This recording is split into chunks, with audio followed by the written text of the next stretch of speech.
Screech! Oh, that's right. I'm supposed to hit the music button. Squeeze me.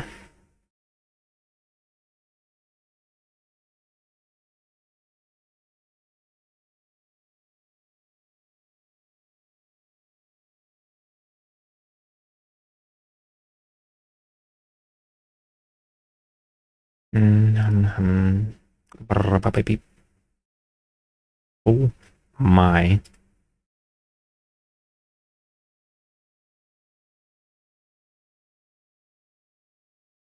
Okay.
Oh, Gabagooey. Just waiting for the startup ad.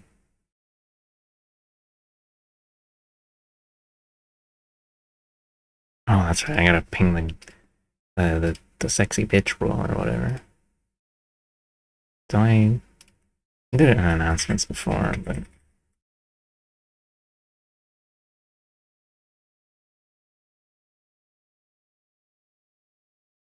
how many people even?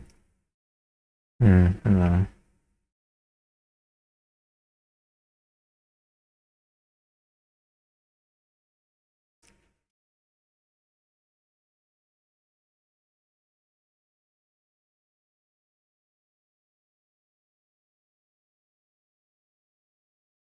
Killing hope.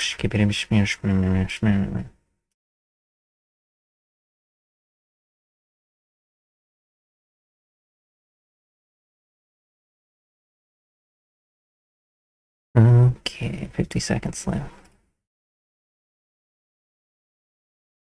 Maybe I should change the BIM tuber I'm using.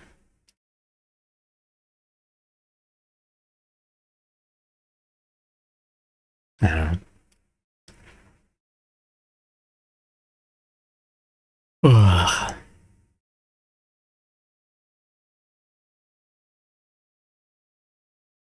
Mm. I made so many things and I only use like a few of them.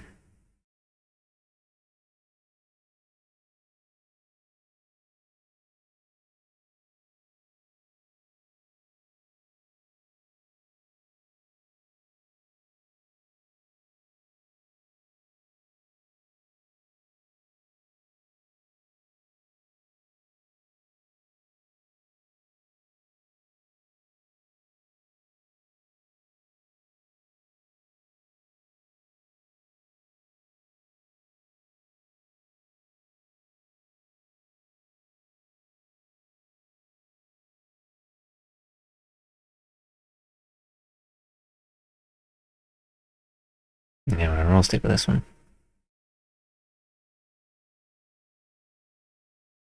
Okay, ads over.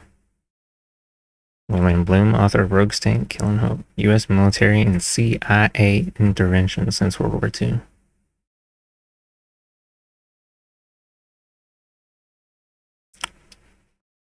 Why is it spaced like that?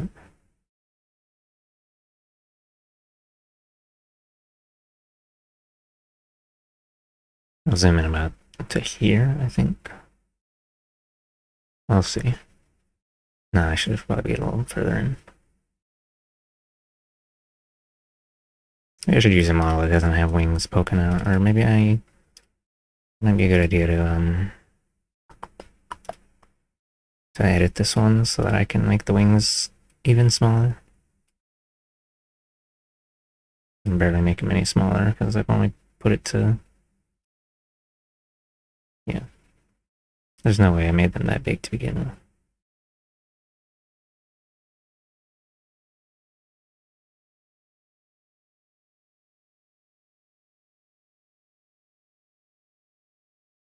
Nah.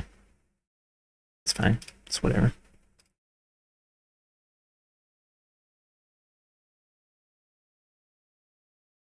I am the spy. Well, the moment has passed. Author's note: the last major revision of this book appeared in 1985. Since the time, various minor changes have been made with new printing. The present edition contains some revisions to the introductions that appeared in the first two editions, and these two earlier introductions have been combined into one. The major change to be found in the present volume is the addition at the end of a new chapter, The American Empire 92 to Present, which offers a survey of U.S. intervention during the 90s and up to the present, and attempts to describe the evolution of U.S. foreign policy from interventionism to the openly proclaimed goal of world domination, May 2003. Let's see.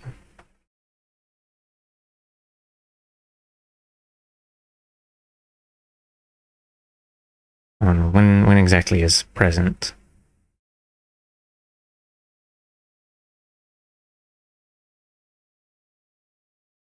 $2004?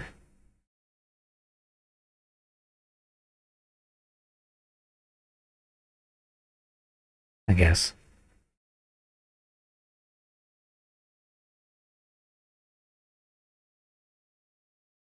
Okay.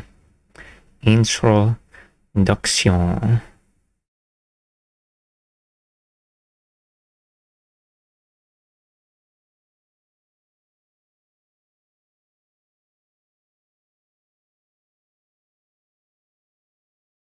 Gabagooey.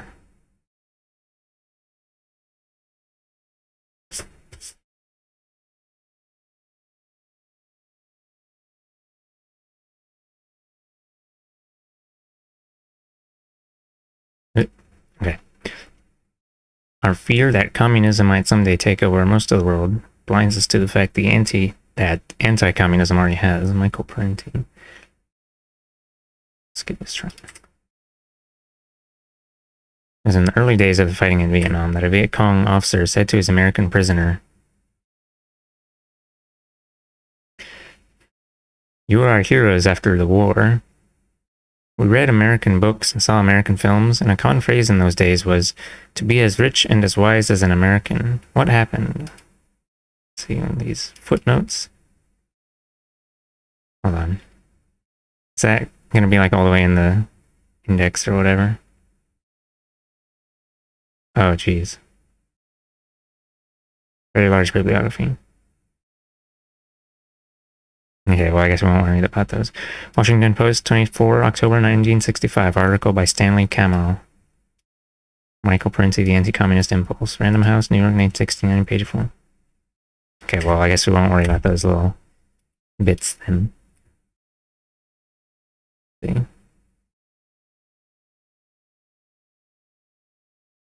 An American might have been asked something similar by a Guatemalan, an Indonesian, or a Cuban during the 10 years previous, or by a Uruguayan, a Chilean, or a Greek in the decade subsequent.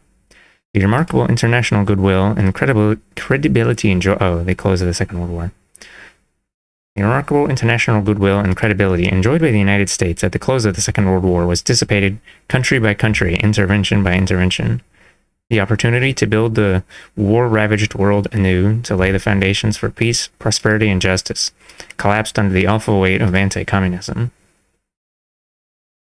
The weight had been accumulating for some time, indeed, since day one of the Russian Revolution.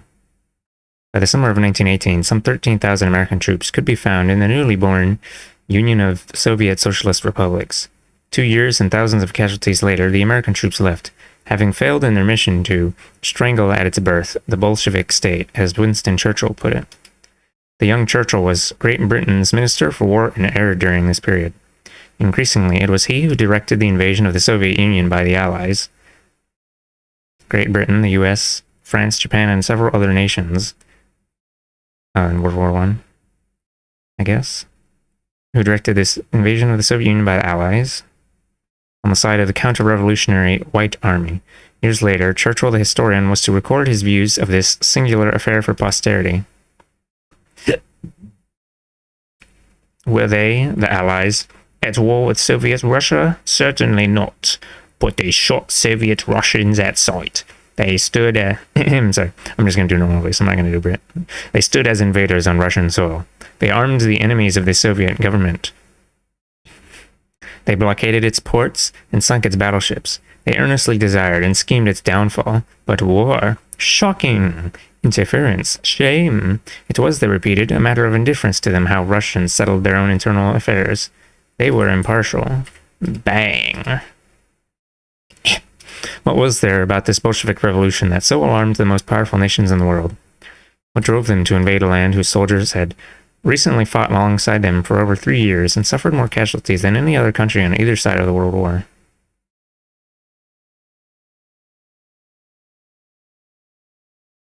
Okay, no, I guess... I guess look it up.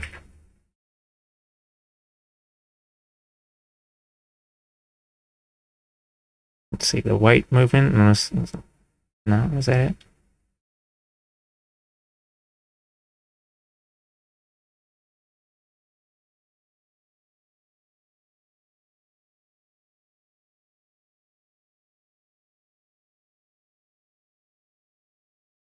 Okay, yeah, that was in like 1910s, 1920s. The White Army was the royalists or whatever. Let's see. What was there about the Bolshevik? What drove them to invade a land whose soldiers had recently fought alongside them for over 3 years and suffered more casualties than any other country on either side of the World War? The Bolsheviks had the audacity to make a separate peace with Germany in order to take leave of a war they regarded as imperialist and not in any way their war, and to try and rebuild a terribly weary and devastated Russia. But the Bolsheviks had displayed the far greater audacity of overthrowing the capitalist feudal system and proclaiming the first socialist state in the history of the world. This was uppityness writ incredibly large. This was the crime the Allies had to punish, the virus which had to be eradicated lest it spread to their own people. The invasion did not achieve its immediate purpose, but its consequences were nonetheless profound and persist to the present day. Professor D.F. Fleming, the Vanderbilt University historian of the Cold War, has noted. For the American people, the cosmic tragedy of the interventions in Russia does not exist, or was an unimportant incident long forgotten. But for the Soviet peoples and their leaders, the period was a time of endless killing, of looting and rapine, of plague and famine, of measureless suffering for scores of millions, an experience burned into the very soul of a nation, not to be forgotten for many generations, if ever. Also, for many years, the harsh Soviet regimentations could all be justified by fear that the capitalist powers would be back to finish the job. It is not strange that in his address in New York, September 17th, 1959, Premier Khrushchev should remind us of the interventions, the time you sent your troops to quell the revolution, as he put it. In what could be taken as a portent of superpower insensitivity, a 1920 Pentagon report on the intervention reads, "This expedition affords one of the finest examples in history of honorable, unselfish dealings, under very difficult circumstances, to be helpful to a people struggling to achieve a new liberty." History does not tell us what a Soviet Union, allowed to develop in a normal way of its own choosing, would look like today. We do know, however, the nature of a Soviet Union attacked in its cradle, raised alone in an extremely hostile world, and, when it managed to survive to adulthood, overrun by the Nazi war machine with the blessings of the Western powers. The resulting insecurities and fears have inevitably led to deformities of character not unlike that found in an individual raised in a similar life-threatening manner. We in the West are never allowed to forget the political shortcomings, real and bogus, of the Soviet Union. At the same time, we are never reminded of the history which lies behind it. The anti-communist propaganda campaign began even earlier than the military intervention.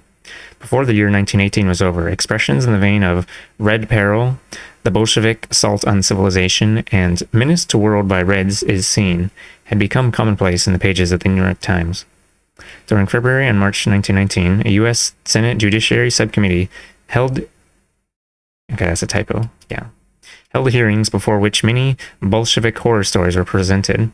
The character of some of the testimony can be gauged by the headline in the usually sedate Times of 12th February 1919.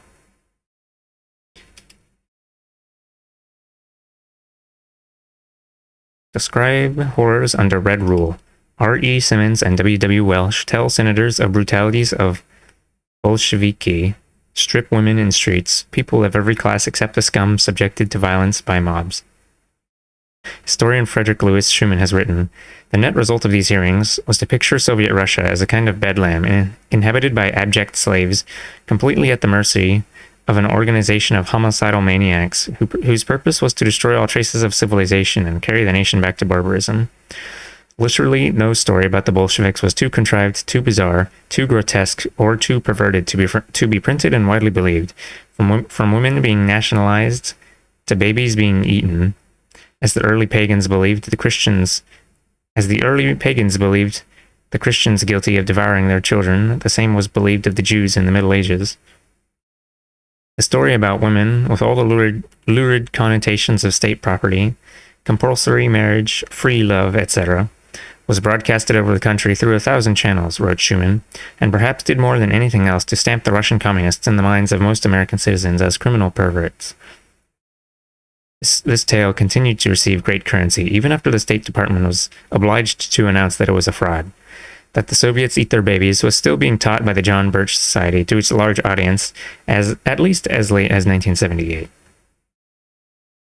By the end of 1919, when the defeat of the Allies and the White Army appeared likely, the New York Times treated its readers to headlines and stories such as the following. 30th December 1919, Reds seek war with America. 9 January 1920. Official quartets describe the Bolshevist menace in the Middle East as ominous. 11th January 1920. Allied officials and diplomats envisage a possible invasion of Europe. 13th January 1920. Allied diplomatic circles fear an invasion of Persia. 16th January 1920. A page 1 headline 8 columns wide. Britain facing war with Reds calls council in Paris. Well-informed diplomats expect both a military invasion of Europe and a Soviet advance into Eastern and Southern Asia. The following morning, however, we could read, no war with Russia, allies to trade with her. 7th of February 1920, Reds raising army to attack India. 11th February 1920, fear that Bolsheviki will now invade Japanese territory. Readers of the New York Times were asked to believe that all these invasions were to come from a nation that was shattered as few nations in history have been, a nation still recovering from a horrendous world war, in extreme chaos from a fundamental social revolution that was barely off the ground, engaged in a brutal civil war against forces backed by the major powers of the world, its industries never advanced to begin with, in shambles, and the country in the throes of a famine that was to leave many millions dead before it subsided. In 1920, the New Republic magazine presented a lengthy analysis of the news coverage by the New York Times of the Russian Revolution and the intervention.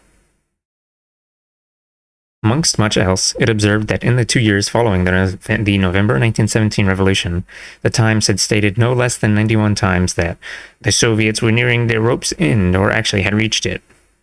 If this was reality as presented by the United States' newspaper of record, oh yeah, this is Chomsky's favorite paper. No, lol. One can imagine only with dismay the witch's brew the rest of the nation's newspapers were feeding to their readers. This, then, was the American people's first experience of a new social phenomenon that had come upon the world. Their introductory education about the Soviet Union and this thing called communism. The students have never recovered from the lesson. Neither has the Soviet Union. Oh, yeah, I was going to grab a bottle of water. The military intervention came to an end, but with the sole and partial exception of the Second World War period, the propaganda offensive has never let up. In 1943, Life magazine devoted an entire issue in honor of the Soviet Union's accomplishments, going far beyond what was demanded by the need for wartime solidarity, going so far as to call Lenin perhaps the greatest man of modern times. 2 years later, however, with Harry Truman sitting in the White House, such fraternity had no chance of surviving. Truman, after all, was the man who, the day after the Nazis invaded the Soviet Union, said, "If we see that Germany is winning, we ought to help Russia, and if Russia is winning, we ought to help Germany, and that way let them kill as many as possible, although I don't want to see Hitler victorious in any circumstances." Much propaganda mileage has been squeezed out of the Soviet-German Treaty of 1939, made possible... one lick. Hello, Geode. Thank you for the tier 1 resub. 8 months. I hope you enjoy your emotes, TMTM. Let's see. Soviet-German Treaty of 1939, made possible only by entirely ignoring the fact that the Russians were forced into the pact by the repeated refusal of the Western powers, particularly the United States and Great Britain, to unite with Moscow in a stand against Hitler, as they likewise refused to come to the aid of the socialist-oriented Spanish government under siege by the German, Italian, and Spanish fascists beginning in 1936. Stalin realized that if the West wouldn't save Spain, they certainly wouldn't save the Soviet Union. From the Red Scare of the 1920s to the McCarthyism of the 1950s to the Reagan crusade against the evil empire of the 1980s, the American people have been subjected to relentless anti-communist indoctrination.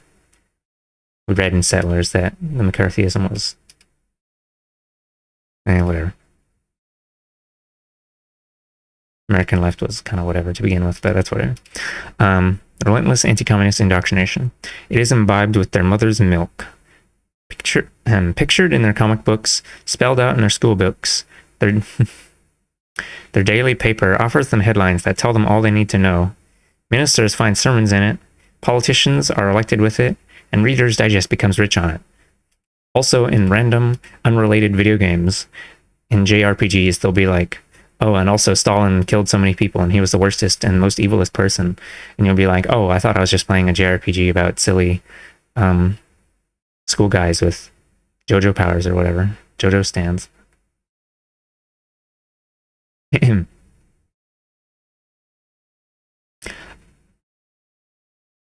Well, I mean, I guess they did have Hitler as a bad guy in the early Persona SMT games. But not usually...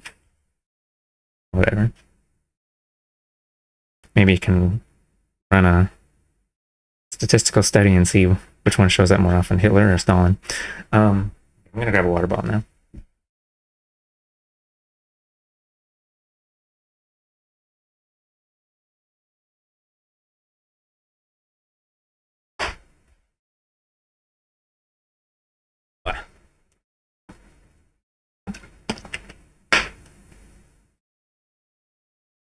Oh, stretch. Golly gosh. Thanks for the stretch. Okay. Oh, I can stretch and read. That's right, I forgot. See, the fiercely held conviction inevitably produced by this insidious assault upon the intellect is that a great damnation has been unleashed upon the world, possibly by the devil himself, but in the form of people not motivated by the same needs. I'm going to assume that's supposed to be fears and not feats. The same needs, fears, emotions, and personal morality that govern others of the species, but people engaged in an extremely clever, monolithic international conspiracy dedicated to taking over the world and enslaving it, for reasons not always clear perhaps. But evil needs no motivation save evil itself.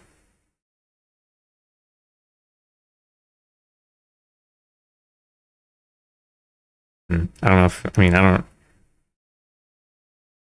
I went from evil doesn't exist to evil is real to evil doesn't exist, but it's more like an amoeba, a big fat juicy amoeba, motivated by self-interest or whatever. But moreover, any appearance or claim by these people to be rational human beings seeking a better kind of world or society is a sham, a cover-up to delude others, and proof only of their cleverness. The repression and cruelties which have taken place in the Soviet Union are forever proof of the bankruptcy of virtue and the evil intentions of these people, in whichever country they may be found, under whatever name they may call themselves, and most important of all, the only choice open to anyone in the United States is between the American way of life and the Soviet way of life, that nothing lies between or beyond these two ways of making the world. This is how it looks to the simple folk of America. One finds that the sophisticated, when probed slightly beneath the surface of their academic language, see it exactly the same way. To the mind carefully brought to adulthood in the United States, the truths of anti-communism are as self-evident as the flatness of the world once was to an earlier mind, as the Russian people believed that the victims of Stalin's purges were truly guilty of treason. Oh, he threw in an anti-Stalin is whatever thing in there. I mean, I guess this book was written by an American, probably. Okay. The foregoing slice of American history must be taken into account if one is to make sense of the vagaries of American foreign policy since the end of World War II, specifically the record, as presented in this book, of what the U.S. military and the CIA and other branches of the U.S. government have done to the peoples of the world. In 1918, the barons of American capital needed no reason for their war against communism, other than the threat to their wealth and privilege, although their opposition was expressed in terms of moral indignation. During the period between the two world wars, U.S.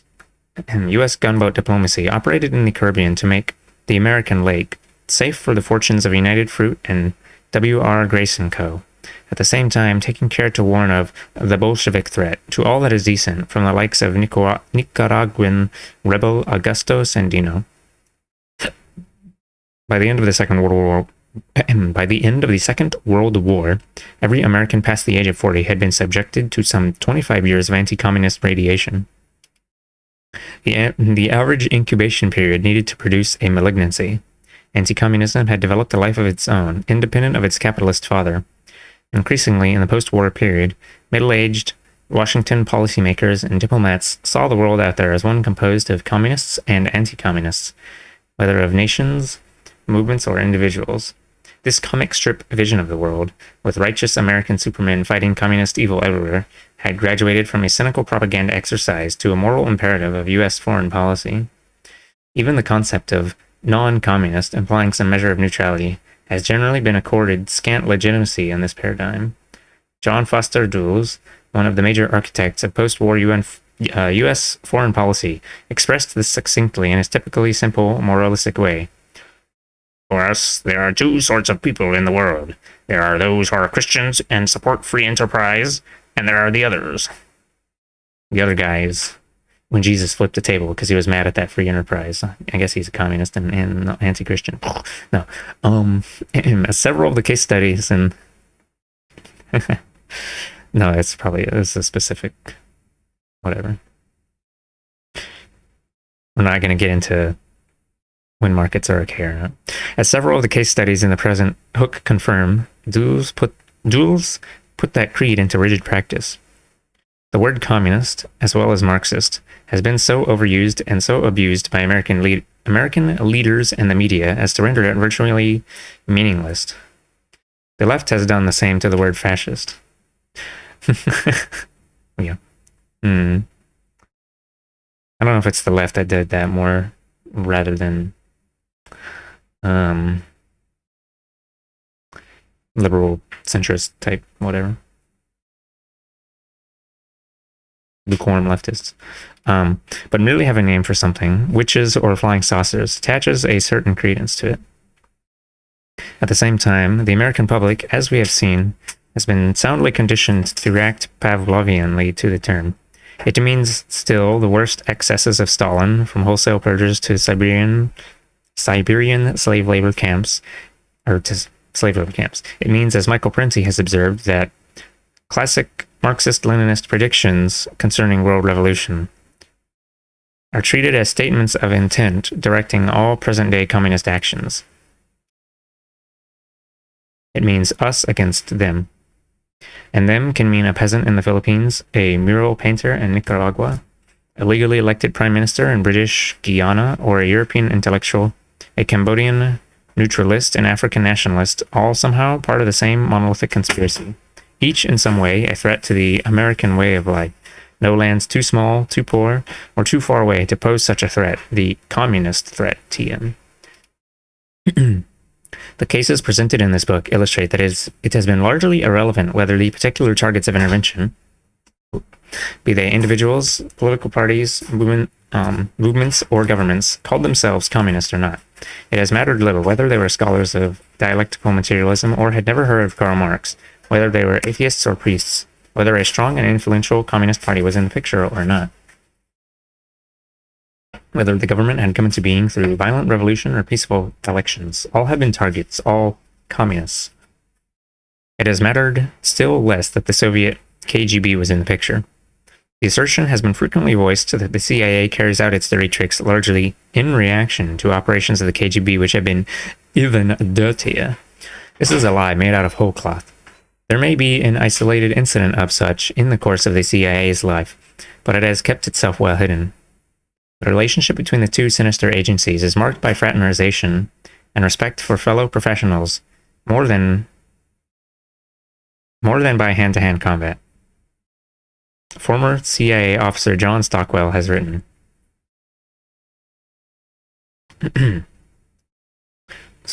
actually, at least in more routine operations, case officers most fear the U.S. ambassador and his staff, then restrictive headquarters cables, then curious, gossipy neighbors in the local community as potential threats to operations.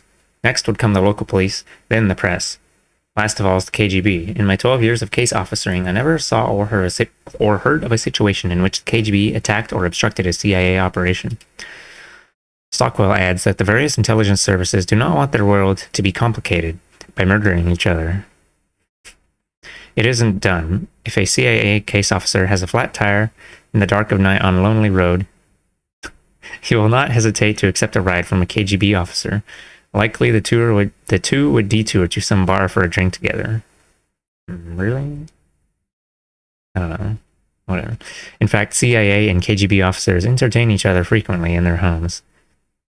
The CIA's files are full of mention of such relationships in almost every African station. Proponents of fighting fire with fire come perilously close at times to arguing that if the KGB, for example, had a hand in the overthrow of the Czechoslovak government in 1968, it is okay for the CIA to have had a hand in the overthrow of the Chilean government in 1973. It's as if the destruction of democracy head tilt. But if the destruction of democracy by the KGB deposits funds in a bank account from which the CIA is then justified in making withdrawals. What then has been the thread common to the diverse targets of American intervention which has brought down upon them the wrath and often the firepower of the world's most powerful nation? In virtually every case involving the third world described in this book, it has been, in one form or another, a policy of self-determination, the desire, born of perceived need and principle, to pursue a path of development independent of U.S. foreign policy objectives. Most commonly, this has been manifested in A, the ambition to free themselves from economic and political subservience to the United States, B, the refusal to minimize relations with the socialist bloc, or suppress the left at home, or welcome an American military installation on their soil. In short, a refusal to be a pawn in the Cold War. Or C, the attempt to alter or replace a government which held to neither of these aspirations, i.e., a government supported by the United States. It cannot be emphasized too strongly that such a policy of independence has been viewed and expressed by numerous third world leaders and revolutionaries as one not to be equated by definition to anti-Americanism or pro-communism, but as simply a determination to maintain a position of neutrality and non-alignment vis-a-vis the two superpowers. Time and time again, however, it will be seen that the United States was not prepared to live with this proposition. Arbenz of Guatemala, Mossadegh of Iran, Sukarno of Indonesia, Nkrumah of Ghana, Jagan of British Guiana, Sihanouk of Cambodia, all insisted Uncle Sam must declare themselves unequivocally on the side of the free world or suffer the consequences. Nkrumah put the case for non-alignment as follows. The experiment which we tried in Ghana was essentially one of developing the country in cooperation with the world as a whole. Non-alignment meant exactly what it said. We were not hostile to the countries of the socialist world in the way in which the governments of the old colonial territories were. It should be remembered that while Britain pursued at-home coexistence with the Soviet Union, this was never allowed to extend to British colonial territories. Books on socialism, which were published and circulated freely in Britain, were banned in the British colonial empire, and after Ghana became independent, it was assumed abroad that it would continue to follow the same restrictive ideological approach. When we behaved as did the British in their relations with the socialist countries, we were accused of being pro-Russian and introducing the most dangerous ideas into Africa. It is reminiscent of the 19th century American South, where many Southerners were deeply offended that so many of their black slaves had deserted to the northern side in the Civil War. They generally thought that the blacks should have been grateful for all their white masters had done for them, and that they were happy and content with their lot.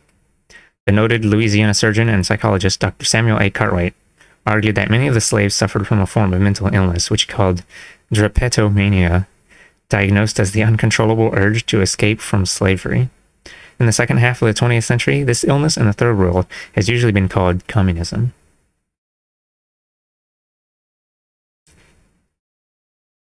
Perhaps the most deeply ingrained reflex of knee-jerk anti-communism is the belief that the Soviet Union, or Cuba or Vietnam, etc., acting as Moscow's surrogate, is a clandestine force lurking behind the facade of self-determination, stirring up the hydra of revolution, or just plain trouble here, there, and everywhere. Yet another incarnation, although on a far grander scale, of the proverbial outside agitator, he who has made his appearance regularly throughout history. King George blamed the French for inciting the American colonies to revolt. Disillusioned American farmers and veterans, protesting their onerous economic circumstances after the Revolution, Shays' Rebellion, were branded as British agents out to wreck the new republic. Labor strikes in late 19th century America were blamed on anarchists and foreigners during the First World War, on German agents, after the war on Bolsheviks. Oh, I actually am kind of hungry. Even though I guess a bit of toast ain't that much breakfast. I don't know if... No, it's fine. I'll make some food later. And in the 1960s, said the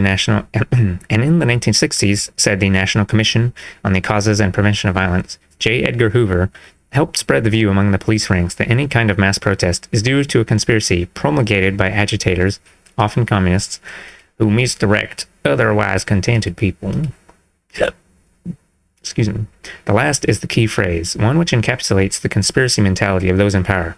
The idea that no people, except those living under the enemy, could be so miserable and discontent as to need recourse to revolution or even mass protest, that it is only the agitation of the outsider which misdirects them along this path. Accordingly, if Ronald Reagan were to concede that the masses of El Salvador have every good reason to rise up against their god-awful existence, it would bring into question his accusation and the rationale for U.S. intervention that it is principally only the Soviet Union and its Cuban and Nicaraguan allies who instigate the Salvadorians, that seemingly magical power of communists everywhere who, with a twist of their red wrist, can transform peaceful, happy people into furious guerrillas. Or guerrillas? Guerrillas. The CIA knows how difficult a feat this is. The agency, as we shall see, tried to spark mass revolt in China, Cuba, the Soviet Union, Albania, and elsewhere in Eastern Europe, with a singular lack of success.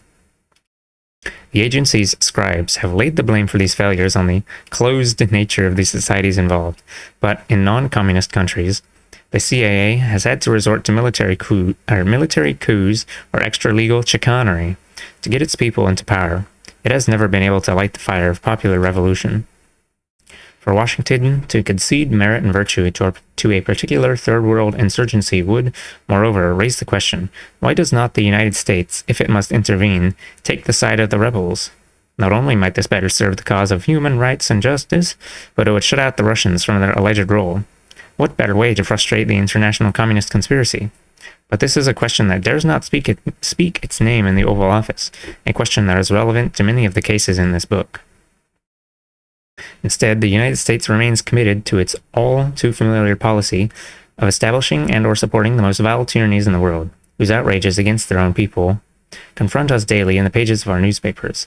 Brutal massacres, sophisticated torture, public whippings, soldiers and police firing into crowds, government-supported death squads, tens of thousands of disappeared persons, extreme economic deprivation, a way of life that is virtually a monopoly held by America's allies, from Guatemala, Chile, and El Salvador, to Turkey, Pakistan, and Indonesia, all members in good standing of the Holy War against Communism, all members of the free world, that region of which we hear so much and see so little. But he's going to the shops, team. The restrictions on civil liberties found in the communist bloc, as severe as they are, pale by comparison to the cottage industry Auschwitzes of the free world, and except in that curious mental landscape inhabited by the is that a typo? Compliat anti-communist, can have little or nothing to do with the sundry American interventions supposedly in the cause of a higher good. Oh, an archaic spelling of complete? Yeah, okay. Sure. It is interesting to note that as commonplace as it is for American leaders to speak of freedom and democracy, Helldivers 2 TM, while supporting dictatorships, so do Russian leaders speak of wars of liberation, anti-imperialism, and anti-colonialism, while doing extremely little to actually further these causes. I don't think that's true. They've sent firearms and whatever. They used to literally dump firearms on anyone who would fucking ask. Pretty sure they supported Cuba. Whatever. I mean, I think they didn't do that as much later on when they started becoming more revisionist, but whatever. I think the author has still got some anti-communist bugs, but it's whatever. That's not the main reason I'm reading this book. I'm reading it to read about what the CIA and the US government, whatever, did. Let's see. They stood by doing little more than going tisk tisk as progressive movements of governments, even communist parties in Greece, Guatemala, British Guiana, Chile, Indonesia, the Philippines, and elsewhere have gone to the wall with American complicity. During the early 1950s, the Central Intelligence Agency instigated several military incursions into communist China. In 1960, CIA planes, without any provocation, bombed the sovereign nation of Guatemala. In 1973, the agency encouraged a bloody revolt against the government of Iraq.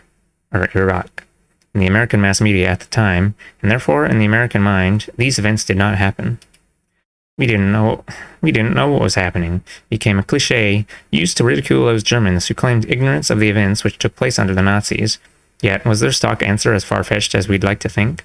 It is sobering to reflect that, in our era of instant worldwide communications, the United States has, on many occasions, been able to mount a large or small-scale military operation or undertake another equally blatant form of intervention without the American public being aware of it until years later, if ever. Often the only report of the event or of U.S. involvement was a passing reference to the fact that a communist government had made certain charges, just the kind of news the American public has been well conditioned to dismiss out of hand and the press not to follow up, as the German people were taught that reports from abroad of Nazi wrongdoings were no more than communist propaganda. With few exceptions, the interventions never made the headlines or the evening TV news. With some, bits and pieces of the stories have popped up here and there, but rarely brought together to form a cohesive and enlightening whole. The fragments usually appear long after the fact, quietly buried within other stories, just as quietly forgotten, bursting into the foreground only when extraordinary circumstances have compelled it, such as the Iranians holding U.S. embassy personnel and other Americans hostage in Tehran in 1979, which produced a rash of articles on the role played by the United States in the overthrow of the Iranian government in 1953. It was as if editors had been spurred into thinking, hey, just what did we do in Iran to make those people hate us so? Or to make all those people hate us so?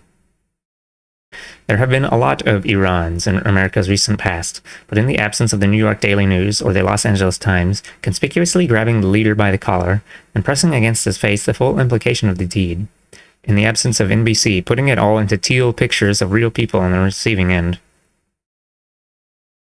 Teal? Okay. In such absence, the incidents become non-events for the larger majority of Americans, and they can honestly say, we didn't know what was happening. Gosh darn golly Josh it to heck. I ain't never none did shit my pants none. I mean, sorry. Former Chinese Premier Cho En-lai once observed, "One of the delightful things about Americans is that they have, they have absolutely no historical memory." It's probably even worse than he realized. During the 3 Mile Island nuclear power plant accident in Pennsylvania in 1979, remember when they were testing nuclear weapons off the coast of Alaska and off of Hawaii, coast of Hawaii, perhaps? No one remembers that. There's a community, a village community in like northwest of Alaska or something that still has like heightened risk for cancer and has not been acknowledged by the US government or something. I mean, meow. Okay.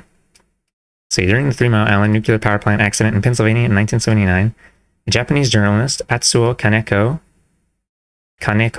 of the Japanese Kyoto News Service, spent several hours interviewing people temporarily housed at a hockey rink, mostly children, pregnant women, and young mothers.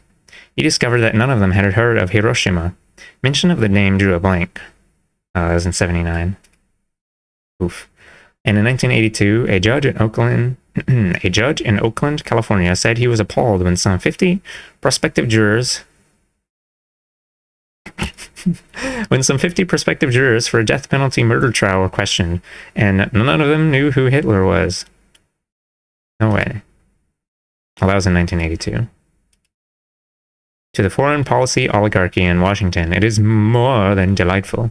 It is sine qua non. What does that mean, bro? Slow down. Okay. An essential condition, a thing that is absolutely necessary. An ingredient. Yum yum. So obscured is the comprehensive record of American interventions that when in 1975, well, I guess this was before the age of the internet, so, or not. Okay, well, the book, it looks like it was last, this copy was published into the 2004, and that was before people were TikToking or whatever, you know? No, I think that's before YouTube even got all that popular. So, before that, be even more cringe or whatever. So obscured is the comprehensive record of American interventions that when, in 1975, the Congressional Research Service of the Library of Congress was asked. Okay, well, even saying that, I mean, there's still a lot of people who don't even really use the internet that much. My mom don't know what Call of Duty is. That's probably because she is a first-generation immigrant and English is not her first language and she doesn't... whatever, but... The Congressional Research Service of the Library of Congress was asked to undertake a study of covert activities of the CIA to date, in 75. It was able to come up with but a very minor portion of the overseas incidents presented in this book for the same period. For all of this information that has made its way into popular consciousness or into school texts, encyclopedias, or other standard reference works, there might as well exist strict censorship in the United States. The reader is invited to look through the... It's more like the unmarked quests in Fallout New Vegas, you know. No. The reader is invited to look through the relevant sections of the 3 principal American encyclopedias, Americana, Britannica, and Collier's. The image of encyclopedias as the final repository of objective knowledge takes a beating. We could throw Wikipedia on as the 4th one. No, the image of encyclopedias, what is tantamount to a non-recognition of American interventions. Well, maybe actually Wikipedia might be a little better about it, but instead, when Wikipedia will list it, but then they'll include not a pros and cons section, but like a whatever. They'll include pro-Western and whatever they'll put them on the same level of importance, but then the pro-Western ones are all going to be shitty sources, and then the other ones are not going to have many sources at all. Okay. What is tantamount to a non-recognition of American interventions may very well be due to these esteemed works employing a criterion similar to that of Washington officials as reflected in the Pentagon Papers. The New York Times summarized this highly interesting phenomenon thusly. Clandestine warfare against North Vietnam, for example, is not seen as violating the Geneva Accords of 1954, which ended the French Indochina War, or as conflicting with the public policy pronouncements of the various administrations. Clandestine warfare, because it is covert, does not exist as far as treaties and public posture are concerned. Further, secret commitments to other nations are not sensed as infringing on the treaty-making powers of the Senate, because they are not publicly acknowledged. The de facto, that means like default, not acknowledged. The de facto censorship, which leaves so many Americans functionally illiterate about the history of U.S. foreign affairs, may be all the more effective because it is not so much official, heavy-handed, or conspiratorial as it is woven artlessly into the fabric of education and media. No conspiracy is needed. Oh, my throat's already getting sore. The editors of Reader's Digest and U.S. News and World Report do not need to meet covertly with a representative from NBC in an FBI safe house to plan next month's stories and programs.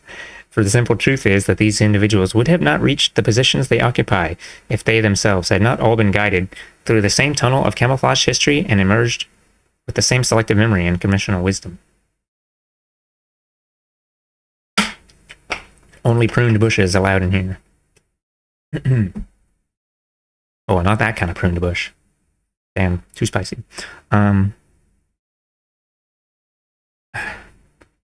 Is it just reading books that makes my nose itch? Must be the... Maybe I gotta read in a different voice that doesn't make my skull vibrate as much or something. I don't fucking know.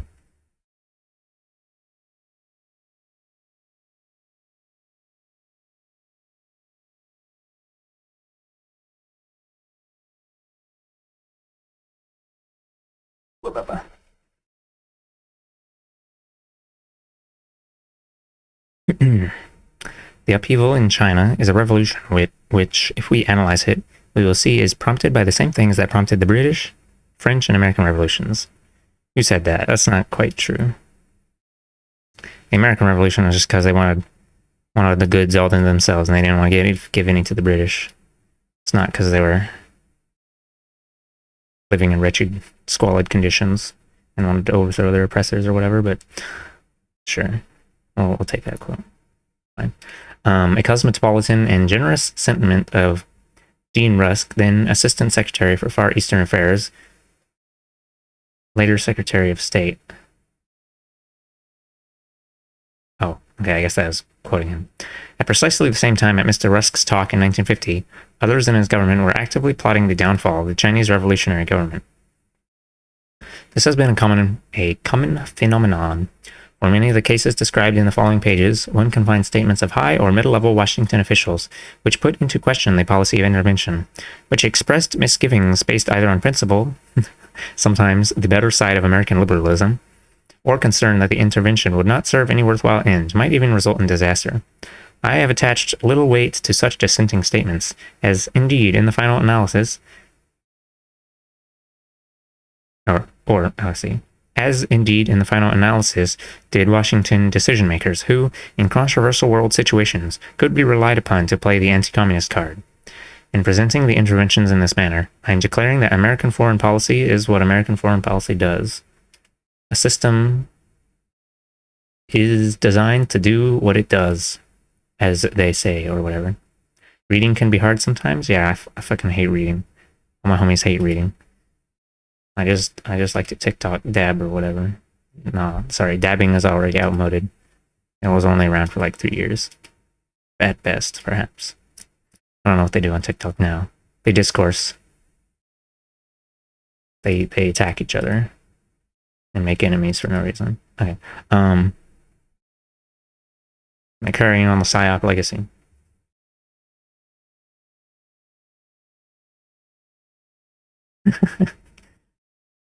Excerpts from the Introduction, 1995 edition. I'm gonna skip this track. Oops. In 1983, I came across a review of a book about people who deny that the Nazi Holocaust actually occurred. I wrote to the author, a university professor, telling her that her book made me wonder whether she knew that an American Holocaust had taken place, and that the denial of it put the denial of the Nazi one to shame. So broad and deep is the denial of the American Holocaust, I said, that the deniers are not even aware that the claimers or their claim exist.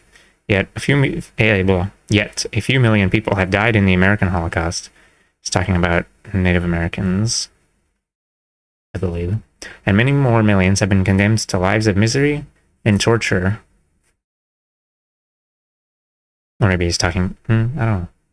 And many more, maybe he's talking about the current topic, anti-communism. And many more millions have been condemned to lives of misery and torture as a result, I guess it could be both, as a result of U.S. interventions extending from China and Greece in the 1940s to Afghanistan and Iraq in the 1990s. I enclosed a listing of these interventions, which is, of course, the subject of the present book. Oh, the scholar exploded. They popped like a grape. No, they didn't. They crumpled in and turned into a raisin. In my letter, I also offered to exchange a copy of the earlier edition of my book for a copy of hers, but she wrote back informing me that she was not in a position to do so. And that was all she said. She made no comment whatsoever about the remainder of my letter, the part dealing with denying the American Holocaust, not even to acknowledge that I had raised the matter. The irony of a scholar on the subject of denying the Nazi Holocaust engaging in such denial about the American Holocaust was classic indeed. I was puzzled why the good professor had bothered to respond at all. Clearly, if my thesis could receive such a non-response from such a person, I and my thesis faced an extremely steep uphill struggle. In the 1930s, and again after the war in the 40s and 50s, anti-communists of various stripes in the United States tried their best to expose the crimes of the Soviet Union, such as the purge trials and the mass murders. But a strange thing happened. What? Black Book of Communism? No. The truth did not seem to matter. Sorry. The Black Book of Communism is some cringe book where most of the authors, it was like a CIA funded thing. Most of the authors that worked on it have now disowned it because it's actually garbage. But a strange thing happened. The truth did not seem to matter. American communists and fellow travelers continued to support the Kremlin, even allowing for the exaggeration and disinformation regularly dispersed by the anti-communists, which damaged their credibility. The continued ignorance and or denial by the American leftists is remarkable. I don't know. I'll just say that I don't know. Not to totally gas up the Soviet Union or whatever. They did do some bad things, but let's see. It's not on the level of the usual stereotypes or whatever. Black Book of Communism, 9 gajillion dead. iPhone Vuvuzela.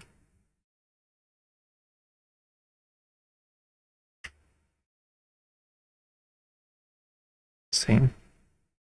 At the close of the Second World War, when the victorious Allies discovered the German concentration camps, in some cases, German citizens from nearby towns were brought to the camp to come face to face with the institution, the piles of corpses, and the still living skeletal people. Some of the respectable burghers were even forced to bury the dead. What might be the effect upon the American psyche if the true believers and deniers were compelled to witness the consequences of the past half-century of U.S. foreign policy close up? What if all the nice, clean-cut, wholesome American boys who dropped an infinite tonnage of bombs on a dozen different countries, on people they knew nothing about, characters in a video game? Oh, Dab, he just dabbed on the Call of Duty enjoyers. Had to come down to earth and look upon and smell the burning flesh. It has become conventional wisdom. Well, then they would say, well, that was just a mistake. Those couple of times, and the United States is totally still a freedom and democracy. Problem. You know, that time they did Vietnam and Iraq was a bad thing, but that's totally not how the U.S. is. But then I guess if you provided 119 other examples, then they might crack. Maybe.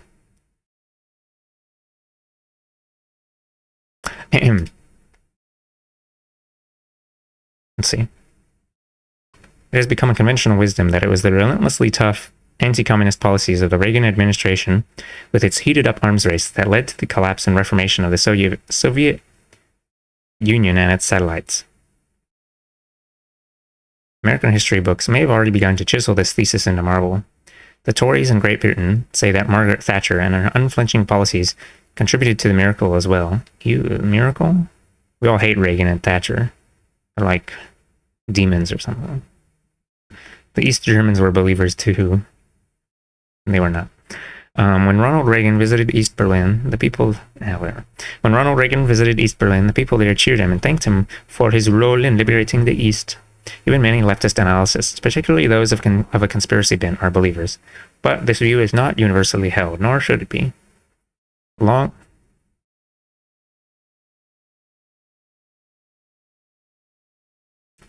the leading Soviet expert on the United States, Georgy Arbatov, head of the Moscow-based Institute for the Study of the USA and Canada, wrote his memoirs in 1992. A Los Angeles Times book review by Robert Scheer summed up a portion of it. Arbatov understood all too well the failings of Soviet totalitarianism, TM, copyright, in comparison to the economy and politics of the West. It is clear from this candid and nuanced memoir that the movement for change had been developing steadily inside the highest corridors of power ever since the death of Stalin. Arbatov not only provides considerable evidence for a controversial notion that this change would have come about without foreign pressure, he insists that the U.S. military buildup during the Reagan years actually impeded this development. I think I recall hearing that the dissolution of the USSR was done against the will of the people, and 75% on average of the people actually wanted the USSR to stick around, but whatever. That's what you hear. That's what you'll read in Black Shirts and Reds from Parenti.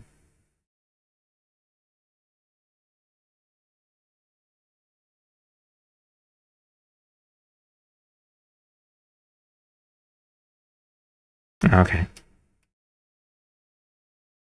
Whatever. Shmee.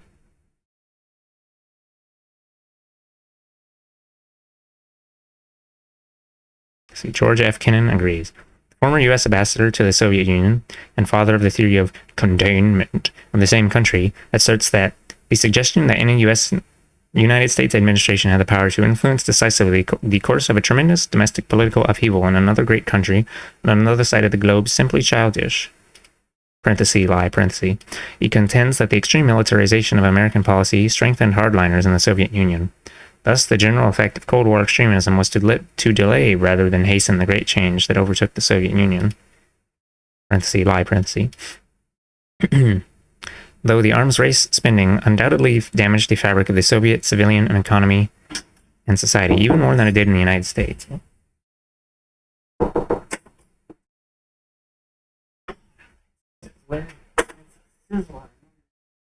I have to put out so many grease fires with your face.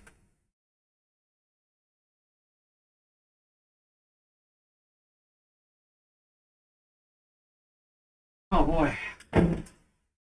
Huh?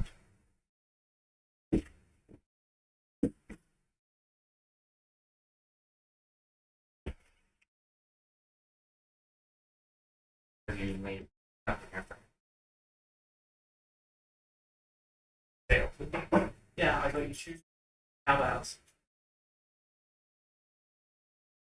Bread. No bread.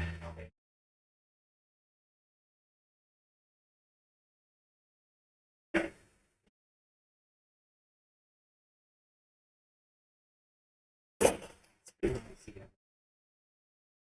Bought 2 of those for you, so you could have 1 now and then there's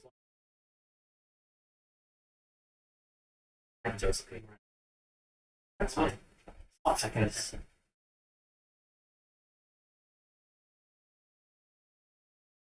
I do. I lost something up a little bit. Yeah.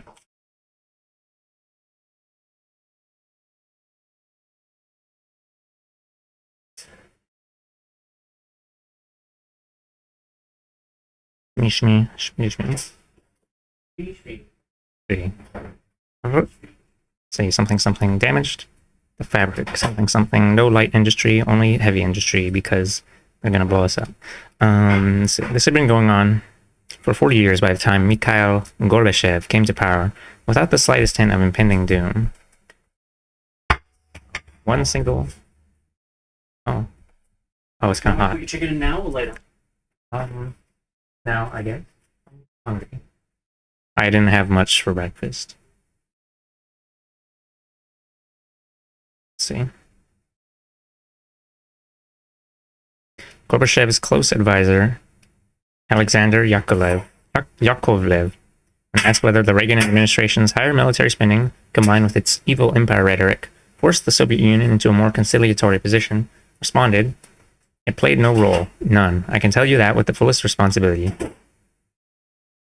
Gorbachev and I were ready for changes in our policy, regardless of whether the American president was Reagan or Kennedy or someone even more liberal.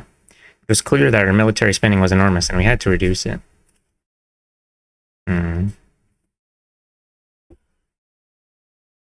Did play a role in this particular guy being up there in the seat, though. No. Understandably, some Russians might be reluctant to admit that they are forced to make revolutionary changes by their archenemy, to admit that they lost the Cold War. However, on this question, we don't have to rely on the opinion of any individual Russian or American. We merely have to look at the historical facts. In the late 1940s to around the mid-1960s, it was an American policy objective to instigate the downfall of the Soviet government, as well as several Eastern European regimes. Many hundreds of Russian exiles were organized, trained, and equipped by the CIA, then snuck back. They were snicker chocolate barred back into their homeland to set up espionage rings, to stir up armed political struggle, and to carry out acts of assassination and sabotage, such as derailing trains, wrecking bridges, damaging armed factories and power plants, and so on. The Soviet government, which captured many of these men, was of course fully aware of who was behind all this. Compared to this policy, that of the Reagan administration could be categorized as one of virtual capitulation. Don't want it anymore? No, it's just that it was too hot and I was waiting for it to cool down. No.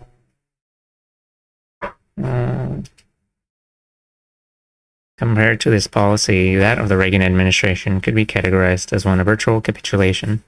Yet, what were the fruits of this ultra-tough anti-communist policy? Repeated serious confrontations between the... wow. Oh, it's hot. Repeated serious confrontations between the United States and the Soviet Union in Berlin, Cuba, and elsewhere. The Soviet interventions into Hungary and Czechoslovakia, creation of the Warsaw Pact, in direct reaction to NATO, no glasnost, no perestroika. They're making me look up words. Glasnost, Russian for openness. Perestroika, political reform movement within CPSU during the 80s. Mikhail Gorbachev, glasnost policy reform. Opening up. Liberalizing the economy? Okay. No glasnost, no perestroika, only pervasive suspicion, cynicism, and hostility on both sides. It turned out that the Russians were human after all. They responded to toughness with toughness, and the corollary. There was for many years a close correlation between the amicability of U.S.-Soviet relations and the number of Jews allowed to immigrate from the Soviet Union. Softenest produced softenest. If there's anyone to attribute the changes in the Soviet Union and Eastern Europe to, both the beneficial ones and those questionable, it is of course Mikhail Gorbachev and the activists he inspired. It should be remembered that Reagan was in office for over 4 years before Gorbachev came to power, and Thatcher for 6 years, but in that period of time, nothing of any significance in the way of Soviet reform took place, despite Reagan's and Thatcher's unremitting malice toward the communist state. 15. Okay. Nuclear? Nuclear. I got nuclear weapons of mass destruction. Nuclear bombs. Plutonium. Plutonium. Plutonium. Poo-pooing on my tonium. Okay. The argument is frequently advanced that it's easy in hindsight to disparage the American Cold War mania for a national security state. With all its advanced paranoia and absurdities, its NATO supra-state military juggernaut, its early warning systems and air raid drills, its nuclear silos and U-2s, but that after the war in Europe, the Soviets did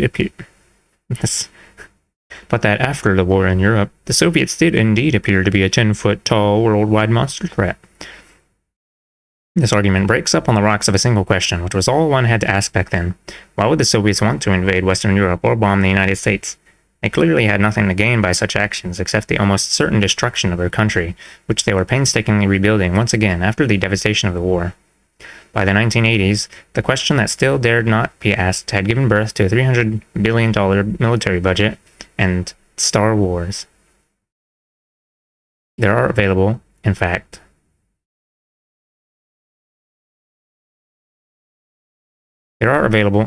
numerous internal documents from the State Department, the Defense Department, and the CIA from the post-war period, wherein one political analyst after another makes clear his serious skepticism of the Soviet threat, revealing the Russians' critical military weaknesses and or questioning their alleged aggressive intentions, while high officials, including the president, were publicly presenting message exactly the opposite, or explicitly the opposite.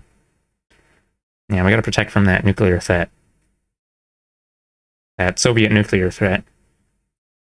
Nuclear threat was that they had gotten just enough nuclear ICBM program to threaten, perhaps, New York. And that was the reason that the United States decided not to wipe the USSR off the face of the earth, because they were afraid of the backlash from the retaliatory strike that would destroy just the northeast of the US. Not that they were concerned about people dying or whatever. I'm gonna have to... I don't remember if that was from a book I read or if that was from a YouTube video. Sorry, no source this time? I'm so fucked up.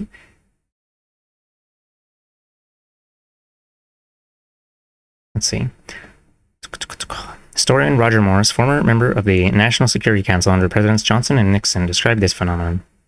Architects of U.S. policy would have to make their case clearer than the truth and bludgeon the mass mind of top government, as Secretary of State Dean Acheson puts it. They do. The new Central Intelligence Agency begins a systematic overstatement of Soviet military expenditures. Magically, the skeletal, crisped up sclerotic Soviet economy is made to hum and climb on U.S. government charts. To Stalin's horse-drawn army, complete with shoddy equipment, war-torn roads, and spurious morale, the Pentagon adds phantom divisions, then attributes invasion scenarios to the new forces, for good measure. U.S. officials exaggerated Soviet capabilities and intentions to such an extent, says a subsequent study of the archives, that it is surprising anyone took them seriously. Fed by somber government claims and reverberating public fear, the U.S. press and people have no trouble. Nonetheless, the argument insists, there were many officials in high positions who simply and sincerely misunderstood the Soviet signals. The Soviet Union was, after all, a highly oppressive and secretive society, particularly before Stalin died in 1953. Apropos of this, former conservative member of the British Parliament Enoch Powell observed in 1983. Oh, hello. Hi, Bills. Welcome to Ham Regime Change. We're still in the introduction right now, where we're reading about the Cold War. A shorter history than usual. If you want a medium short history of the Soviet Union, you could read Black Shirts and Reds again, which I have the VODs of that somewhere. Hello, Ham Regime Change. You know?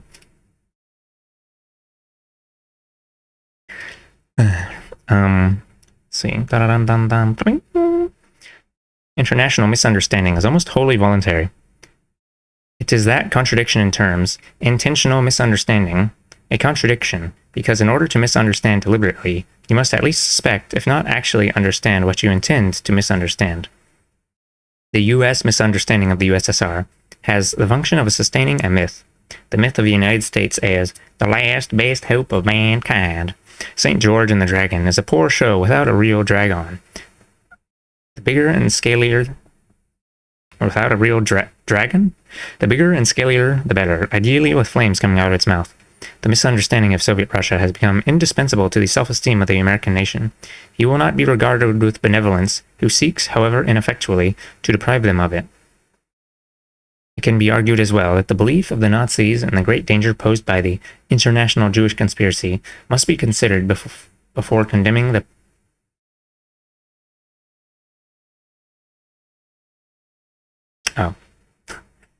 Okay, I guess they're saying that sarcastically. It can be argued as well that the belief of the Nazis and the great danger posed by the international Jewish conspiracy must be considered before condemning the perpetrators of the Holocaust.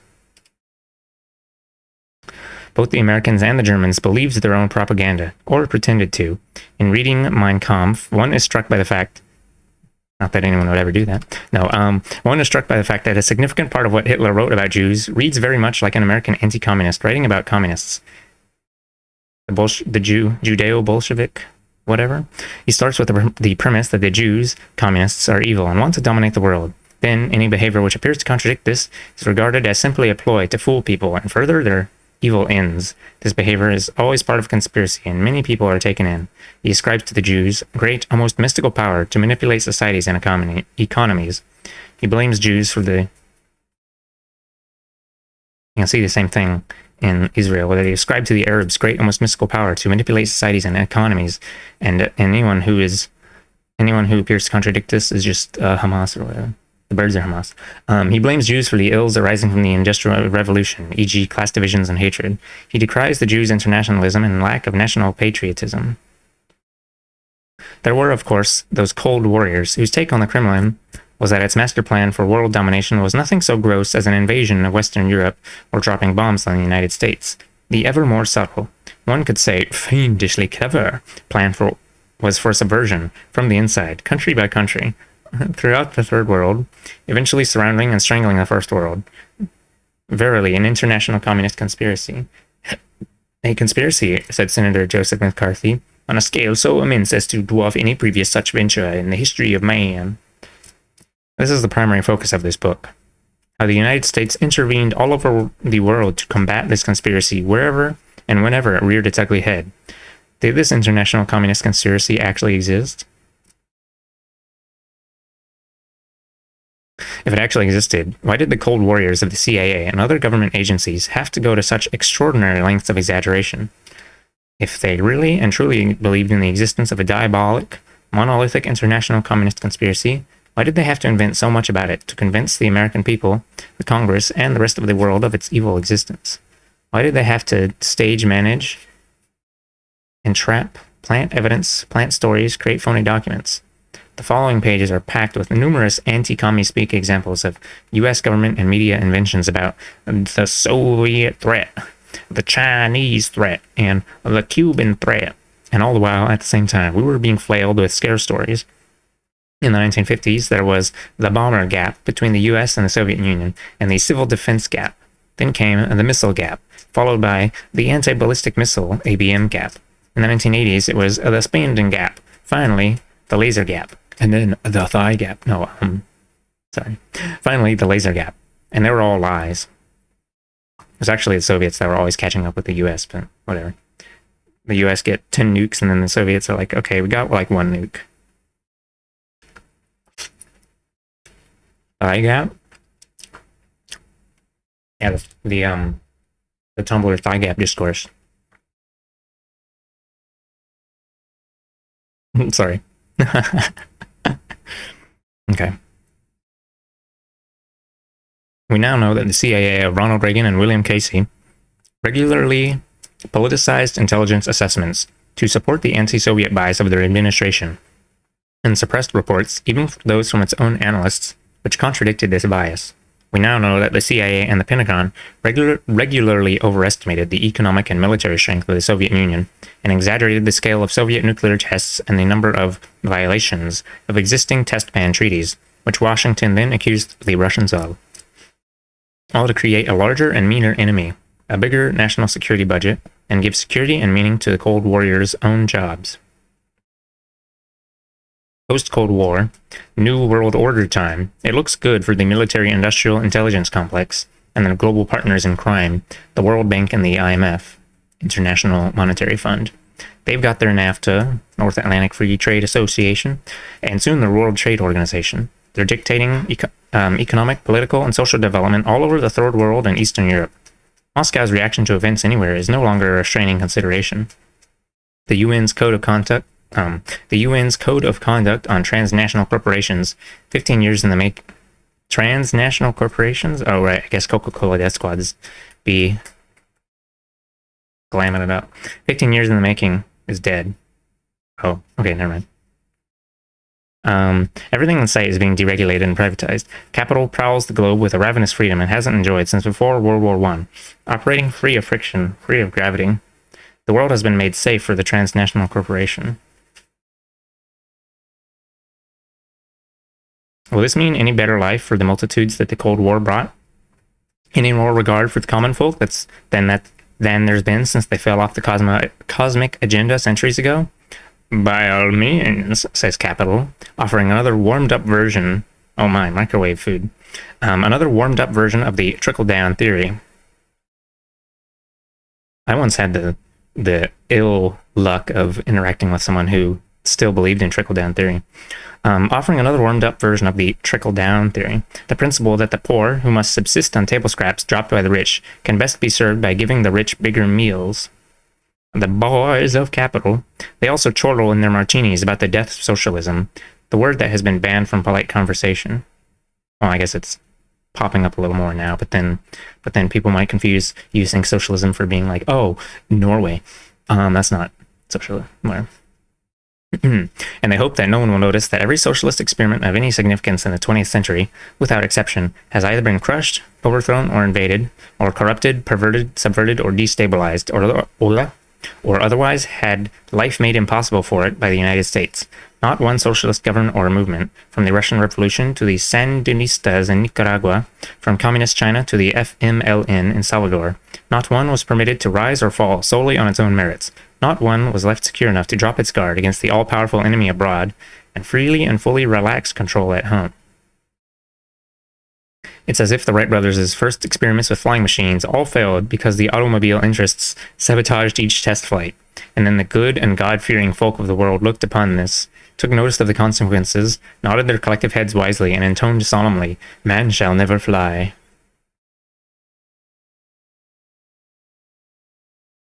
Bing, bing, bing, bing. We're on chapter 1 now. This book is 472 pages long, so it might take me like 8 streams to finish it. China, 1945 to 1960s. Was Mao Zedong. I guess Mao Zedong is the Mandarin reading, because he didn't speak Mandarin because they hadn't invented it yet. Was Mao Zedong just paranoid? That's probably a rhetorical question. I wonder if it's cool. I wonder if this food is cool enough yet to eat. Big food. Big Food Johnson.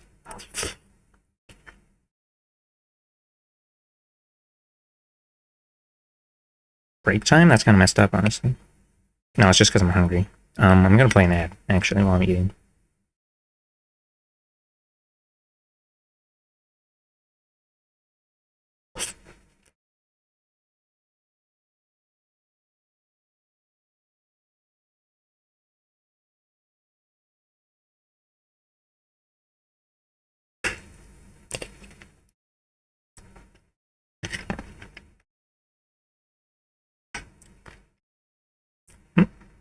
Hello Big Food Johnson. Hello, Big Food Johnson.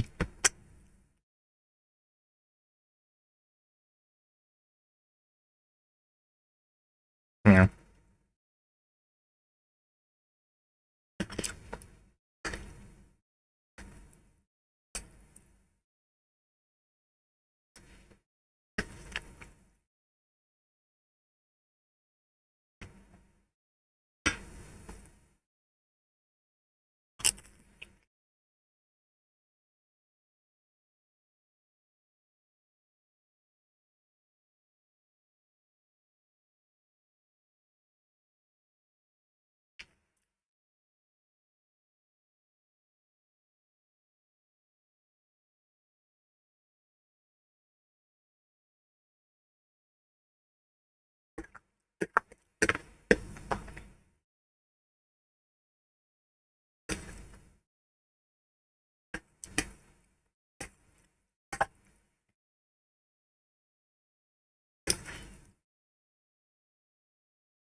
Hmm.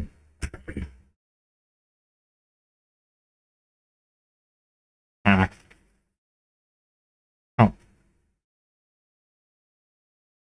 I think the ad finished just when I finished eating. All right. I'm gonna have to worry about increased saliva production for the next 15 minutes. China, 1945 to 1960s. Was Mao Zedong just paranoid? For 4 years, numerous Americans in high positions and obscure, sullenly harbored the conviction that World War II was the wrong war against the wrong enemies. Communism, they knew, was the only genuine adversary on America's historical agenda. Was that not why Hitler had been ignored, /tolerated, /appeased, /aided? Henry Ford sends you a bunch of factory shit so that the Nazi war machine would turn east and wipe Bolshevism off the face of the earth once and for all? It was just unfortunate that Adolf turned out to be such a megalomaniac and turned west as well. Blah, blah, blah, blah. But that war was over. These Americans were now to have their day in every corner of the world. The ink on the Japanese surrender treaty was hardly dry when the United States began to use the Japanese soldiers still in China alongside American troops in a joint effort against the Chinese communists. In the Philippines and in Greece, as we shall see, the US did not even wait for the war to end before subordinating the struggle against Japan and Germany to the anti-communist crusade. Yeah, the guys on the ground were probably confused, like, oh, weren't we just fighting Japanese? And then now we're fighting with them? What? What's going on? The communists in China had worked closely with the American military during the war, providing important intelligence about the Japanese occupiers, rescuing and caring for downed airmen. But no matter. Generalissimo Chiang Kai-shek would be Washington's man. He headed what passed for a central government in China. The Office of Strategic Services, OSS, forerunner of the CIA, estimated that the bulk of Chiang's military effort had been directed against communists rather than the Japanese. He had also done his best to block the cooperation between the Reds and the Americans. Now, his army contained Japanese units, and his regime was full of officials who had collaborated with the Japanese and served in their puppet government. But no matter. The Generalissimo was as anti-communist as they come. Moreover, he was a born American client. His forces would be properly trained and equipped to do battle with the men of Mao Zedong and Zhou Enlai. President Truman was upfront about what he described as using the Japanese to hold off the communists. It was perfectly clear to us that if we told the Japanese to lay down their arms immediately and march to the seaboard, the entire country would be taken over by the communists. We therefore had to take the unusual step of using the enemy as a garrison until we could airlift Chinese national Chiang's troops to South China and send Marines to guard the seaports. The deployment of American Marines had swift and dramatic results. 2 weeks after the end of the war, Peking, which is now Beijing, was surrounded by communist forces. Only the arrival of the Marines in the city prevented the Reds from taking it over. And while Mao's forces were pushing into Shanghai suburbs, U.S. transport planes dropped Chiang's troops in to seize the city.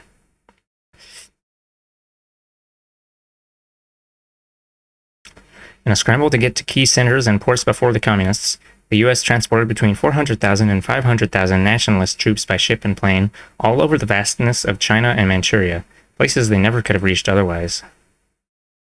Wow, I didn't realize the U.S. had such a large role in the anti-revolution.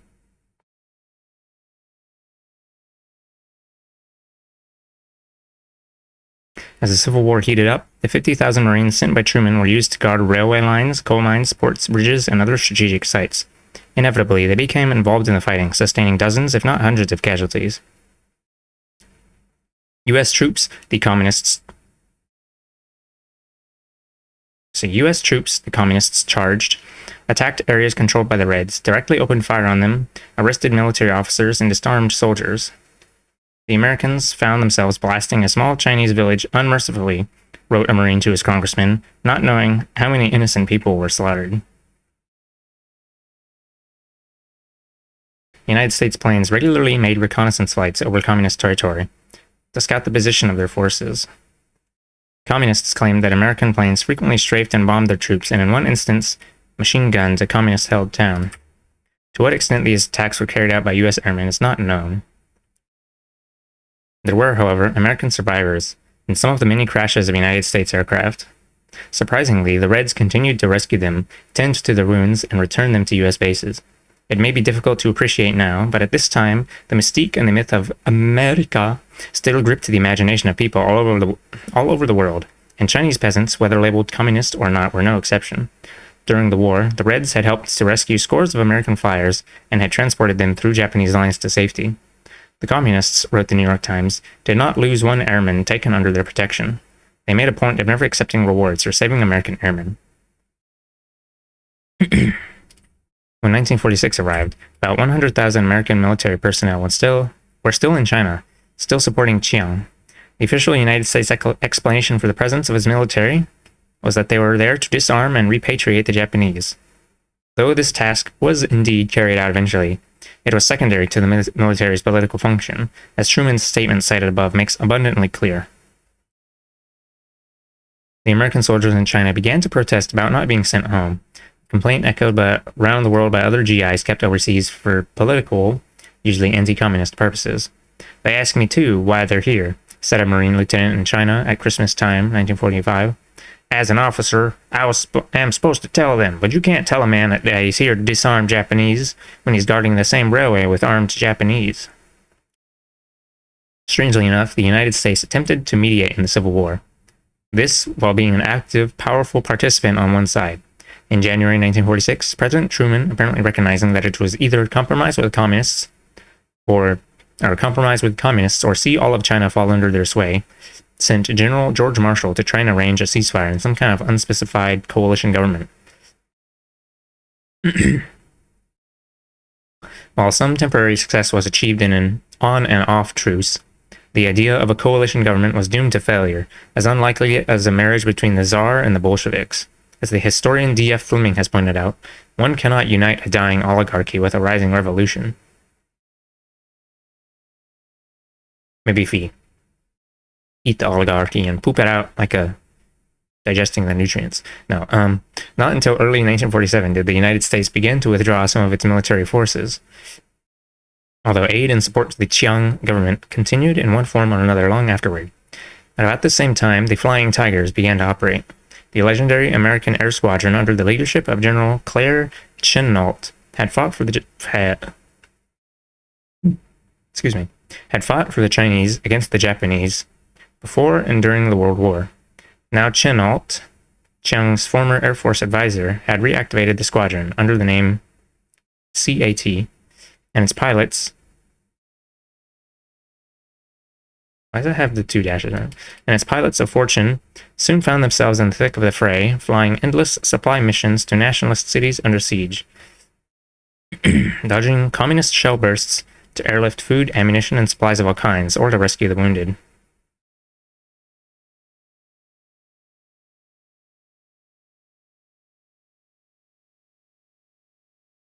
Technically, CAT was a private airline hired by the Chiang government, but before the Civil War came to an end, the airline had formally interlocked with the CAA to become the first unit in the agency's sprawling air empire to be, best known for the Air America line.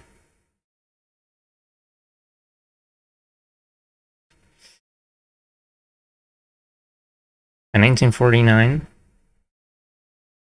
even the CIA has its own airlines. By 1949, United States aid to the nationalists since the war amounted to almost $2 billion in cash and $1 billion worth of military hardware. 39 nationalist army divisions had been trained and equipped. Yet the Chiang dynasty was collapsing all around in bits and pieces. it had not only been the onslaught of Chiang's communist foes, but the hostility of the Chinese people at large to his tyranny, his wanton cruelty, and the extraordinary corruption and decadence of his entire bureaucratic and social system. By contrast, the large areas under communist administration were models of honesty, progress, and fairness. Entire divisions of the Generalissimo's forces defected to the communists. American political and military leaders had no illusions about the nature and quality of Chiang's rule. The nationalist forces, said General David Barr, head of the U.S. military mission in China, were under the world's worst leadership. The Generalissimo, his cohorts and soldiers, fled to the offshore island of Taiwan, Formosa. They had prepared their entry 2 years earlier by terrorizing the islanders into a submission, a massacre which took the lives of as many as 28,000 people. Prior to the nationalists' escape to the island, the U.S. government entertained no doubts that Taiwan... Prior to the nationalists' escape to the island, the U.S. government entertained no doubts that Taiwan was a part of China. Afterward, uncertainty began to creep into the minds of Washington officials. The crisis was resolved in a remarkably simple manner. The U.S. agreed with Chiang that the proper way to view the situation was not that Taiwan belonged to China, but that Taiwan was China, and so it was called. In the wake of the communist success, China scholar Felix Green observed, Americans simply could not bring themselves to believe that the Chinese, however rotten their leadership, could have preferred a communist government. It must have been the handiwork of a conspiracy, an international conspiracy, at the control panel of which sat, not unexpectedly, the Soviet Union. The evidence for this, however, was thin to the point of transparency. Yeah, the sheer... No. Indeed, ever since Stalin's credo of socialism in one country won out over Trotsky's internationalism in the 1920s, the Russians had sided with Chiang more than with Mao, advising the latter more than once to dissolve his army and join Chiang's government. Oh, that's...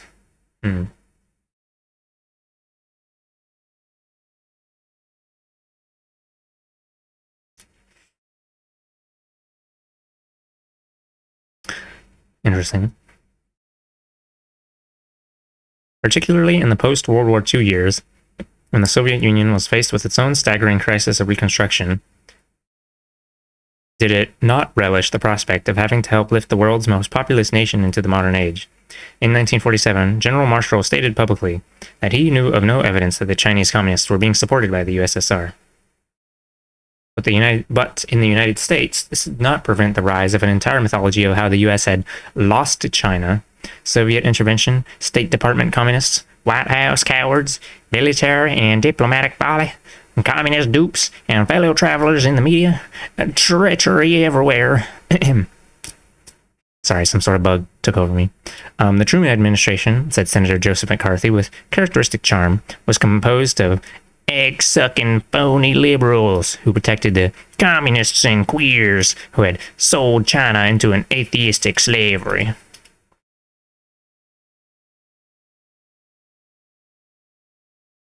Anyone can suck my eggs if they want. I won't stop you. Yeah, short of an all-out invasion of the country by large numbers of American troops, the colonizer bug took over. Yeah, it was all yeehaw. Little bug with a cowboy hat. Yeah, short of an all-out invasion of the country by large numbers of American troops, it is difficult to see what more the U.S. government could have done to prevent Chiang's downfall. Even after Chiang fled to Taiwan, the United States pursued a campaign of relentless assaults against the communist government, despite a request from Zhou Enlai for aid and friendship. The Red leaders saw no practical or ideological bar to this. Instead, the United States evidently conspired to assassinate Zhou on several occasions.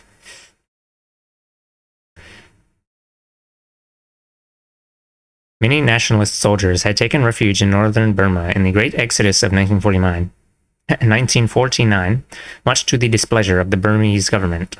There, the CIA began to regroup this stateless army into a fighting force. And during the early 1950s, a number of large and small-scale incursions into China were carried out. In one instance, in April 1951, a few thousand troops accompanied by CIA advisors and supplied by airdrops from American C-46s and C-47s. Oh, that's the cargo planes.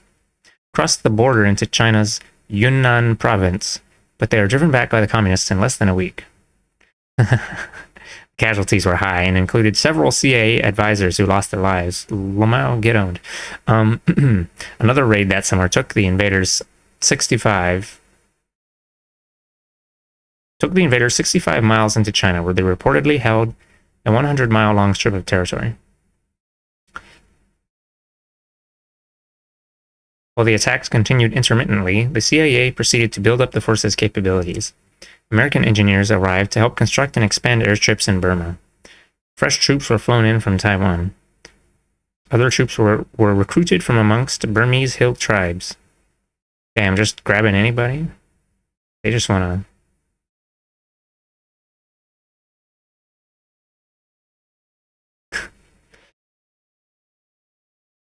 just squatting in Burma's house? That's kind of fucked up. CIA air squadrons were brought in for logistical services, and enormous quantities of American heavy arms were ferried in. Much of the supply of men and equipment came in via nearby Thailand. The army soon stood at more than 10,000 men. By the end of 1952, Taiwan claimed that 41,000 communist troops had been killed and more than 3,000 wounded. Doesn't it usually go the other way around, where the killed is less than wounded? Whatever.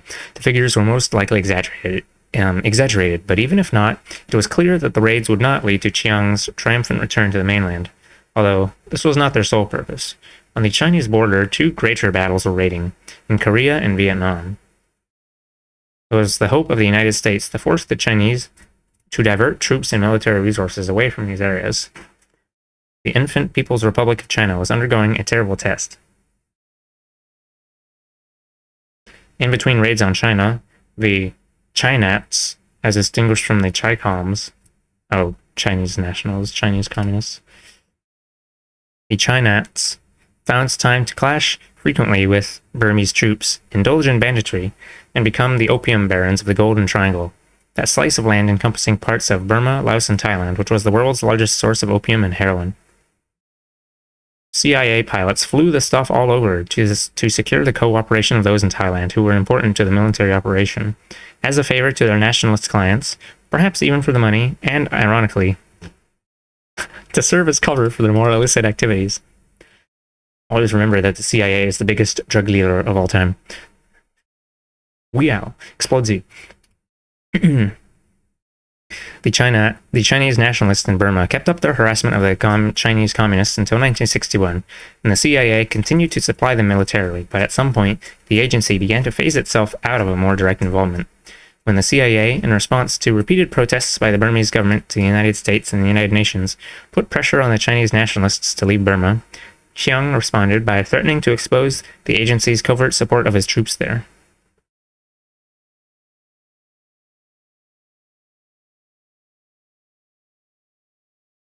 At an earlier stage, the CIA had entertained the hope that the Chinese would be provoked into attacking Burma, thereby forcing the strictly neutral Burmese to seek salvation in the Western camp.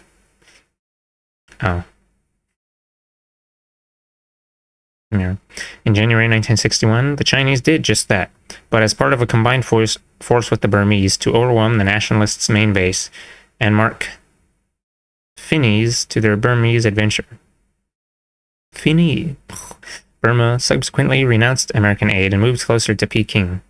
For many of the Chinese nationalists, unemployment was short-lived. They soon signed up with the CIA again, this time to fight with the agency's Grand Army in Laos. Burma was not the only jumping-off site for CIA-organized raids into China. Several islands within about 5 miles of the Chinese coast, particularly Quemoy and Matsu, were used as bases for hit-and-run attacks, often in battalion strength, for occasional bombing forays, and to blockade mainland ports. Chiang was brutally pressured by the U.S. to build up his troops on the islands beginning around 1953, as a demonstration of Washington's new policy of unleashing him. Oh, he's like a little guy they have in a box. The Chinese retaliated several times with heavy artillery attacks on Quemoy, on one occasion killing 2 American military officers. The prospect of an escalated war led the US later to have second thoughts and to ask Chiang to abandon the islands, but he then refused.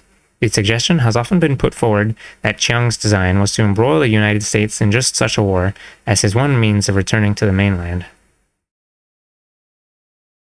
Many incursions into China were made by smaller, commando-type teams airdropped in for intelligence and sabotage purposes. In November 1952,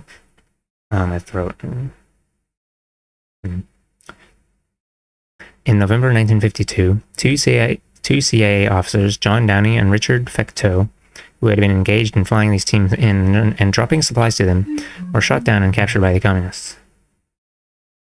2 years passed before Peking announced the capture and sentencing of the two men. Oh, thanks for the water and the stretch.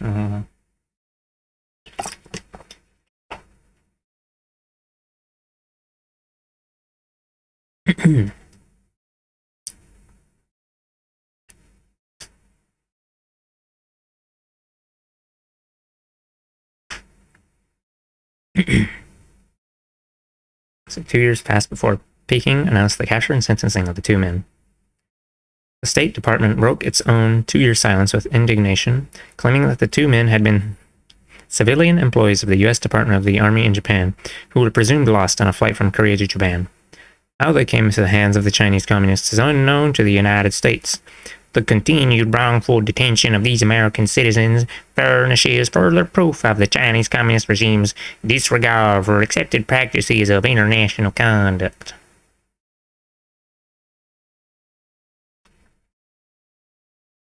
Fecteau was released in December 1971, shortly before President Nixon's trip to China. Downey was not freed until March 7, 1973, soon after Nixon publicly acknowledged him to be a CIA officer. The Peking announcement in 1954 also revealed that 11 American airmen had been shot down over China in January 1953, while on a mission which had as its purpose the airdrop of special agents into China and the Soviet Union. These men were luckier, being freed after only 2.5 years. All told, said the Chinese, they had killed 106 American and Taiwanese agents who had parachuted into China between 1951 and 1954 and had captured 124 others. Although the CIA had little, if anything, to show for its commando actions, it reportedly maintained the program until at least 1960. I'm still stretching, I'm just reading that same time. There were many other CIA flights over China for purely espionage purposes, carried out by high-altitude U-2 planes, pilotless drones, and other aircraft. These overflights began around the late 1950s and were not discontinued until 1971, to coincide with Henry Kissinger's first visit to Peking. The operation was not without incident. Several U-2 planes were shot down, and even more of the drones, 19 of the latter by Chinese count, between 1964 and 1969. China registered hundreds of serious warnings about violations of its airspace, and on at least one occasion, American aircraft crossed the Chinese border and shot down a MiG-17. It would seem that no degree of failure or paucity, scarceness of result, was enough to deter the CIA from seeking new ways to torment the Chinese in the decade following the revolution. Tibet was another case in point. The Peking government claims Tibet as part of China, as had previous Chinese governments for more than 2 centuries, although many Tibetans still regarded themselves as autonomous or independent. And then the US was like, oh boy, a point of division. The United States made its position clear during the war. The government of the United States has borne in mind the fact that the Chinese government has long claimed suzerainty over Tibet, and that the Chinese Constitution lists Tibet among areas constituting the territory of the Republic of China. This government has at no time raised question regarding either of those claims.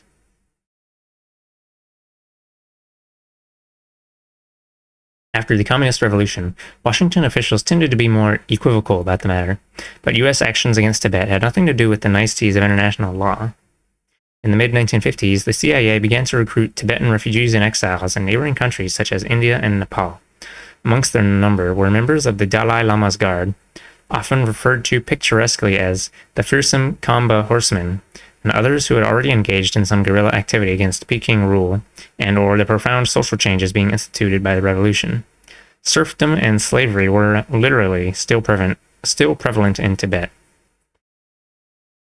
Those selected were flown to the United States to an unused military base high in the Colorado Mountains, an altitude approximating that of their mountainous homeland. There, hidden away as much as possible from the locals, they were trained in the fine points of paramilitary warfare. After completing training, each group of Tibetans was flown to Taiwan or another friendly Asian country, thence to be infiltrated back into Tibet or elsewhere in China, where they occupy themselves in activities such as sabotage, mining roads, cutting communication lines, and ambushing small communist forces. Their actions were supported by CIA aircraft and on occasion led by agency contract mercenaries. Extensive support facilities were constructed in northeast India. The operation in Colorado was maintained until sometime in the 1960s. How many hundreds of Tibetans passed through the course of instruction will probably never be known.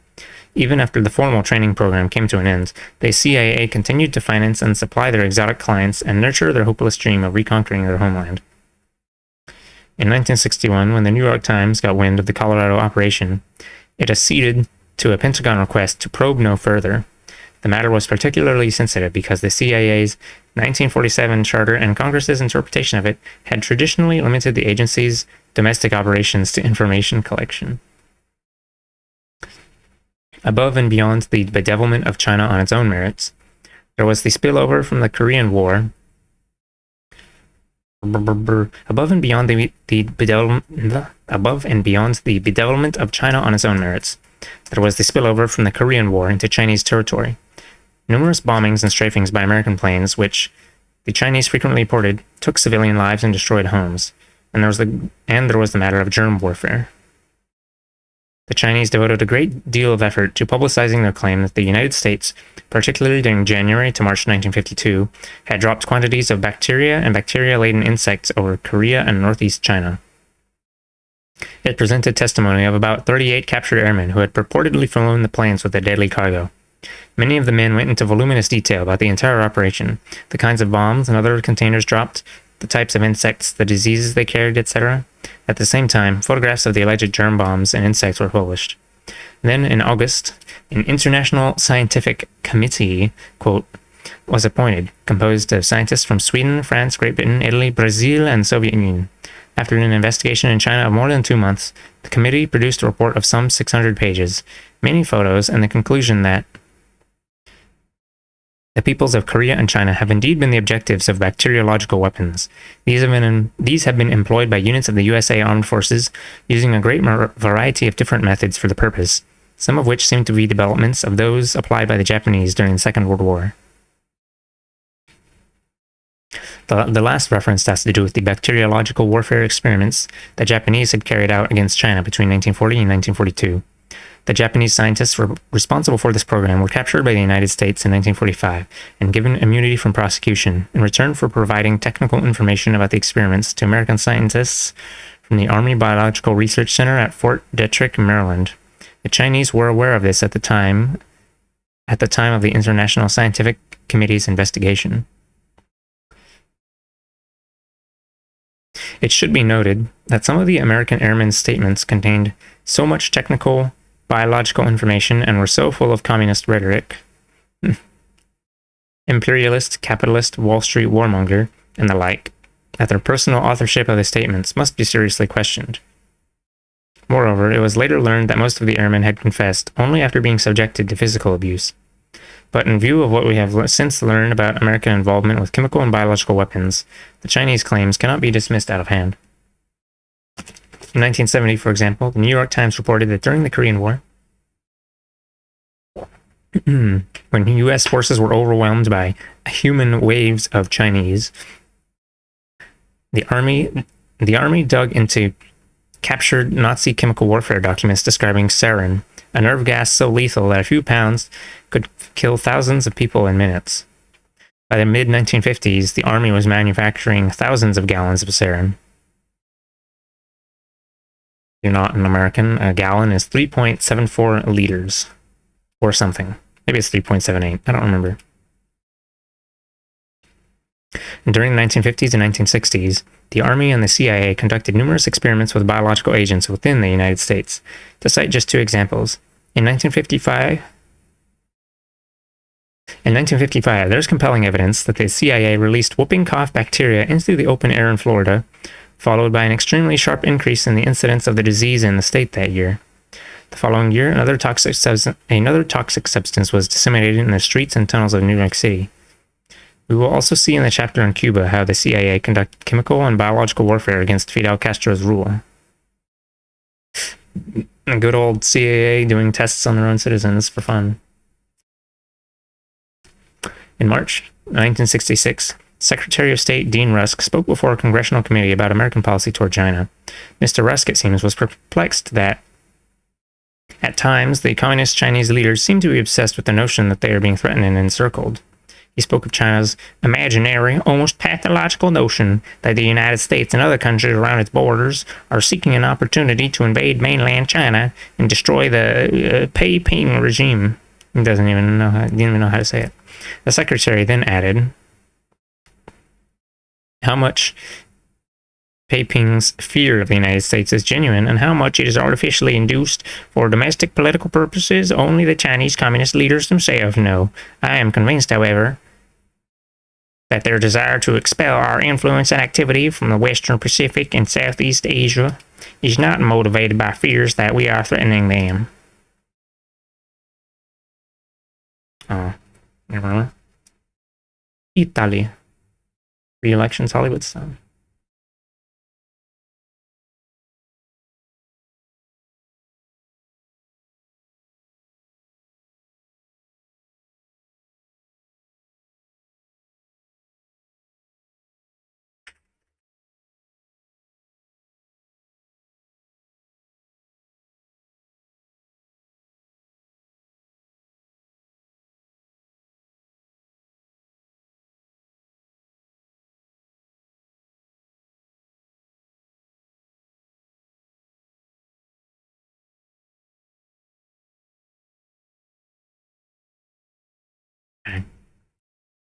Shmee.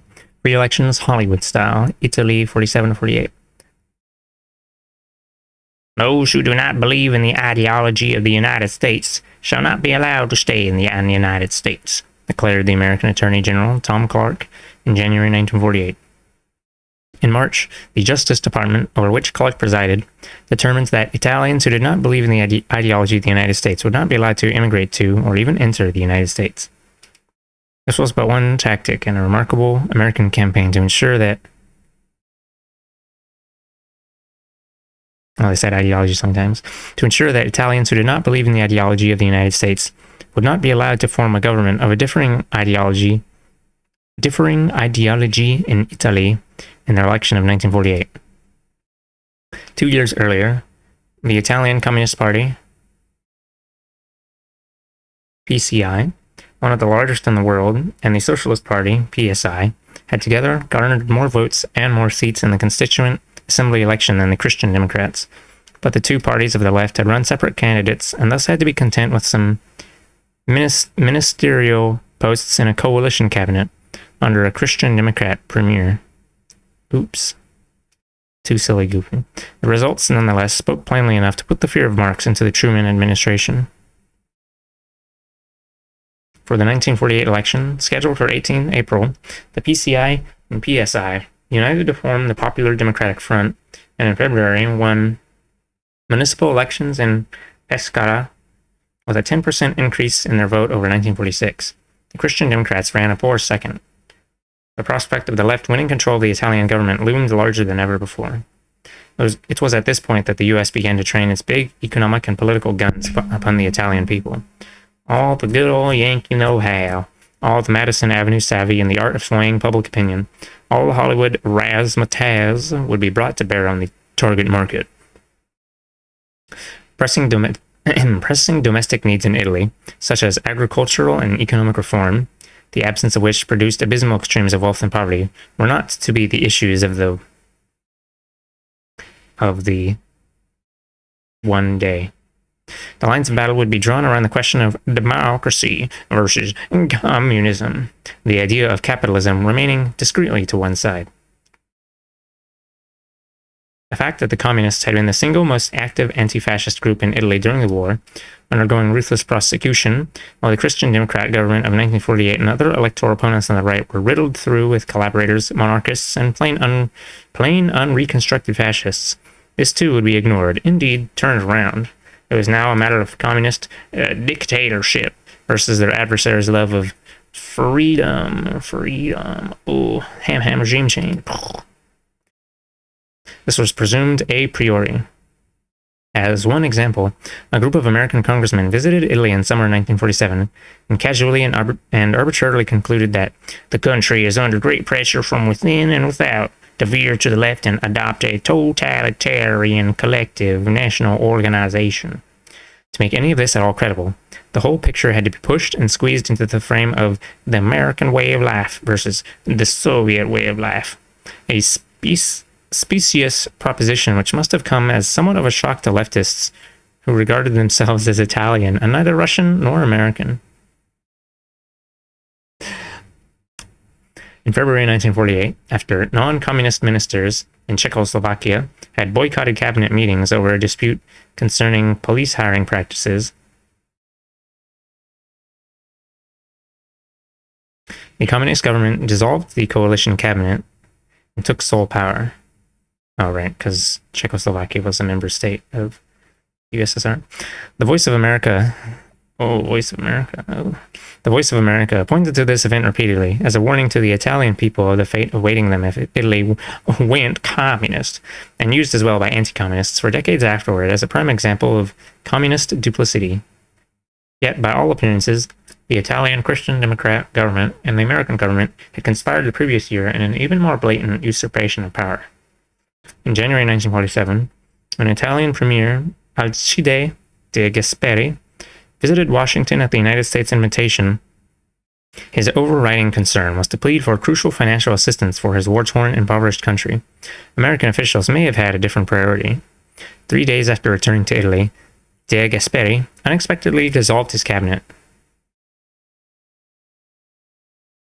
Wow. And it wasn't the communists that did it. Not surprised. No, you shouldn't be surprised. He dissolved his cabinet, which included several communists and socialists. The press reported that many people in Italy believed that de Gasperi's action was related to his visit to the United States and was aimed at decreasing leftist, principally communist, influence in the government. After 2 weeks of torturous delay, the formation of a center or center-right government sought by de Gasperi proved infeasible. The new cabinet still included communists and socialists, although the left had lost key positions, notably the ministries of Foreign Affairs and Finance. From this point until May, when de Gasperi's deputy, Ivan Lombardo, led a mission to Washington to renew the request for aid, promised loans were frozen by the United States for reasons not very clear. On several occasions during this period, the Italians left... On several occasions during this period, the Italian left asserted their belief that the aid was being held up pending the ouster of leftists from the cabinet. The New York Times was moved to note that some observers feel that a further leftward swing in Italy would delay aid. As matters turned out, the day Lombardo arrived in Washington, de Gasperi again dissolved his entire cabinet and suggested that a new cabinet would manage without the benefit of leftist members. This was indeed what occurred, and over the ensuing few months, exceedingly generous American financial aid flowed into Italy, in addition to the cancellation of the nation's $1 billion debt to the United States.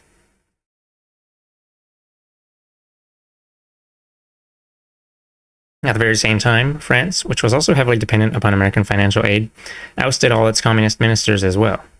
In this case, there was an immediate rationale: the refusal of the communist ministers to support Premier Ramadier in a vote of confidence over a wage freeze. Despite this, the ouster was regarded as a surprise and considered bold in France. An opinion was widespread that American loans were being used, or would be used, to force France to align with the US. Said Ramadier, "A little of our independence is departing from us with each loan we obtain." As the last month of the 1948 election campaign began, Time magazine pronounced the possible leftist victory to be the brink of catastrophe. It was primarily this fear, William Colby, former director of the CIA, has written, it was primarily this fear that had led to the formation of the Office of Policy Coordination, which gave the CIA the capability to undertake covert political propaganda and paramilitary operations in the first place. But covert operations, as far as is known, played a relatively minor role in the American campaign to break the back of the Italian left. It was the very overtness of the endeavor, without any apparent embarrassment, that stamps the whole thing with such uniqueness and arrogance. One might say swagger, like drunken swagger, like fisticuffs, not swagger like mix MC Mick, whatever. The fortunes of the FDP slid downhill with surprising acceleration in the face of an awesome mobilization of resources such as the following. Oh boy, lots and lots of words. It's a lot of bullet points.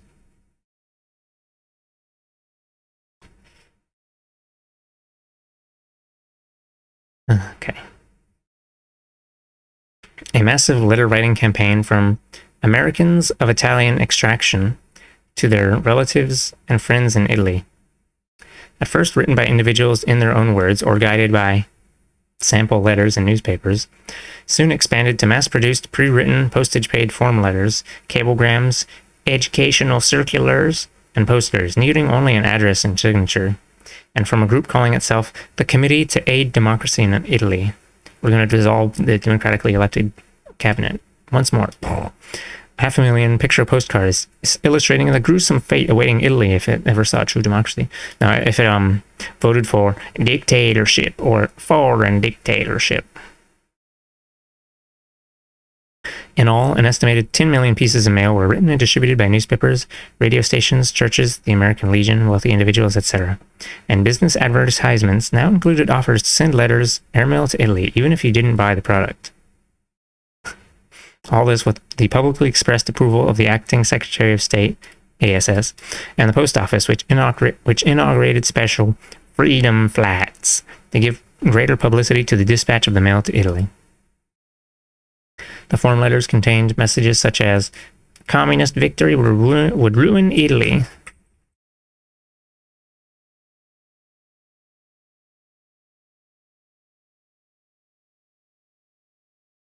Shmee. Hold on. A communist victory would ruin Italy. The United States would withdraw aid and a world war would probably result. We implore you not to throw our beautiful Italy into the arms of that cruel despot, communism. America hasn't anything against communism in Russia. Sick. Oh, yeah, because it's the USSR, which is not Russia. It's a union of socialist republics. But why impose it on other people? That's just a lie. But why impose it on other people, other lands, in that way, putting out the touch of liberty? If the forces of true democracy should lose in the Italian election, the American government will not send any more money to Italy, and we won't send any more money to you, our relatives.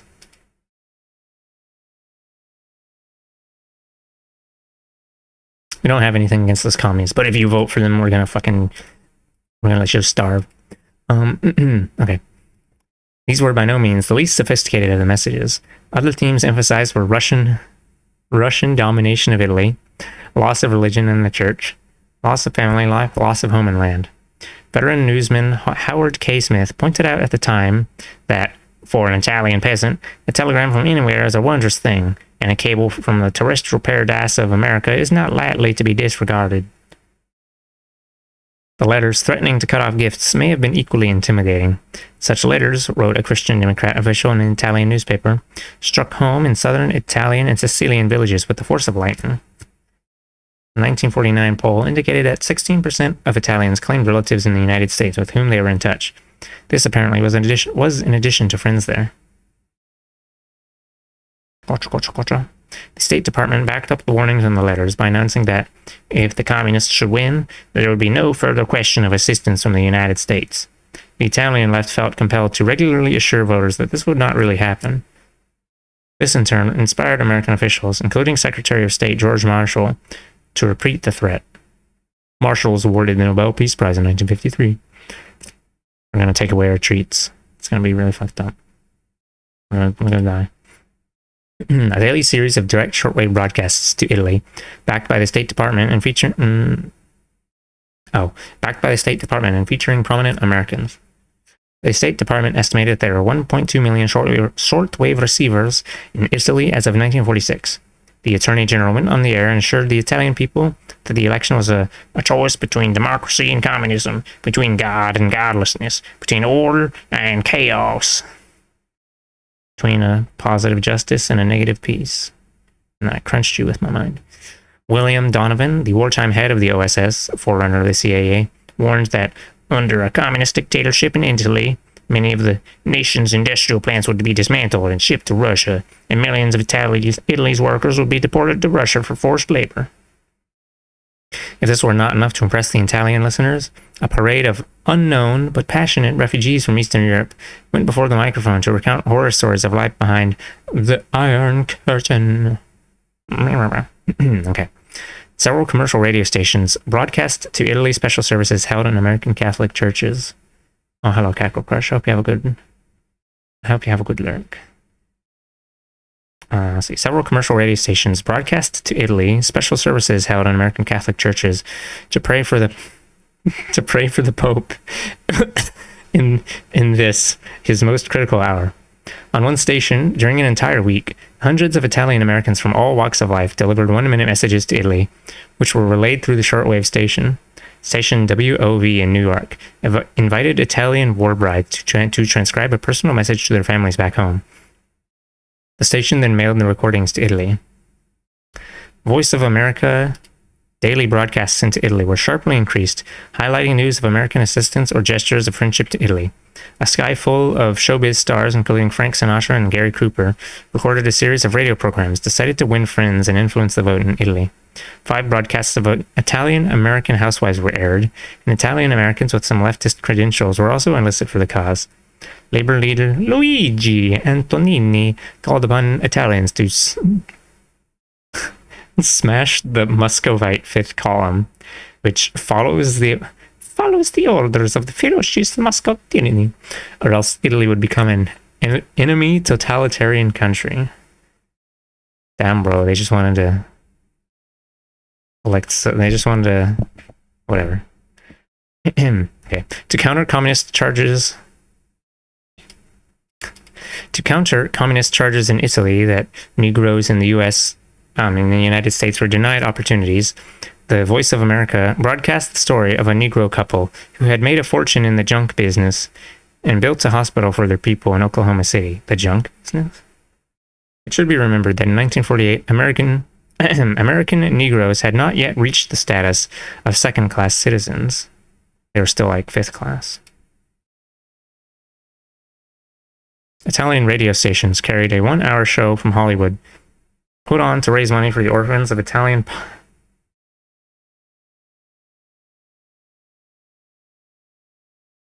pilots who had died in the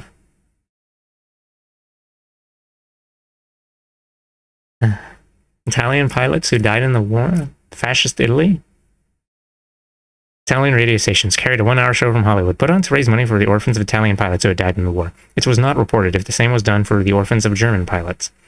American officials in Italy widely distributed leaflets extolling U.S. economic aid and staged exhibitions among low-income groups. The U.S. Information Service presented an exhibition on the worker in America and made extensive use of documentary and feature films to sell the American way of life. It was estimated that in the period immediately preceding the election, more than 5 million Italians each week saw American documentaries. Oh, their brain cells are getting blasted.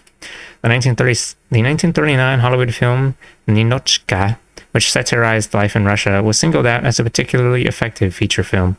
It was shown throughout working-class areas, and the communists made several determined efforts to prevent its presentation. After the election, a pro-communist worker was reported as saying that what licked us was Ninotchka. The Justice Department served notice that Italians who joined the Communist Party would be denied that dream of so many Italians, emigration to America. The State Department then ruled that any Italians known to have voted for the communists would not be allowed to even enter the terrestrial paradise. A department telegram to a New York Politico read, "Voting communist appears to constitute affiliation with Communist Party within meaning of immigration law, and therefore would require exclusion from United States." It was urged that this information be emphasized in letters to Italy. President Truman accused the Soviet Union of plotting the subjugation of Western Europe and called for universal military training in the United States and a resumption of military conscription to forestall threatened communist control and police state rule. Police state rule? You mean like in the United States? No. During the campaign, American and British warships were frequently found anchored off Italian ports. Time, and in addition, widely displayed and commented upon in Italy shortly before the election, gave its approval to the sentiment that the U.S. should make it clear that it will use force, if necessary, to prevent Italy from going communist. Yeah, don't vote for the communists, because otherwise all these boats anchored outside will blow up Italy. Damn. Wow, so nice of them.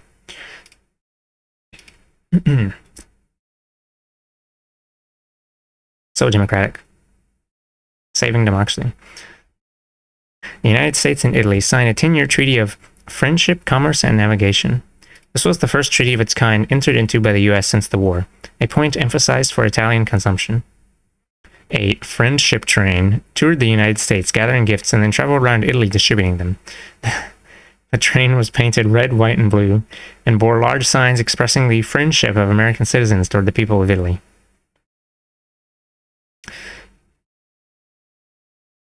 Yeah, we love those guys who were fasci just a few years earlier. We love them. Just like us. Crunch. The United States government stated that it favored Italian trusteeship over some of its former African colonies, such as Ethiopia and Libya, a wholly unrealistic proposal that could never come to pass in the post-war world. The Soviet Union made a similar proposal. The US, Great Britain, and France maneuvered the Soviet Union into vetoing, for the third time, a motion that Italy be admitted to the United Nations. The first time, the Russians had expressed their opposition on the grounds that a peace treaty with Italy had not been signed. After the signing in 1947, they said they would accept the proposal if other World War II enemies, such as Bulgaria, Hungary, and Romania, were also made members. The same three Allied nations proposed to the Soviet Union that negotiations take place with a view to returning Trieste to Italy, formerly the principal Italian port on the Adriatic coast, bordering Yugoslavia. Trieste had been made a free city under the terms of the peace treaty. The approval of the Soviet Union was necessary to alter the treaty, and the Western proposal was designed to put the Russians on the spot. The Italian people had an intense sentimental attachment to Trieste, and if the Russians rejected the proposal, it could seriously embarrass the Italian communists. A Soviet acceptance, however, would antagonize the Yugoslav allies. The U.S. prodded the Russians for a response, but none was forthcoming. From the Soviet point of view, the most obvious and safest path to follow would have been to delay their answer until after the election. Yet, they chose to announce their rejection of the proposal only 5 days before the vote, thus hammering another nail into the FDP coffin. A manifesto of peace to freedom-loving a manifesto of peace to freedom-loving Italians, calling upon them to reject communism, was sent to Premier de Gasperi. Its signatories included 2 former U.S. Secretaries of State, a former Assistant Secretary of State, ASS, a former Attorney General, a former Supreme Court Justice, a former Governor of New York, the former First Lady Eleanor Roosevelt, and many other prominent personages. This message was, presumably, suitably publicized throughout Italy, a task easy in the extreme inasmuch as an estimated 82% of Italian newspapers were in the hands of those unsympathetic to the leftist bloc. More than 200 American labor leaders, the most scum of the earth, no. More than 200 American labor leaders of Italian origin held a conference, out of which came a cable sent to 23 daily newspapers throughout Italy, similarly urging thumbs down on the Reds. Emphasis on the American part. They're just of Italian origin, but they're American. Crunches you. At the same time, the Italian-American Labor Council contributed $50,000 to anti-communist labor organizations in Italy.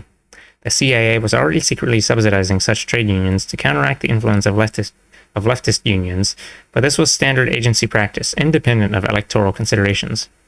According to a former CIA officer, when, in 1945, the communists came very near to gaining control of labor unions, first in Sicily, then all of Italy and southern France, cooperation between the OSS and the Mafia successfully stemmed the tide. Oh, big Mafia L. Womp womp.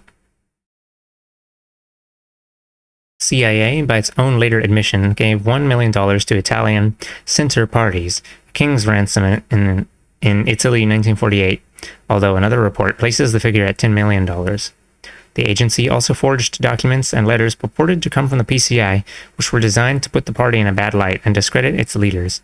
Anonymous books and magazine articles funded by the CIA told in vivid detail about supposed communist activities in Eastern Europe and the Soviet Union. Pamphlets dealt with PCI candidates' sex and personal lives, as well as smearing them with a fascist and/or anti-church brush. An American group featuring noted Italian-American musicians traveled to Rome to present a series of concerts. President Truman chose a month before the election as the time to transfer 29 merchant ships to the Italian government as a gesture of friendship and confidence in a democratic Italy. These were Italian vessels seized during the war, and others to replace those seized and lost. 4 days later, the House Appropriations Committee acted swiftly to approve $18.7 million in additional interim aid funds for Italy. 2 weeks later, the United States gave Italy $4.3 million as the first payment on wages due to 60,000 former Italian war prisoners in the U.S. who had worked voluntarily for the Allied cause. This was a revision of the peace treaty which stipulated that the Italian government was liable for such payments. 6 days before Election Day, the State Department made it public that Italy would soon receive... Oh, they're just showering Italy in treats. The State Department made it public that Italy would soon receive $31 million in gold in return for gold looted by the Nazis. The fact that only a few years earlier Italy had been the enemy fighting alongside the Nazis was now but a dim memory. 2 days later, the U.S. government authorized 2 further large shipments of food to Italy, one for $8 million worth of grains. A number of the aid ships, upon their arrival in Italy during the election campaign, had been unloaded amid ceremony and a speech by the American ambassador. Poster prominent in Italy read, "The bread that we eat, 40%... no, I'm not going to do Mario. The bread that we eat, 40% Italian flour, 60% American flour, sent free of charge." The poster neglected to mention whether the savings were passed on to the consumer or served to line the pockets of the baking companies. 4 days before Election Day, the American Commission for the Restoration of Italian Monuments, Inc., Incorporated, announced an additional series of grants to the Italian Ministry of Fine Arts. April 15th was designated Free Italy Day by the American sympathizers for a free Italy, with nationwide observances to be held. Damn, Free Italy Day was invented by Americans. Explodes you. The American ambassador, James Clement Dunn, traveled constantly throughout Italy, pointing out to the population on every possible occasion what American aid has meant to them and their country. Remember, we love you so much, but also if you don't vote anti-communist, we're going to starve you to death. Okay. At the last unloading of food, Dunn declared that the American people were saving Italy from starvation, chaos, and possible domination from outside. His speeches usually received wide coverage in the non-left press. By contrast, the Italian government prohibited several of its own ambassadors abroad from returning home to campaign for the FDP. In the historic speech of 12th of March 1947, which came to be known as the Truman Doctrine, the president had proclaimed, "I believe it must be the policy of the United States to support free peoples who are resisting attempted subjugation by armed minorities." How can you be subjugated by a minority? Whatever. Who are resisting attempted subjugation by armed minorities or by outside pressures. I believe that we must assist free peoples to work out their own destinies in their own way. Outside pressure, the United States crunches you. It scarcely needs to be emphasized how hypocritical this promise proved to be. but the voices which spoke out in the United States against the government's crusade in Italy were few and barely audible above the roar. The Italian-American Committee for Free Elections in Italy held a rally to denounce the propaganda blitz, declaring that thousands of Americans of Italian origin feel deeply humiliated by the continuous flow of suggestions, advice, and pressure put on the Italians, as though they were unable to decide for themselves whom to elect. The Progressive Party also went on record stating, "As Americans, we repudiate our government's threat to cut off food from Italy unless the election results please us. Hungry children must not go unfed because their parents do not vote as ordered from abroad." The party's candidate for president in 1948 was Henry Wallace, the former vice president who was an outspoken advocate of genuine detente with the Soviet Union. History did not provide the opportunity to observe what the reaction would have been among those who saw nothing wrong with what the United States was doing in Italy if a similar campaign had been launched by the Soviet Union or the Italian left in the United States on behalf of Wallace.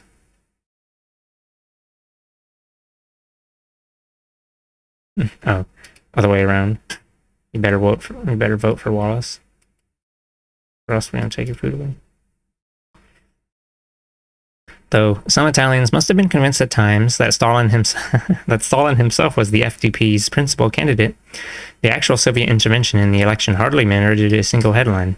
The American press engaged in speculation that the Russians were pouring substantial sums of money into the Communist Party's coffers. However, a survey carried out by the Italian Bureau of the United Press revealed that the anti-communist parties spent 7.5 times as much as the FDP on all forms of propaganda, the Christian Democrats alone spending 4 times as much. As for other Soviet actions, Howard K. Smith presented this observation.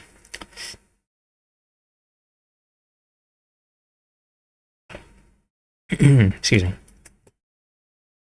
The Russians tried to respond with a few feeble gestures for a while.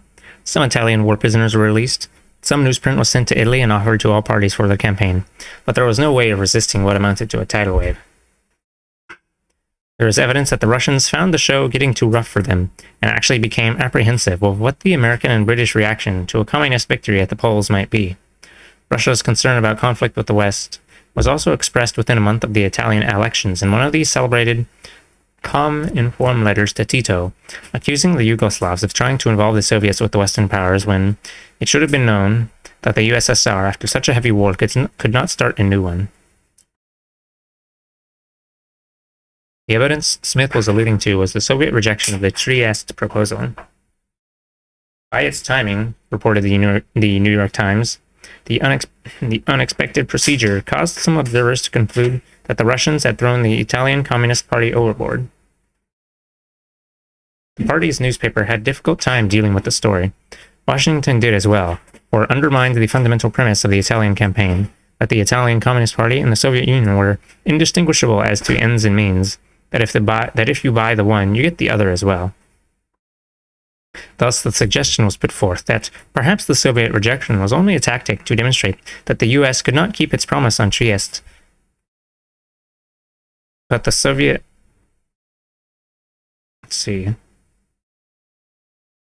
announcement had not been accompanied by any such propaganda message, and it would not explain why the Russians had waited several weeks until near the crucial end to deliver its body blow to their Italian comrades. In any event, the United States could only come out smelling a lot sweeter than the Russians. When the Broadway show had ended its engagement in Italy, the Christian Democrats stood as the clear winner with 48% of the vote. The leftist coalition had been humiliated with a totally unexpected polling of but 31%. It had been a crusade of the kind which Aneurin Bevan had ascribed to the Tories. The whole part of conservative politics in the 20th century, the British Labour leader wrote, is being deployed to enable wealth, to persuade poverty to use its political freedom to keep wealth in power.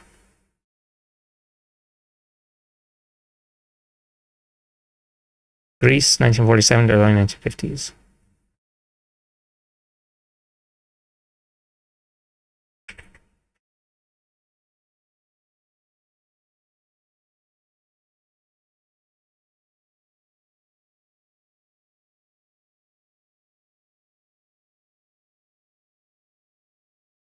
Cradle of democracy, client state.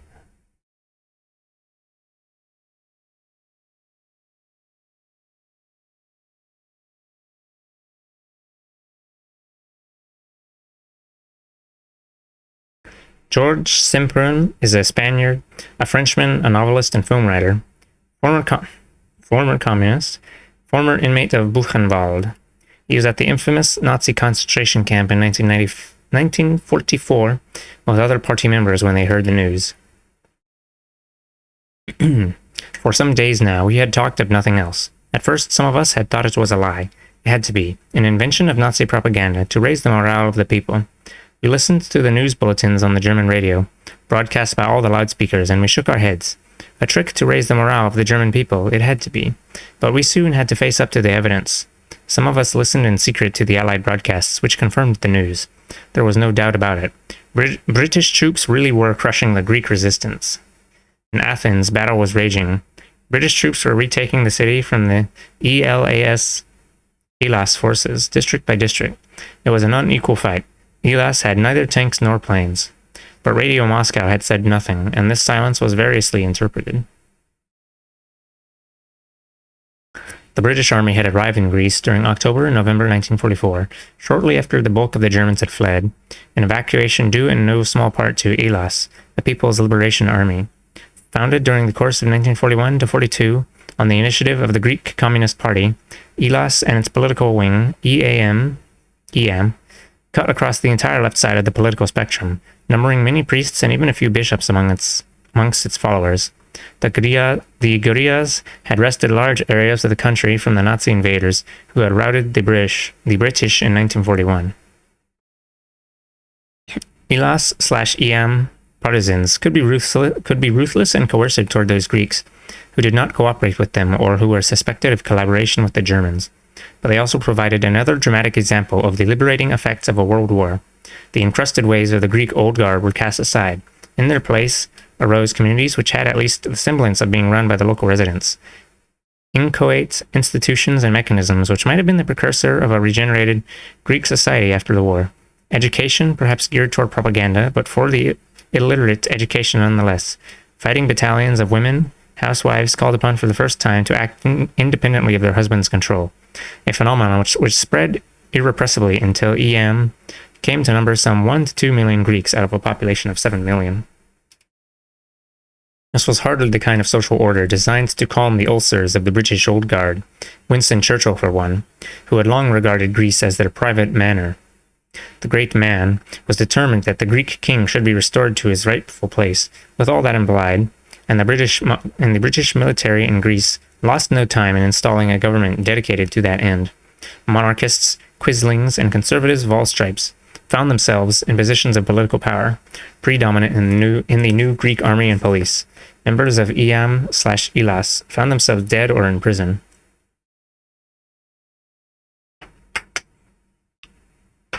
In the early days of the World War, when defeating the Nazis was the Allies' overwhelming purpose, Churchill had referred to Elas as those gallant guerrillas, and Elas's supporters had welcomed the British in early November 1944 with a sign reading, "We greet the brave English Army, EAM." But the following month, fighting broke out between Elas and the British forces and their Greek comrades in arms, many of whom had fought against Elas during the war and in the process collaborated with the Germans. Others had simply served with the Germans. The British Foreign Secretary Ernest Bevin acknowledged in August 1946 that there were 228 ex-members of the Nazi security battalions whose main task had been to track down Greek resistance fighters and Jews on active service in the new Greek army. Excuse me.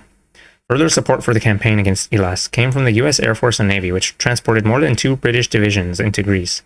All this while the war against Germany still raged in Europe.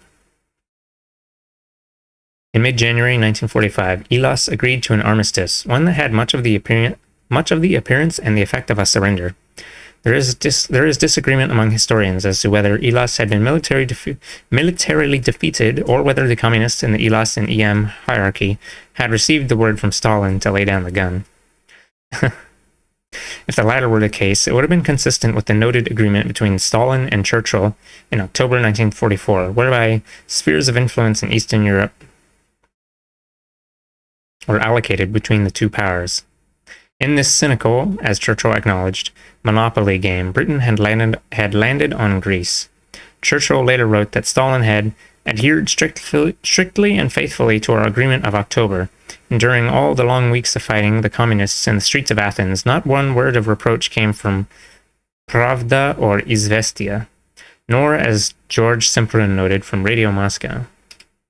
It is essential to remember, Professor D.F. Fleming has pointed out in his Imminent History of the Cold War, that Greece was the first of the liberated states to be openly and forcibly compelled to accept the political system of the occupying great power. It was Churchill who acted first, and Stalin who followed his example in Bulgaria and then in Romania, though with less bloodshed.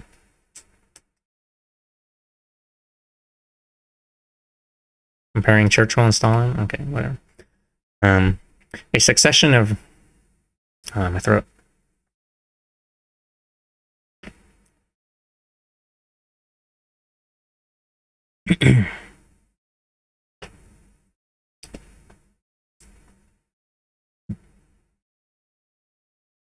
A succession of Greek governments followed, serving by the grace of the British and the United States.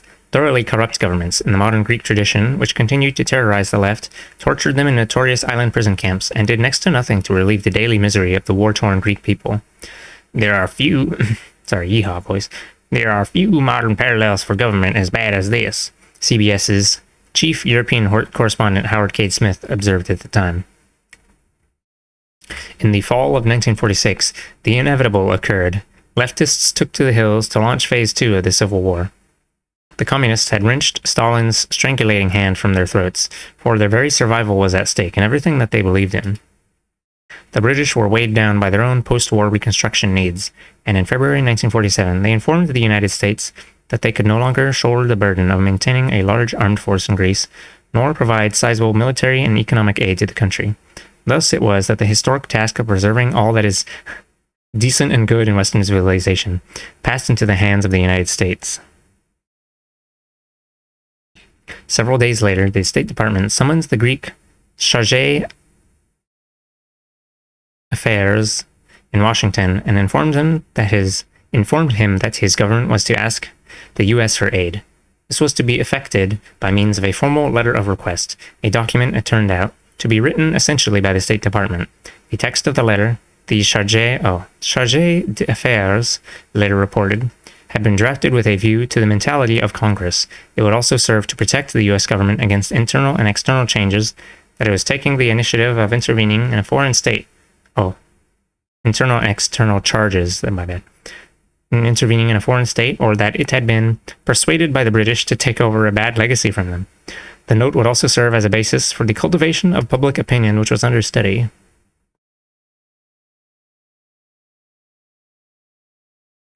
In July, in a letter to Dwight Griswold, like the blacksmith from Diablo? Damn. The head of the American mission to aid Greece, AMAG, Secretary of State George Marshall said, "It is possible that during your stay in Greece, you and the ambassador will come to the conclusion that the effectiveness of your mission would be enhanced if a reorganization of the Greek government could be effected. If such conclusion is reached, it is hoped that you and the ambassador will be able to bring about such a reorganization indirectly through discreet suggestion and otherwise in such a manner that even the Greek political leaders will have a feeling that the reorganization has been effected largely by themselves and not by pressure from without." The secretary spelled out a further guideline for Griswold, a man the New York Times shortly afterwards called the most powerful man in Greece. "During the course of your work, you and the members of your mission will, from time to time, find that certain Greek officials are not, because of incompetence,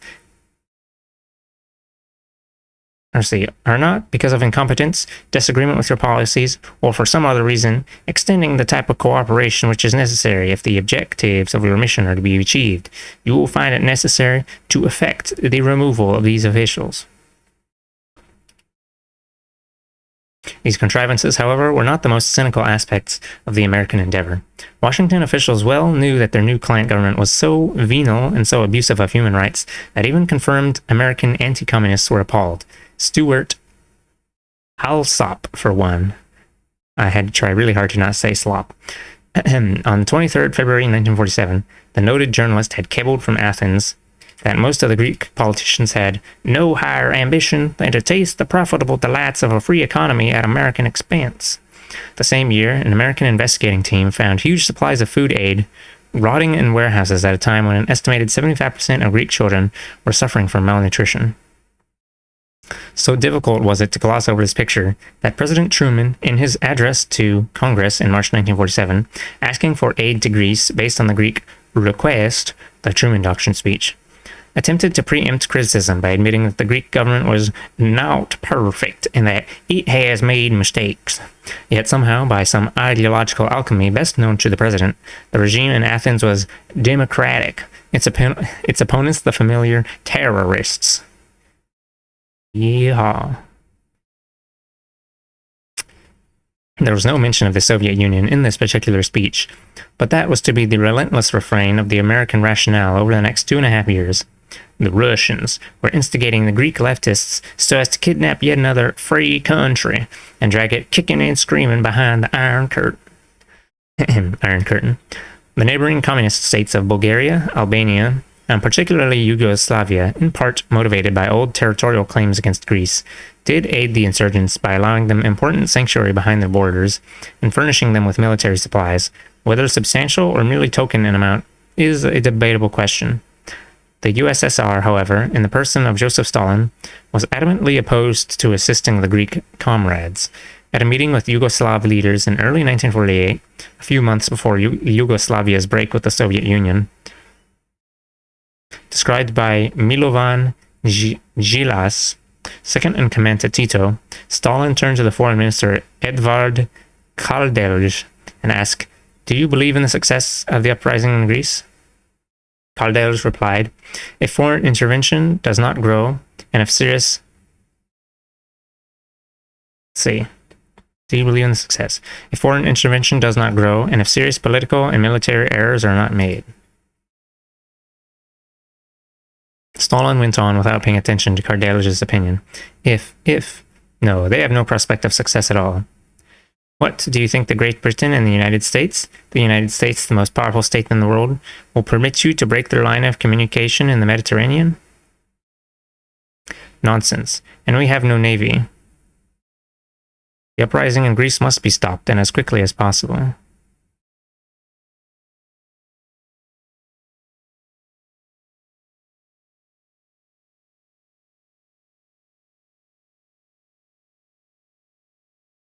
I don't know, maybe you should just let people do a revolution if they want.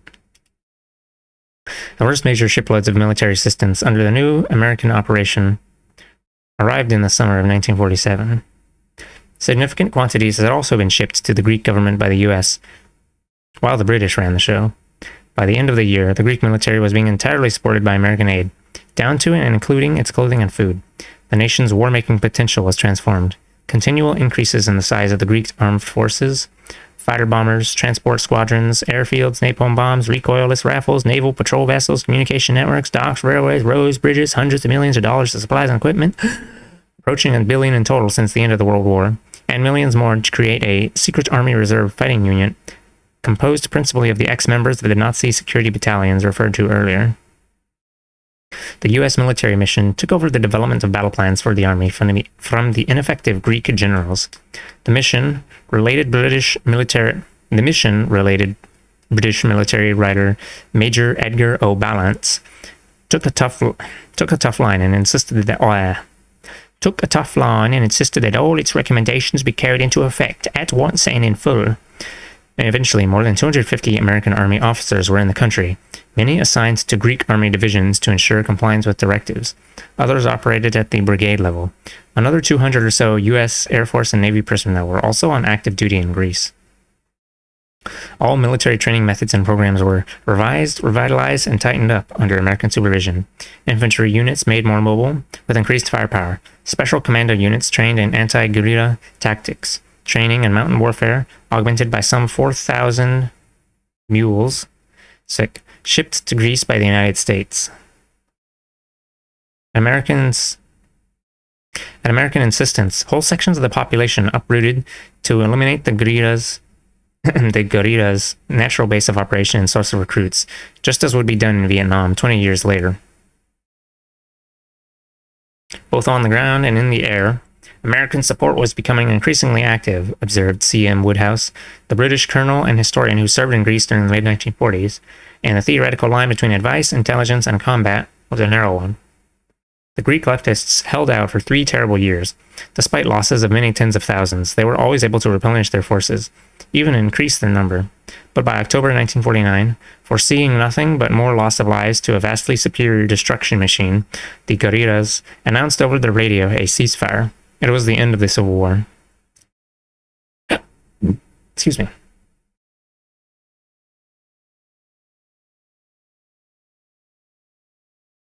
The extent of American hegemony over Greece from 1947 onwards can scarcely be exaggerated. We have seen Marshall's directives to Griswold and the American management of the military campaign. There were many other manifestations of the same phenomenon, of which the following are a sample. In September 1947, Vice Prime Minister Constantine Saldaris agreed to the dissolution of the government and the creation of a new ruling coalition. So democratic. I'm shitting myself. In doing so, said the New York Times, Saldaris had surrendered to the desires of Dwight P. Griswold, of U.S. Ambassador McVie, and also of the King. Before Saldaris addressed the Greek legislature on the matter, McVie stepped in to make a change to the speech. Over the next several years, each of the frequent changes of prime minister came about only after considerable American input, if not outright demand.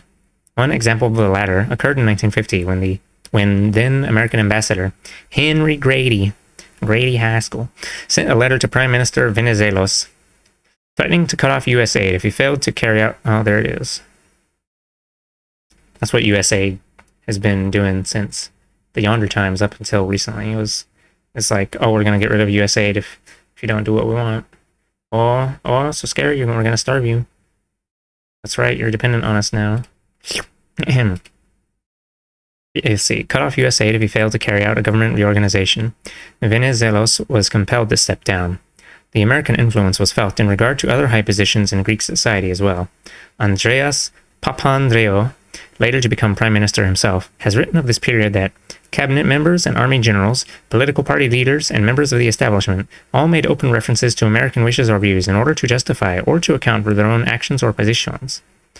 For undertaking a new crackdown on dissidents in July 1947, Greek authorities first approached Ambassador McVie. The ambassador informed them that the U.S. government would have no objection to preventative measures if they were considered necessary. Reassured, the Greeks went ahead and rounded up 4,000 people in 1 week.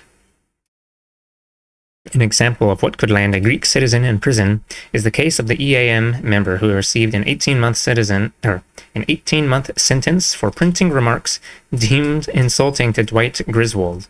He had referred to the American as the unofficial representative of a foreign country. So freedom. So free speech. In the economic sphere, Andreas Papandreou noted, the United States exercised almost dictatorial control during the early 50s, requiring that the signature of the chief of the U.S. economic mission appear alongside that of the Greek Minister of Coordination on any important documents. Earlier, American management of the economy may have been even tighter. A memorandum from Athens dated 17 November 1947 from the American mission to aid Greece to the State Department in Washington read in part, excuse me, We have established practical control over national budget, taxation, currency issuance, price and wage policies, and state economic planning, as well as over imports and exports, the issuance of foreign exchange, and the direction of military reconstruction and relief expenditures. There was, moreover, the creation of a new internal security agency, named and modeled after the CIA, KYP in Greek. For long, KYP was carrying out all the enduring practices of secret police everywhere, including systematic torture. By the early 1950s, Greece had been molded into a supremely reliable ally client of the United States. It was staunchly anti-communist and well integrated into the NATO system. It sent troops to Korea to support the United States' pretense that it was not simply an American war.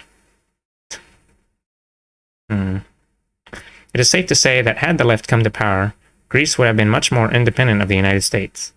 Greece would likely have been independent as well of the Soviet Union, to whom the Greek left owed nothing.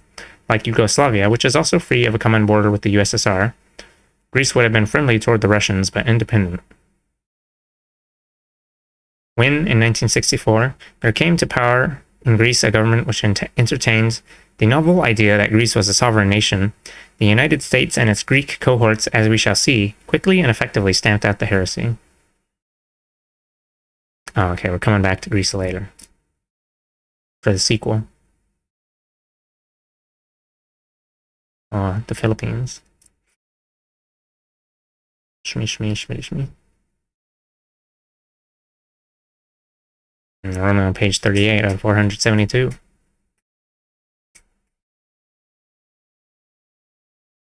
I feel like maybe I wasn't ready to read 6 hours of words today. I suppose I could just take a break.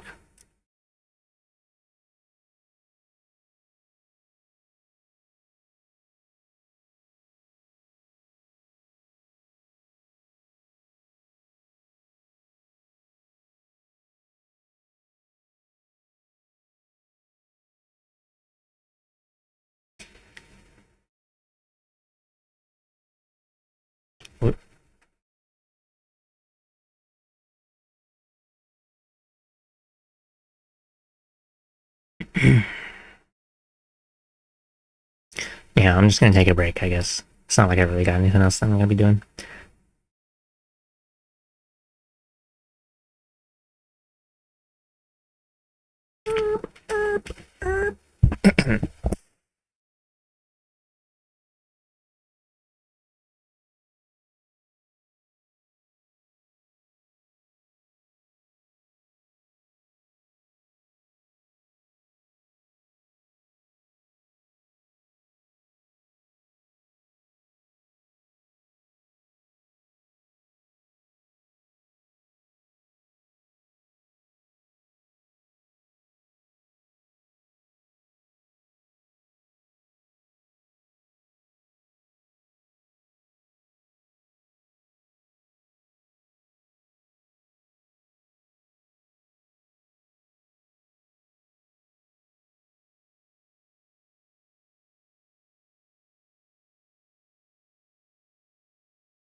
I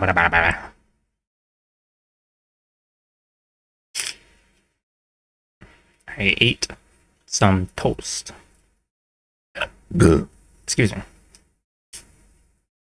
I also ate some shitty 2-year-old candy canes that we got from a thrift store place, because sometimes these thrift store places that are like the charity ones or whatever, they also give away some food, because yeah.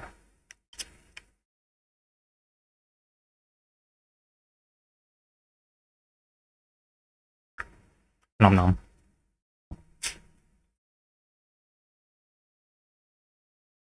I also have some Zappos I forgot about. Anyway. Oh, okay, let's fill this in. For the Philippines.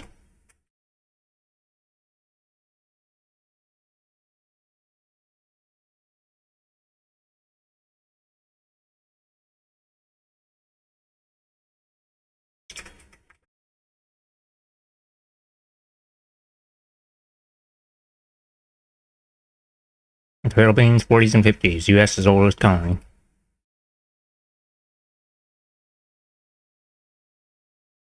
Okay, I forgot how much these Zappos make me. Activate saliva production, and they also kind of stick to my teeth a bit, so I will refrain from eating them. Because then I won't be able to read as much stuff out loud.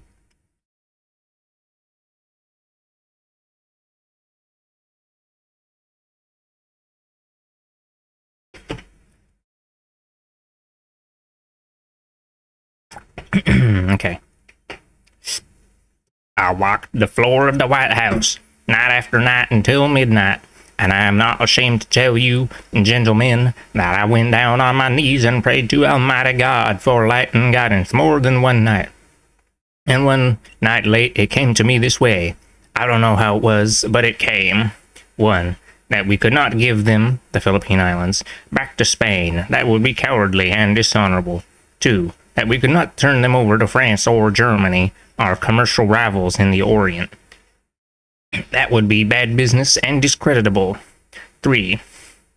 That we could not leave them to themselves. They were unfit for self-government, and they would soon have anarchy and misrule over there worse than Spain's was. And 4. That there was nothing left for us to do but to take them all and to educate the Filipinos and uplift and civilize and Christianize them. And by God's grace, shit all over, I mean, do the very best we could by them as our fellow men, for whom Christ also fucks that shit. I mean, boinks the doink. Blah. Amen. No, I don't know. The rest of that is cut off for some reason. William McKinley, President of the United States, 1899. William McKinley's idea of doing the very best by the Filipinos was to employ the United States Army to kill them in the tens of thousands, burn down their villages, subject them to torture, and lay the foundation for an economic exploitation which was proudly referred to at the time as imperialism by leading American statesmen and newspapers. Excuse me. After the Spanish had been driven out of the...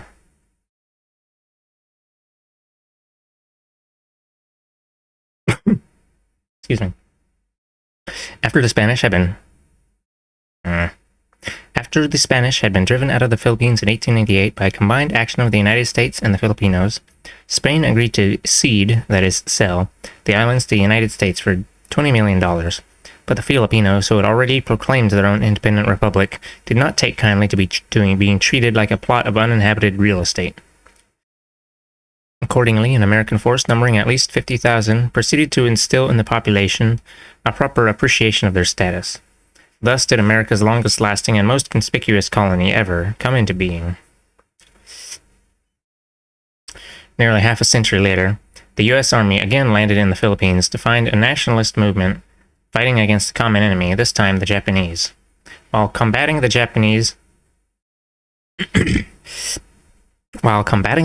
during 1945, the American military took many measures. Oh, hello. Hello, Adam. Welcome to Ham Regime Change. I mean, welcome to I'm reading a book about U.S.'s foreign interventions since World War II. Oh, I said I wasn't going to eat any more of these. Okay, let me put that over there. I hope you're doing good today. Let's see. Nearly half a century later, the U.S. Army again landed in the Philippines to find a nationalist movement fighting against a common enemy, this time the Japanese. While combating the Japanese during 1945, the American military took many measures aimed at quashing this resistance army, the Hooks, or a shortening of Hook Balahap, People's Army against Japan in Tagalog. American forces disarmed many Hook units, removed the local governments which the Hooks had established, and arrested and imprisoned many of their high-ranking members as well as leaders of the Philippine Communist Party. Guerrilla forces, primarily organized and led by American officers, and composed of U.S. and Filipino soldiers of the so-called U.S. Army forces in the Far East, undertook police-type actions which resulted in a virtual reign of terror against the Hooks and suspected sympathizers. Disparaging rumors were spread about the Hooks to erode their support amongst the peasants, and the Japanese were allowed to assault Hook forces unmolested. I still can't escape history class even after graduating? Half joking? Well, they don't teach any of this to you in history class. They don't... I don't know. What are the last chapter? I'm on page 38 right now. I'll just go to the table of contents.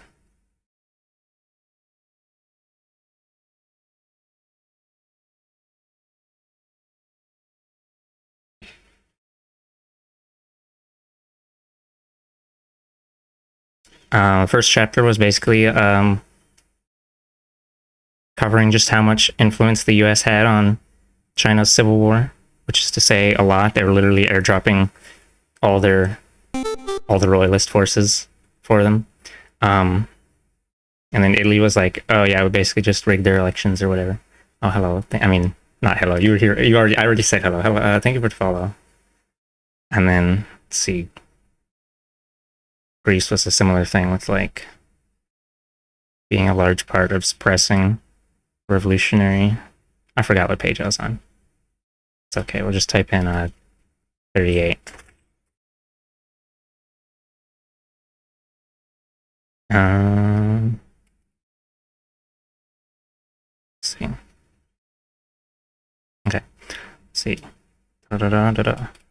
This, while the Hooks were engaged in a major effort against the Japanese invaders and Filipino collaborators and frequently came to the aid of American soldiers.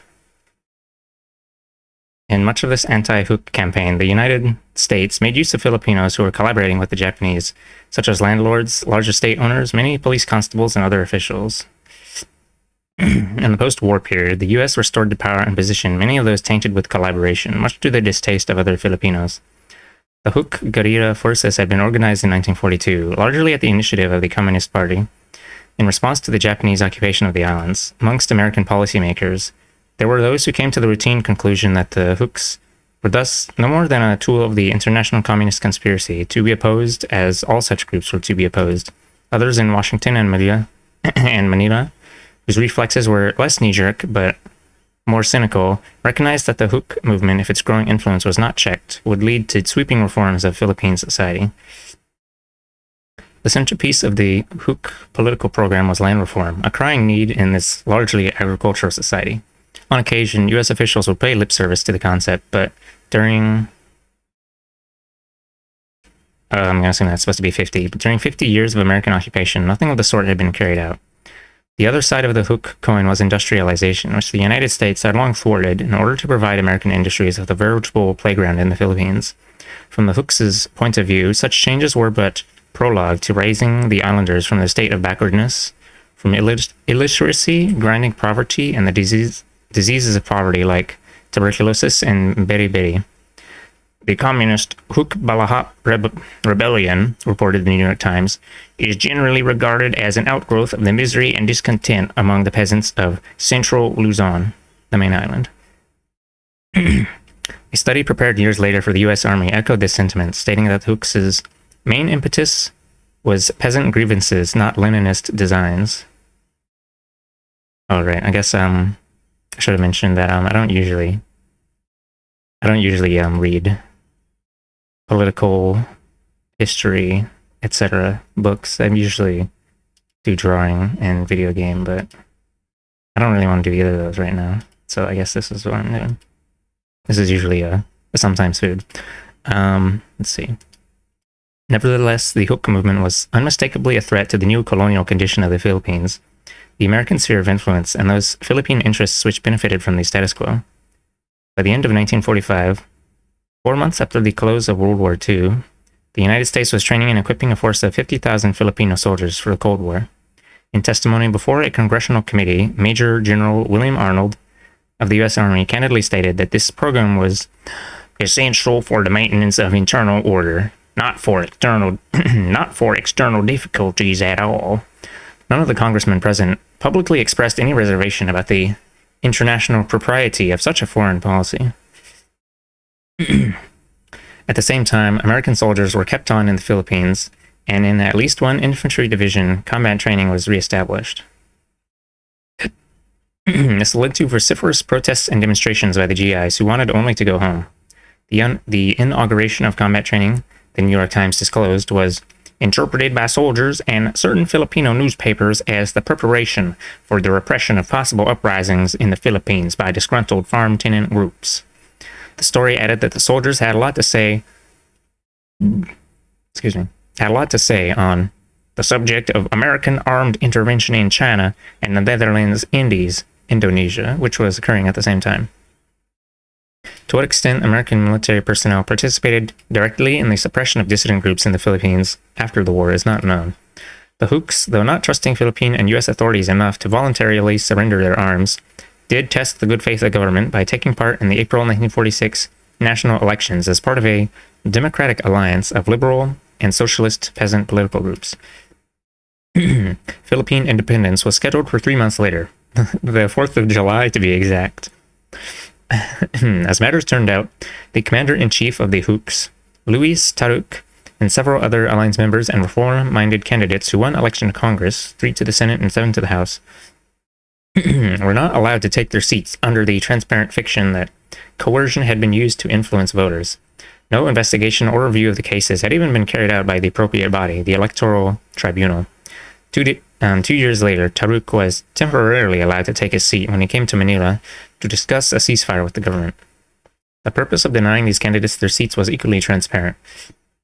The government was thus able to push through Congress the controversial Philippine-U.S. Trade Act, passed by 2 votes more than required in the House, and by nothing to spare in the Senate, which yielded to the United States bountiful privileges and concessions in the Philippine economy, including equal rights in the development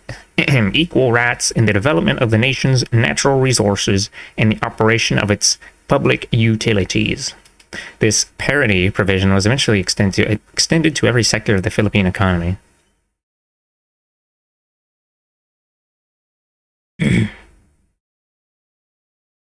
Equal rights for this, you and the guy who just broke into your house.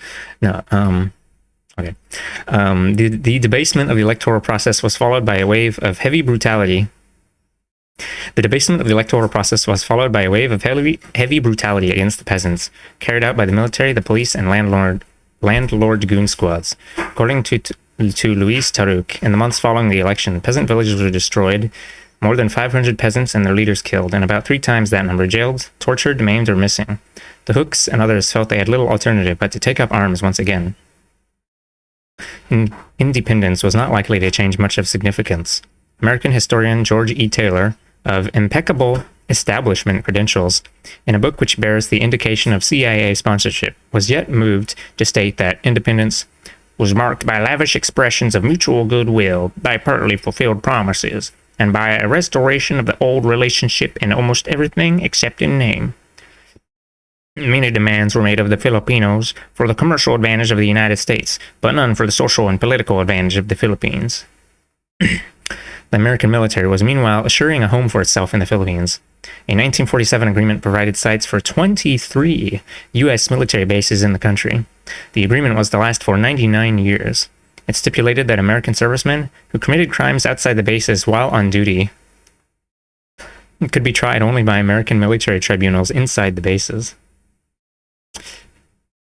Yowza. By the terms of a companion military assistance pact, the Philippine government was prohibited from purchasing so much as a bullet from any arms source other than the U.S., except with American approval. Such a state of affairs, necessarily involving training, maintenance, and spare parts, made the Philippine military extremely dependent upon their American counterparts. Further, no foreigners other than Americans were permitted to perform any function for or with the Philippine armed forces without the approval of the United States. By early 1950, the United States had provided the Philippines with over $200 million of military equipment and supplies, a remarkable sum for that time, and was in addition to the construction of various military facilities. The Joint U.S. Military Advisory Group, JUSMAG, reorganized the Philippine Intelligence Capability and Defense Department, put its chosen man, Ramon Magsaysay, at its head, and formed the Philippine Army into battalion combat teams trained for counterinsurgency warfare. The Philippines was to be a laboratory experiment for this unconventional type of combat. The methods and terminology such as search and destroy and pacification were later to become infamous in Vietnam.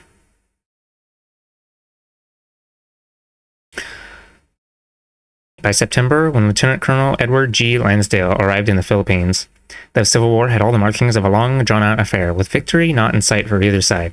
Ostensibly, Lansdale was just another American military advisor attached to JUSMAG, but in actuality, he was the head of CIA clandestine and paramilitary operations in the country. His apparent success in the Philippines was to make him a recognized authority in counterinsurgency. In his later reminiscences about this period in his life, Lansdale relates his surprise at hearing from informed Filipino civilian friends about how repressive the Quirino government was, that its atrocities matched those of, or attributed to, the Hooks, that the government was rotten with corruption, down to the policeman in the street, Lansdale observed on his own, that Quirino himself had been elected the previous year through extensive fraud, and that the Hooks were right. They were the wave of the future, and violence was the only way for the people to get a government of their own. The police, wrote a correspondent for the Saturday Evening Post, were bands of uniformed thieves and rapists, more feared than bandits. The army was a little better.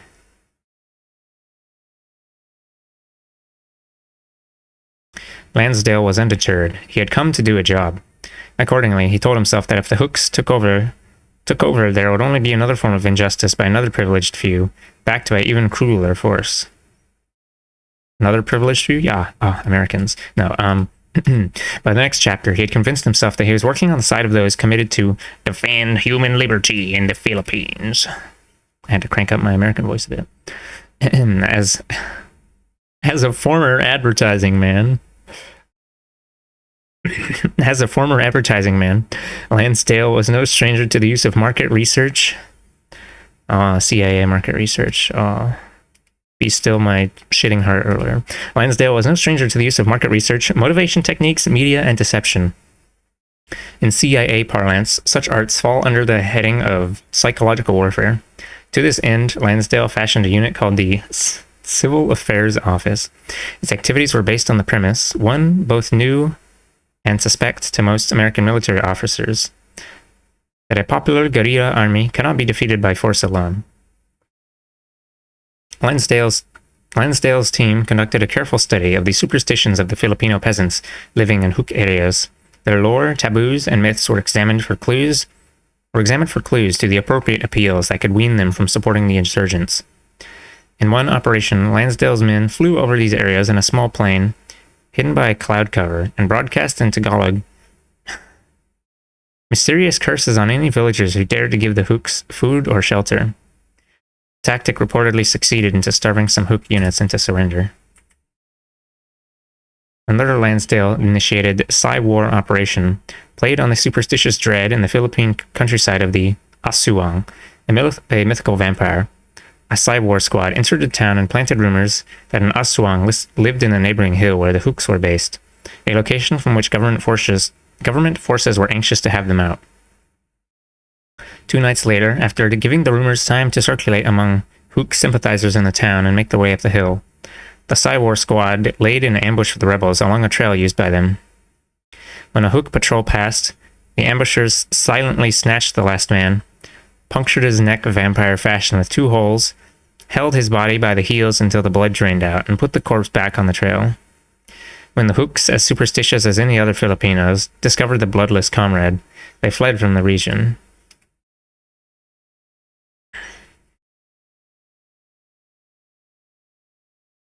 If you ever run into a guy and he says he worked for the CIA, you should pop him like a grape then and there. Lansdale regularly held coffee clutches with Filipino officials and military personnel in which new ideas were freely tossed back and forth, a la Madison Avenue brain session. Out of this came the Economic Development Corps to lure Hooks with a program of resettlement on their own patch of farmland with tools, seeds, cash loans, and etc.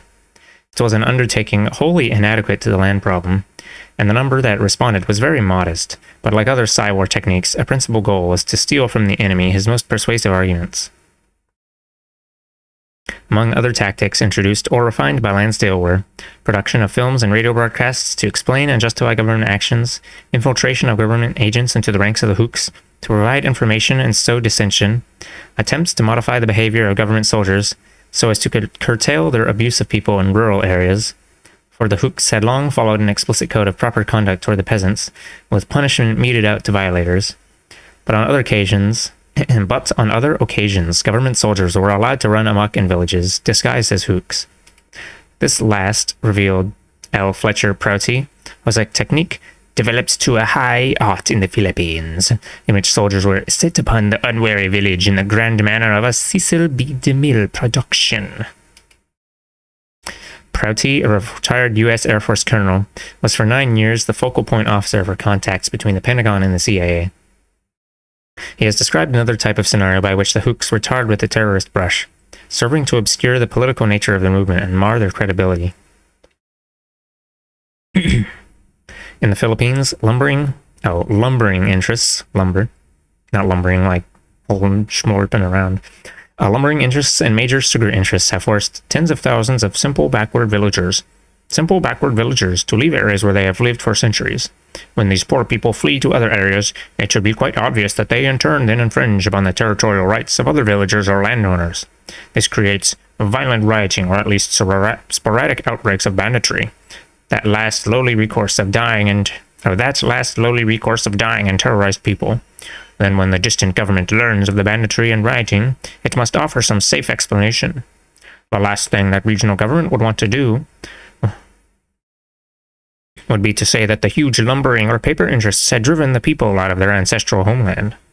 In the Philippines, it is customary for the local/regional government to get a 10% rake-off on all such enterprise, and from national politicians to get another 10%. So the safe explanation becomes communist-inspired subversive insurgency. The word for this in the Philippines is hook. The most insidious part of the CIA operation in the Philippines was the fundamental manipulation of the nation's political life, featuring stage-managed elections and disinformation campaigns. The high point of this effort was the election to the presidency in 1953 of Ramon Magsaysay, the cooperative former Defense Department head. Lansdale, it was said, invented Magsaysay.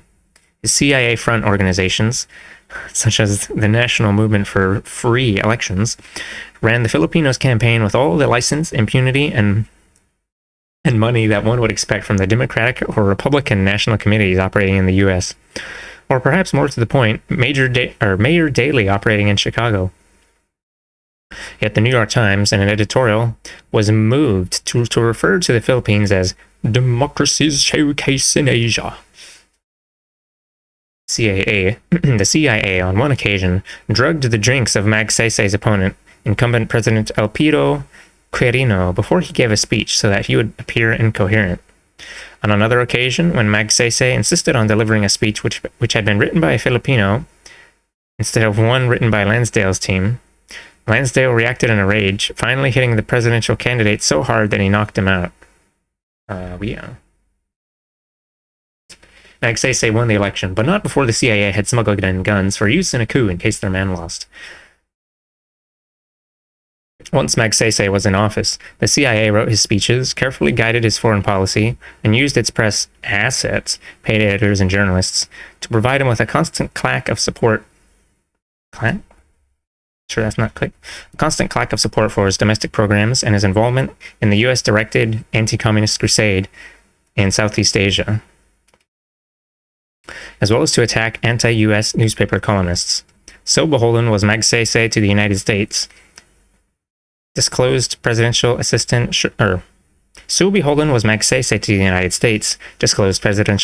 Sherman Adams, that he sent word to Eisenhower that he would do anything the United States wanted him to do, even though his own foreign minister took the opposite view. One inventive practice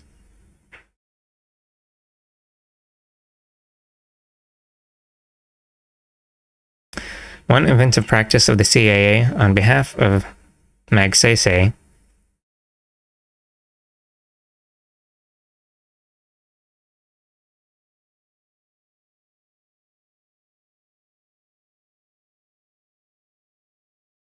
Sorry, I was thinking, oh, literally puppet. Dance my puppet Moha, and then I got reminded of something. Totally unrelated, but no, someone used a similar phrase, man, or something about. Yeah, it's whatever.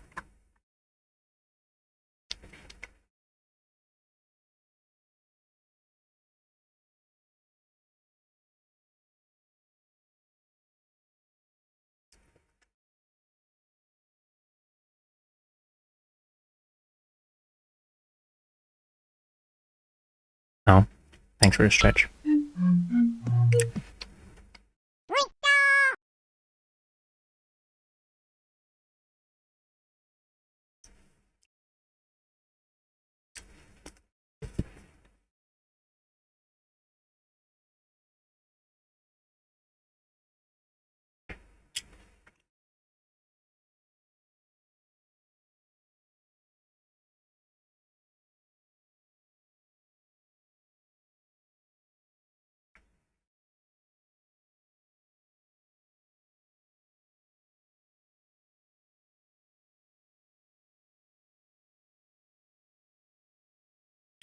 The thing I got reminded of was when I reposted a video from known rude YouTuber Bad Empanada about it was about the leftist, so-called American leftist goobs, and how they like to be buddy-buddy with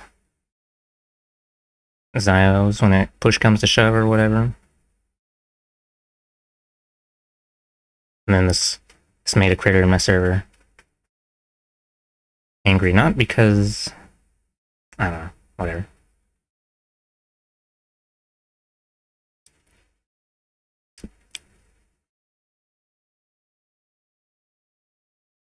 They say that if you have a Nazi in a room with 9 other people, and the 9 people don't object, then you have a room with 10 Nazis. And it stands to reason that the same thing would apply to Zionists, but I don't know. I mean, I guess it wasn't really even a criticism of the video, it was just they were upset that it was an Australian, another white guy criticizing America. Okay, I'm gonna move on from that now. Just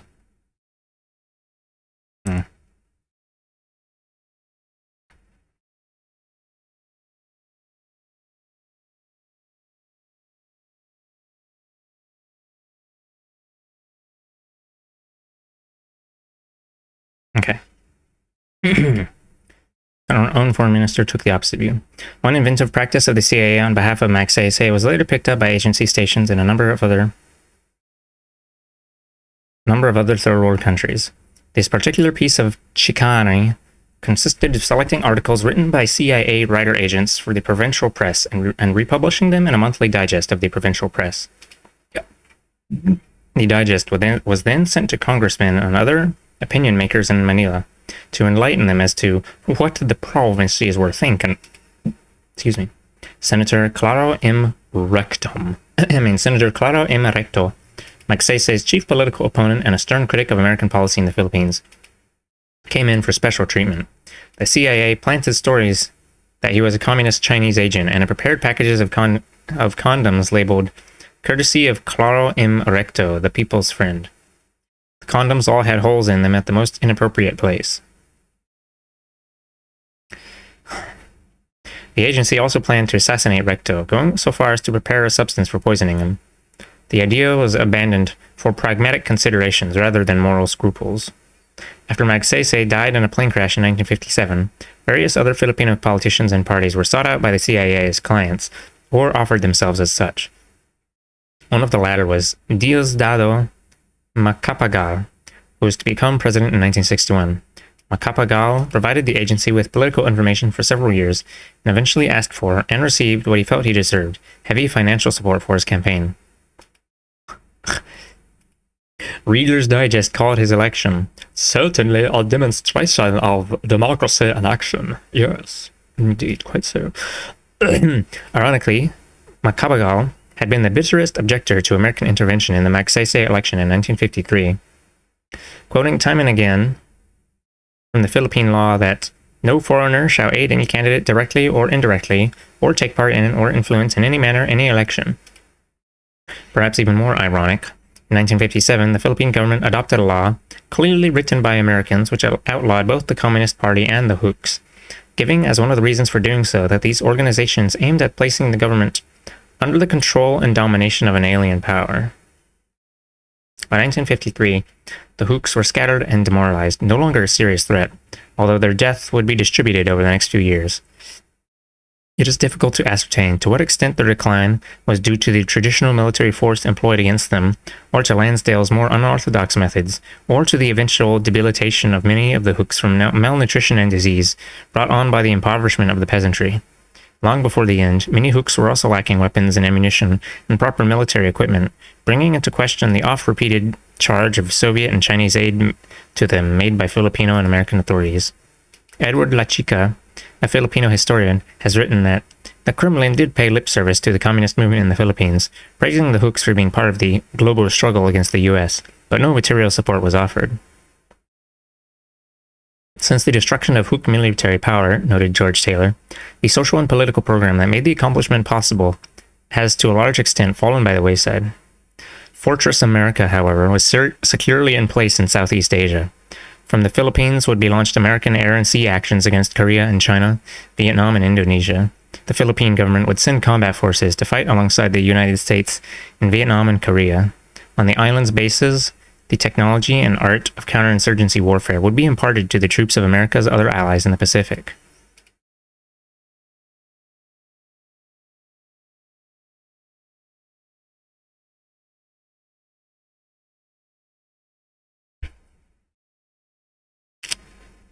I'm gonna eat another candy. Can't stop me. Korea. Keiseki. Shippa. Okay.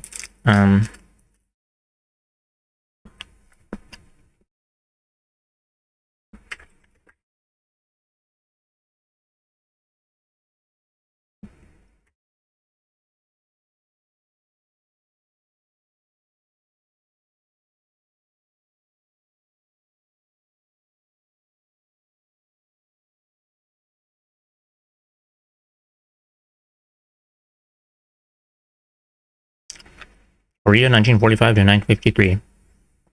Was it all that it appeared to be? To die for an idea, it is unquestionably noble. But how much nobler it would be if men died for ideas that were that were true.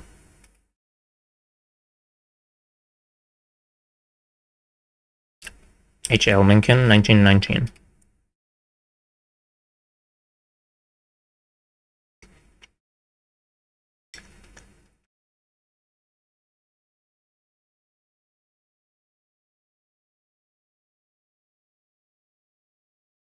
Oh yeah, I was supposed to stretch and drink water.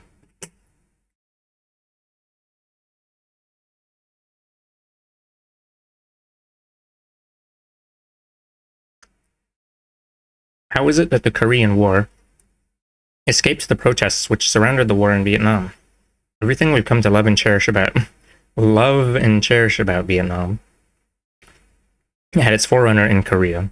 The support of a corrupt tyranny, the atrocities, the napalm, the mass slaughter of civilians, the cities and villages laid to waste, the calculated management of the news, the sabotaging of peace talks.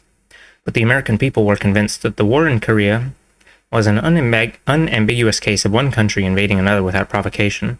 A case of the bad guys attacking the good guys who were being saved by the even better guys.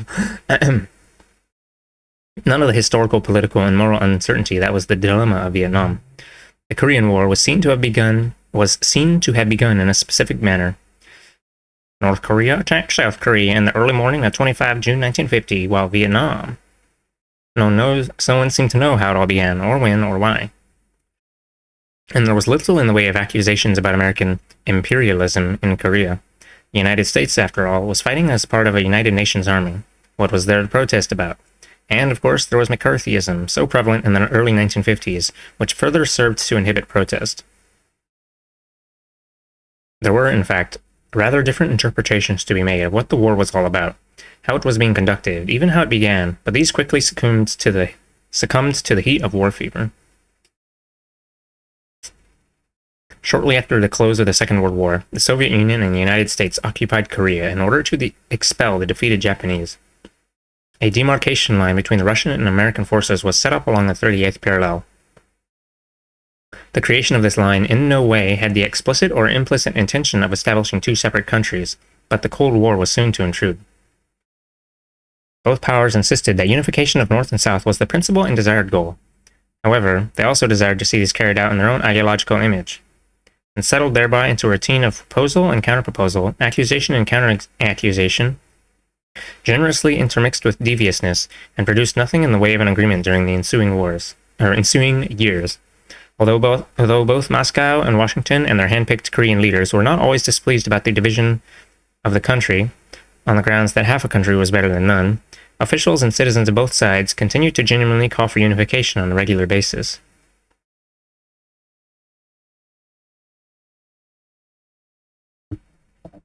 That Korea was still one country, with unification still the goal, at the time the war began, was underscored by the chief U.S. delegate to the UN, Warren Austin, in a statement he made shortly afterwards. The artificial barrier which has divided North and South Korea has no basis for existence either in law or in reason. Neither the United Nations, its Commission on Korea, nor the Republic of Korea, South Korea, recognize such a line. Now that North Koreans, by armed attack upon the Republic of Korea, now the North Koreans, by armed attack upon the Republic of Korea, have denied the reality of any such line. Oof. The two sides had been clashing across the parallel for several years. What happened on that fateful day in June could thus be regarded as no more than the escalation of an ongoing civil war. The North Korean government has claimed that in 1949 alone, the South Korean army or police perpetrated 2,617 armed incursions into the north to carry out murder, kidnapping, pillage, and arson for the purpose of causing social disorder and unrest, as well as to increase the combat capabilities of the invaders. At times, stated the Pyongyang government, thousands of soldiers were involved in a single battle, with many casualties resulting. The State Department official, Ambassador-at-Large Philip C. Jessup, speaking in April 1950, put it this way: "There's constant fighting between the South Korean army and bands that infiltrate the country from the north. There are very real battles involving perhaps 1,000 or 2,000 men. When you go to this boundary, as I did, you see troop movements, fortifications, and prisoners of war." Seen in this context, the question of who fired the first shot on 25th June 1950 takes on a much reduced air of significance. As it is, the North Korean version of events is that their invasion was provoked by 2 days of bombardment by the South Koreans on the 23rd and 24th, followed by a surprise South Korean attack across the border on the 25th against the western town of Haeju and other places. Announcement of the southern attack was broadcast over the North's radio later in the morning of the 25th.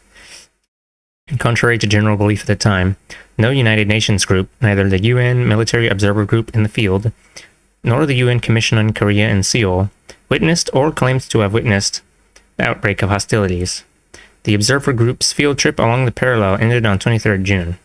Its statements about what took place afterward are either speculation or based on information received from the South Korean government or the U.S. military. Moreover, early in the morning of the 26th, the South Korean Office of Public Information announced that Southern forces had indeed captured the North Korean town of Haeju.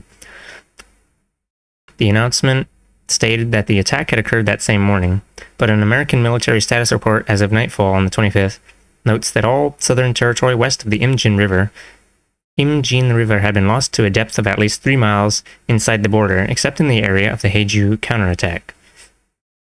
In either case, such a military victory on the part of the Southern forces is extremely difficult to reconcile with the official Western account, maintained to this day, that has the North Korean army swooping south in a devastating surprise attack, taking control of everything that lay before it, and forcing South Korean troops to evacuate further south. Subsequently, the South Korean government denied that its capture of Haeju had actually taken place, blaming the original announcement, apparently, on an exaggerating military officer. One historian has ascribed the allegedly incorrect announcement to an error due to poor communications, plus an attempt to stiffen South Korean resistance by claiming a victory. Whatever actually lay behind the announcement, it is evident that very little reliance, if any, can be placed upon statements made by the South Korean government concerning the start of the war. There were, in fact, reports in the Western press of the attack on Haeju which made no mention of the South Korean government's announcement, and which appeared to be independent confirmations of the event. The London Daily Herald, in its issue of 26th June, stated that American military observers said the Southern forces had made a successful relieving counterattack near the west coast, penetrated 5 miles into Northern Territory, and seized the town of Haeju. This was echoed in The Guardian of London the same day. American officials confirmed that the Southern troops had captured Haeju. Similarly, the New York Herald Tribune reported, also on the 26th, that South Korean troops drove across the 38th parallel, which forms the frontier, to capture the manufacturing town of Haeju, just north of the line. The Republican troops captured quantities of equipment. None of the accounts specified just when the attack took place. On the 25th, American writer John Gunther was in Japan preparing his biography of General Douglas MacArthur. As he recounts in the book, he was playing tourist in the town of Nikko with 2 important members of the American occupation, when one of these was called unexpectedly to the telephone. He came back and whispered, "A big story has just broken. The South Koreans have attacked North Korea." That evening, Gunther and his party returned to Tokyo, where several officers met us at the station to tell us correctly and with much amplification what had happened. There was no doubt whatsoever that North Korea was the aggressor. And the telephone call? Gunther explains. The message may have been garbled in transmission. Nobody knew anything much at headquarters the first few hours, and probably people were taken in by the blatant, corrosive lies of the North Korean radio. Oh, there's something a little incongruous about the picture of American military and diplomatic personnel, practicing anti-communists, each one being taken in on so important a matter by communist lies, blatant ones no less. The head of South Korea, Syngman Rhee, had often expressed his desire and readiness to compel the unification of Korea by force. On 26th June, the New York Times reminded its readers that, on a number of occasions, Dr. Rhee has indicated that his army would have taken the offensive if Washington had given the consent. The newspaper noted also that before the war began, the warlike talk, strangely, had almost all come from South Korean leaders. Rhee may have had good reason for provoking a full-scale war, apart from the issue of unification. On 30th of May, elections for the National Assembly were held in the South, in which Rhee's party suffered a heavy setback and lost control of the Assembly. Like countless statesmen before and after him, Rhee may have decided to play the war card to rally support for his shaky rule. A labor advisor attached to the American aid mission in South Korea, Stanley Earle, resigned in July, expressing the opinion that the South Korean government was an oppressive regime which did very little to help the people, and that an internal South Korean rebellion against the Rhee government would have occurred if the forces of North Korea had not invaded. Soviet leader Nikita Khrushchev, in his reminiscences, makes it plain that the North Koreans had contemplated an invasion of the South for some time, and he reports their actual invasion without any mention of provocation on that day. This would seem to put that particular question to rest. However, Khrushchev's chapter on Korea is a wholly superficial account. It is not a serious work of history, nor was it intended to be. As he himself states, "My memories of the Korean War are unavoidably sketchy." That must be a translation. Oh. He did not become Soviet leader until after the war was over. His chapter contains no discussion of any of the previous fighting across the border, nothing of Rhee's belligerent statements, nothing at all even of the Soviet Union's crucial absence from the UN, which, as we shall see, allowed the so-called United Nations Army to be formed and intervene in the conflict. Moreover, his reminiscences, as published, are an edited and condensed version of the tapes he made. A study based on a comparison between the Russian language transcription of the tapes and the published English language book reveals that some of Khrushchev's memories about Korea were indeed sketchy, but that the book fails to bring this out. For example, North Korean leader Kim Il-sung met with Stalin to discuss Kim's desire to prod South Korea with the point of a bayonet. The book then states unambiguously,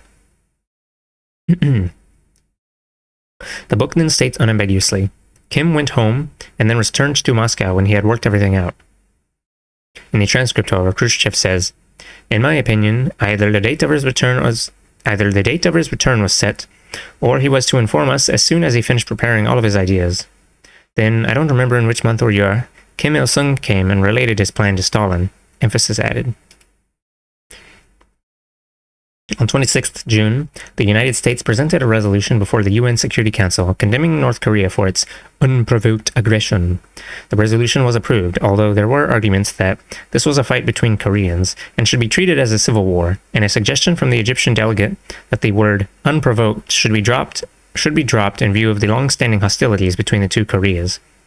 Yugoslavia insisted as well that there seemed to be lack of precise information that could enable the Council to pin responsibility, and proposed that North Korea be invited to present its side of the story. This was not done. 3 months later, the Soviet foreign minister put forward a motion that the UN hear representatives from both sides. This too was voted down by a margin of 46 to 6 because of North Korea's aggression, and it was decided to extend an invitation to South Korea alone. On the 27th, the Security Council recommended that members of the United Nations furnish assistance to South Korea as may be necessary to repel the armed attack. President Truman had already ordered the U.S. Navy and Air Force into combat by this time, thus presenting the Council with a fait accompli. Fait accompli. A thing that has already happened or been decided before those affected hear about it, leaving them with no option but to accept it. Good old, asking for forgiveness instead of permission. Presenting the Council with a fait accompli, a tactic the US was to repeat several times before the war came to an end. The Council made its historic decision with the barest of information available to it, and all of it derived from and selected by only one side of the conflict. This was, as journalist I.F. Stone put it, neither honorable nor wise. It should be kept in mind that in 1950, the United Nations was in no way a neutral or balanced organization. The great majority of members were nations very dependent upon the United States for economic recovery or development. There was no third world bloc which years later pursued a UN policy much more independent of the United States. And only 4 countries of the Soviet bloc were members at the time, none on the Security Council. Neither could UN Secretary General Trygve Lie of Norway be regarded as neutral in the midst of Cold War controversy. In his memoirs, he makes it remarkably clear that he was no objective outsider. His chapters on the Korean War are pure knee-reflex anti-communism and reveal his maneuvering on the issue. In 1949, it was later disclosed Lie had entered into a secret agreement with the U.S. State Department to dismiss from UN employment individuals whom Washington regarded as having questionable political leanings. The adoption of these resolutions by the Security Council was possible only because the Soviet Union was absent from the proceedings due to its boycott of the United Nations over the refusal to seat Communist China in place of Taiwan. If the Russians had been present, they undoubtedly would have vetoed the resolutions. Their absence has always posed an awkward problem for those who insist that the Russians were behind the North Korean invasion. One of the most common explanations offered is that the Russians, as a CIA memorandum stated, wanted to challenge the U.S. specifically and test the firmness of U.S. resistance to communist expansion. Inasmuch as, during the existence of the Soviet Union, the same analysis was put forth by American political pundits for virtually every encounter between the United States and leftists anywhere in the world, before and after Korea, it would appear that the test was going on for an inordinately long period, and one can only wonder why the Soviets never came to a conclusion. The finishing touch, wrote T.F. Stone, was to make the United Nations forces subject to MacArthur without making MacArthur subject to the United Nations. This came on July 7th in a resolution introduced jointly by Britain and France. This is commonly supposed to have established a United Nations command. Actually, it did nothing of the sort. The resolution recommended that all members providing military forces and other assistance make such forces and other assistance available to a unified command under the United States. Emphasis added. It further requested the United States to designate the commander of such forces. This would be the redoubtable MacArthur. It was to be an American show. Military personnel of some 16 other countries took part in one way or another, but, with the exception of the South Koreans, there could be little doubt as to their true status or function.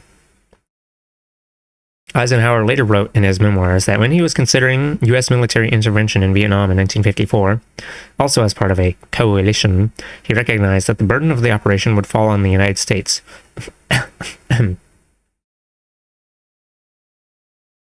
But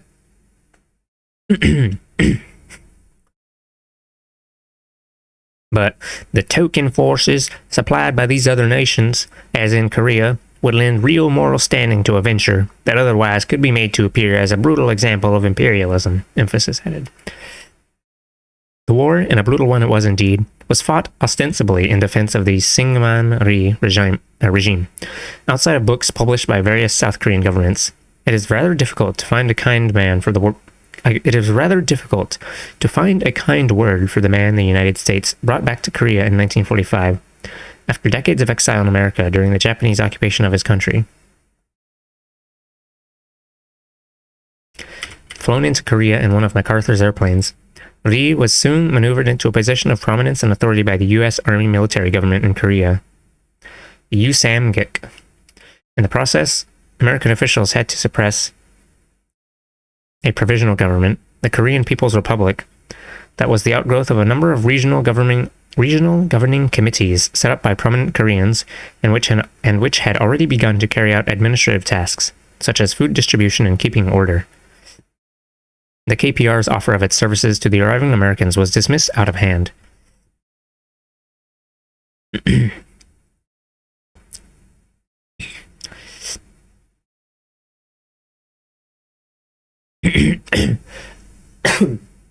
Despite its communist-sounding name, the KPR included a number of conservatives. Indeed, Ri himself had been given the leading position of chairman. Ri and the other conservatives, most of whom were still abroad when chosen, perhaps did not welcome the honor because the KPR, on balance, was probably too leftist for their tastes, as it was for the higher echelons of the USAMGIC. But after 35 years under the Japanese, any group or government set up to undo the effects of colonialism had to have a revolutionary tinge to it. It was the conservatives in Korea who had collaborated with the Japanese, leftists and other nationalists who had struggled against them. The makeup of the KPR necessarily reflected this, and it was reportedly more popular than any other political grouping. Whatever the political leanings or intentions of the KPR, by denying it any authority, status, or form, the USAMGIC was regulating Korean political life as if the country were a defeated enemy, and not a friendly state liberated from a common foe and with a right to independence and self-determination. The significance of shunting aside the KPR went beyond this. John Gunther, hardly a radical, summed up the situation this way. So the first and best chance for building a united Korea was tossed away. And Alfred Crofts, a member of the American military government at the time, has written that a potential unifying agency became thus one of the 54 splinter groups in South Korean political life. Syngman Rhee would be Washington's man, eminently pro-American, strongly anti-communist, sufficiently controllable. His regime was one in which landlords, collaborators, the wealthy, and other conservative elements readily found a home. Crofts has pointed out that, before the American landings, a political right associated in popular thought with colonial rule could not exist. But shortly afterward, we were to foster at least 3 conservative factions. Committed to establishing free enterprise, the Usamgik sold off vast amounts of confiscated Japanese property, homes, businesses, industrial raw materials, and other valuables. Those who could most afford to purchase these assets were collaborators who had grown rich under the Japanese and other profiteers. With half the wealth of the nation up for grabs, demoralization was rapid. While the Russians did a thorough house cleaning of Koreans in the north who had collaborated with the Japanese, the American military government in the south allowed many collaborators, and at first even the Japanese themselves, to retain positions of administration and authority, much to the consternation of those Koreans who had fought against the Japanese occupation of their country. To some extent, these people may have been retained in office because they were the most experienced at keeping the country running. Another reason has been suggested, to prevent the Korean People's Republic from assuming a measure of power. And while the North soon implemented widespread and effective land reform, and at least formal equality for women, the Rhee regime remained hostile to these ideals. 2 years later, it enacted a land reform measure, but this applied only to former Japanese property. A 1949 law to covet other holdings was not enforced at all, and the abuse of land tenants continued in both old and new forms. Public resentment against the U.S./Rhee administration was aroused because of these policies, as well as because of the suppression of the KPR in some very questionable elections. So reluctant was Rhee to allow an honest election that by early 1950 he had become enough of an embarrassment to the United States for Washington officials to threaten to cut off aid if he failed to do so, and also improve the state of civil liberties. Apparently, because of this pressure, the elections held on May 30th were fair enough to allow moderate elements to participate, and, as mentioned earlier, the Rhee government was decisively repudiated. The resentment was manifested in the form of frequent rebellions, including some guerrilla warfare in the hills, from 1946 to the beginning of the war, and even during the war. The rebellions were dismissed by the government as communist-inspired and repressed accordingly, but, as John Gunther observed, it can be safely said that in the eyes of Hodge, the commander of U.S. forces in Korea, and Rhee, particularly at the beginning, almost any Korean not an extreme rightist was a communist and potential traitor. General Hodge evidently permitted U.S. troops to take part in the repression. Mark Gain, a correspondent in Korea for the Chicago Sun, wrote that American soldiers fired on crowds, conducted mass arrests, combed the hills for suspects, and organized posses of Korean rightists,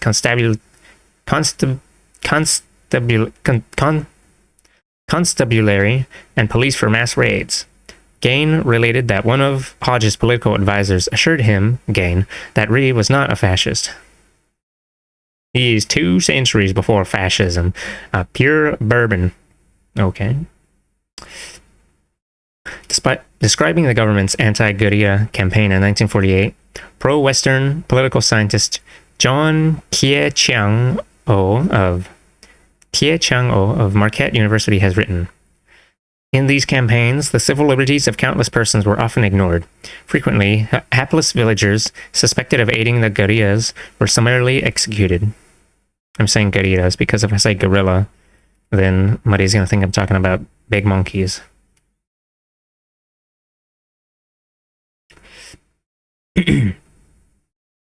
Also just sounds cooler. Well, a year later, when a committee of the National Assembly launched an investigation of collaborators, Rhee had his police raid the assembly. 22 people were arrested, of whom 16 were later found to have suffered either broken ribs, skull injuries, or broken eardrums.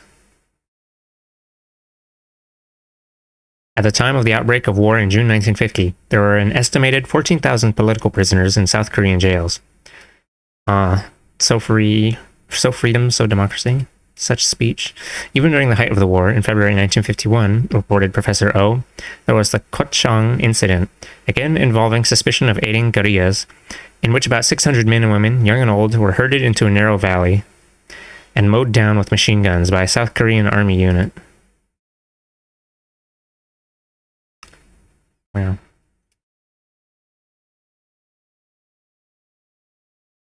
Throughout the war, a continuous barrage of accusations was leveled by each side at the other. charging the enemy with engaging in all manner of barbarity and atrocity against troops, prisoners of war, and civilians alike in every part of the country.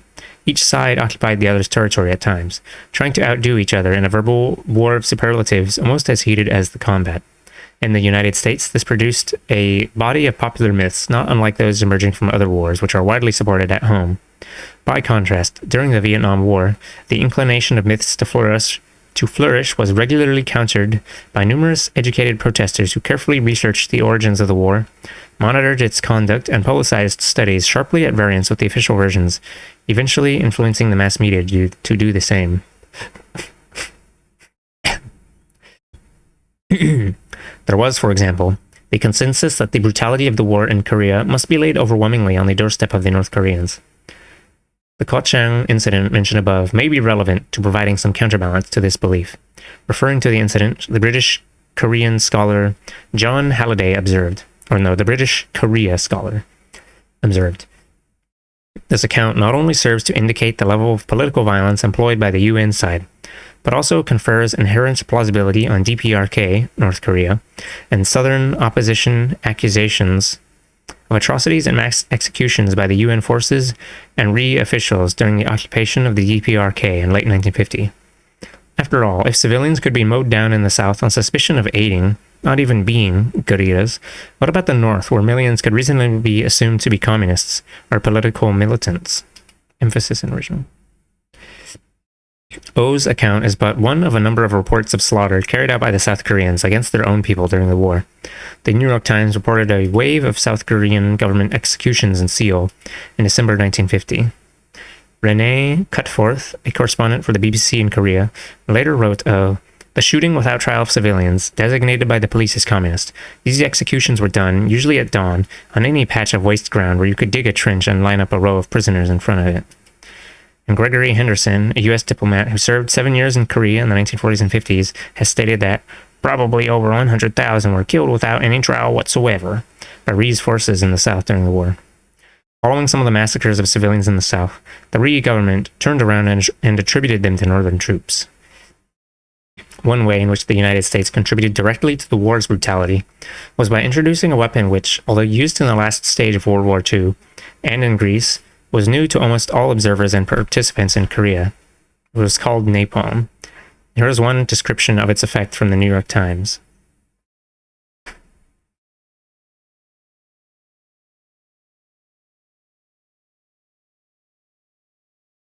Hello.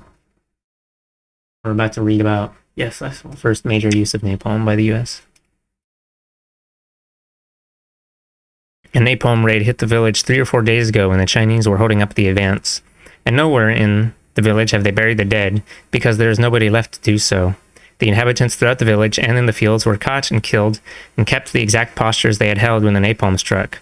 A man about to get on his bicycle, 50 boys and girls playing in an orphanage, a housewife strangely unmarked, holding in her hand a page torn from a Sears Roebuck catalog, crayoned at mail order number 3,811,294 for a $298 bewitching red jacket coral. There must be almost 200 dead in the tiny hamlet.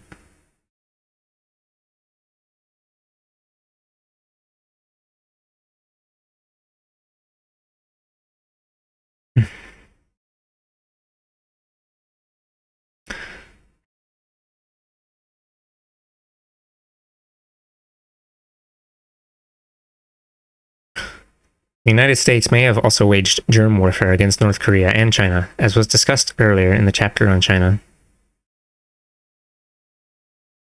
It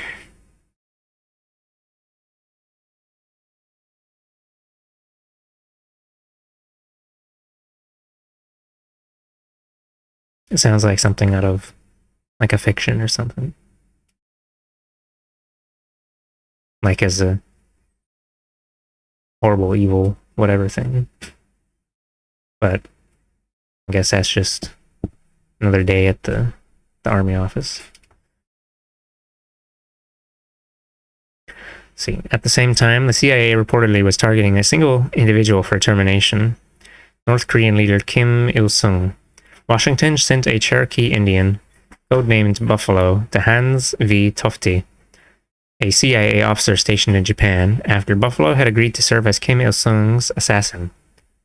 Buffalo was to receive a considerable amount of money if his mission succeeded. It obviously did not, and nothing further has been revealed about the incident. Another widely held belief in the United States during the war was that American prisoners in North Korean camps were dying off like flies because of communist neglect and cruelty. The flames of this very emotional issue were fanned by the tendency of U.S. officials to exaggerate the numbers involved. During November 1951, for example, long before the end of the war, American military announcements put the count of POW deaths at between 5,000 and 8,000. However, an extensive study completed by the U.S. Army 2 years after the war revealed that the POW death toll for the entire war was 2,730. Excuse me. Out of 7,190 held in camps, an unknown number of other prisoners never made it to the camps, being shot in the field because of the inconvenience of dealing with them in the midst of combat, practice engaged in by both sides. The study concluded that there was evidence that the high death rate was not due primarily to communist maltreatment. It could be accounted for largely by the ignorance or the callousness of the prisoners themselves. Callousness refers here to the soldiers' lack of morale and collective spirit. Although not mentioned in the study, the North Koreans, on several occasions, claimed that many American POWs also died in the camps as a result of the heavy U.S. bombing. The study, of course, could never begin to catch up with all the scare headlines to which the Western world had been treated for 3 years. Obscured as well was the fact that several times as many communist prisoners had died in U.S. or South Korean camps. Halfway through the war, the official figure stood at 6,600, though these camps did hold many more prisoners than those in the North.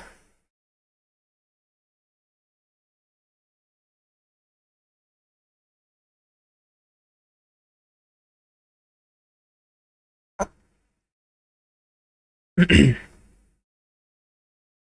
American public was also convinced, and probably still is, that the North Koreans and Chinese had brainwashed U.S. soldiers.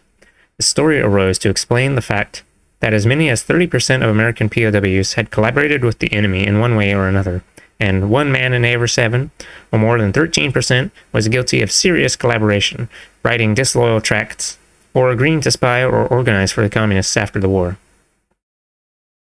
Another reason the brainwashing theme was promoted by Washington was because the CIA does the same shit and they're just accusing you of the whatever. Every accusation shits all over the place. Okay. Another reason the brainwashing theme was promoted by Washington was to increase the likelihood that statements made by returning prisoners which questioned the official version of the war would be discounted.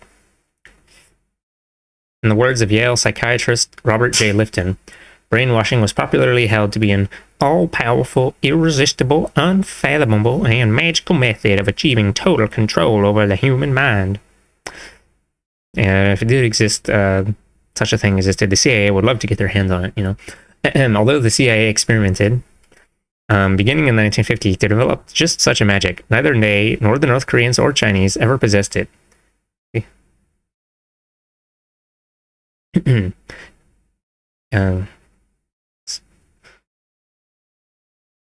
Sneezy. Big sneeze moment. The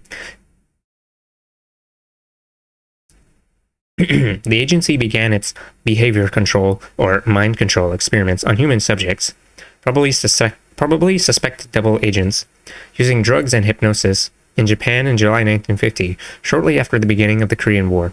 In October, they apparently used North Korean prisoners of war as subjects. In 1975, a U.S. Navy psychologist, Lieutenant Commander Thomas Narut, revealed that his naval work included establishing how to induce servicemen who may not be naturally inclined to kill to do so under certain conditions. He referred to these men using the words hitman and assassin. Narut added that convicted murderers as well had been released from military prisons to become assassins. Brainwashing, said the Army study, has become a catchphrase, used for so many things that it no longer has any precise meaning, and precise meaning is necessary in this case. The prisoners, as far as army psychiatrists have been able to discover, were not subjected to anything that could properly be called brainwashing. Indeed, the communist treatment of prisoners, while it came nowhere near fulfilling the requirements of the Geneva Convention, rarely involved outright cruelty, being instead a highly novel blend of leniency and pressure. The communists rarely used physical torture, and the army has not found a single verifiable case in which they used it for the specific purpose of forcing a man to collaborate or to accept their convictions. According to the study, however, some American airmen, of the 90 or so who were captured, were subjected to physical abuse in an attempt to extract confessions about germ warfare. This could reflect either a greater communist resentment about the use of such a weapon, or a need to produce some kind of corroboration of a false or questionable claim. American servicemen were also subjected to political indoctrination by their jailers. Here's how the U.S. Army saw it. In the indoctrination lectures, the communists frequently displayed global charts dotted with our military bases, the names of which were of course known to many of the captives. See those bases, the instructor would say, tapping them on the chart with his pointer. They are American, full of war materiel. You know they are American, and you can see they are ringing Russia and China. Russia and China do not have one base outside their own territory. From this, it's clear which side is the warmonger. Would America have these bases and spend millions to maintain them were it not preparing to war on Russia and China? This argument seems plausible to many of the prisoners. In general, they had no idea that these bases showed not the United States' wish for war, but its wish for peace. They had been established as part of a series of treaties aimed not at conquest, but at curbing red aggression. The U.S. Army lying through its teeth. The Chinese communists, of course, did not invent this practice. During the American Civil War, prisoners of both the South and the North received indoctrination about the respective merits of the two sides. And in the Second World War, democratization courses were held in U.S. and British POW camps for Germans, and reformed Germans were granted privileges, which, they would never give to former slaves because Moreover, the U.S. Army was proud to state that communist prisoners in American camps during the Korean War were taught what democracy stands for. It's Nike and Toyota. Honda. Car and cigar. Okay. The predicted Chinese aggression manifested itself about 4 months after the war in Korea began. The Chinese entered the war after American planes had violated their airspace on a number of occasions, had bombed and strafed Chinese territory several times, always in error, when hydroelectric plants on the Korean side of the border, vital to Chinese industry, stood in great danger, and U.S. or South Korean forces had reached the Chinese border, the Yalu River, or come within a few miles of it in several places. The question must be asked, how long would the United States refrain from entering a war? The question must be asked, how long would the United States refrain from entering a war being waged in Mexico by a communist power from across the sea, which strafed... Oh, okay, as a theoretical. How long would the United States refrain from entering a war being waged in Mexico by a communist power from across the sea, which strafed and bombed Texas border towns, was mobilized along the Rio Grande, and was led by a general who threatened war against the United States itself? They would have gotten in on that shit before that guy was even born. No. Okay. American air power in Korea was fearsome to behold. As would be the case in Vietnam, its use was celebrated in the wholesale dropping of napalm, the destruction of villages suspected of aiding the enemy, bombing cities so as to leave no useful facilities standing, demolishing dams and dikes to cripple the irrigation system, wiping out rice crops, and in those moving expressions like scorched earth policy, saturation bombing, and Operation Killer. "You can kiss that group of villages goodbye," exclaimed Captain Everett L. Hundley of Kansas City, Kansas, after a bombing raid. I would say that almost the entire Korean peninsula is just a terrible mess, testified Major General Emmett O'Donnell before the Senate when the war was 1 year old. Everything is destroyed. There is nothing standing worthy of the name. And here are the words of the venerable British military guide, Brassey's Annual, in its 1951 yearbook. It is no exaggeration to state that South Korea no longer exists as a country. Its towns have been destroyed, much of its means of livelihood eradicated, and its people reduced to a sullen mass, dependent upon charity and exposed to subversive influences. When the war ends, no gratitude can be expected from the South Koreans, but it is to be hoped that the lesson will have been learned that it is worse than useless to destroy to liberate. Certainly, Western Europe would never accept such a liberation. The worst of the bombing was yet to come. That began in the summer of 1952 and was Washington's way of putting itself in a better bargaining position in the truce discussions with the communists, which had been going on for a full year while the battles raged. The extended and bitter negotiations gave rise to another pervasive Western belief, that it was predominantly communist intransigence, duplicity, and lack of peaceful intentions which frustrated the talks and prolonged the war. Good old bullshit. I mean, they always don't tell you about how the fact that the other side was actually, yeah, we would fucking love some peace right now. This is a lengthy and entangled chapter of the Korean War story, but one does not have to probe too deeply to discover that the unremarkable fact that the barriers were erected by the anti-communist side as well. Syngman Rhee, for example, was so opposed to any outcome short of total victory that both the Truman and Eisenhower administrations drew up plans for overthrowing him, which is not to suggest that the American negotiators were negotiating in the best of faith. The last thing they wanted to be accused of was having allowed the commies to make suckers of them. Thus it was that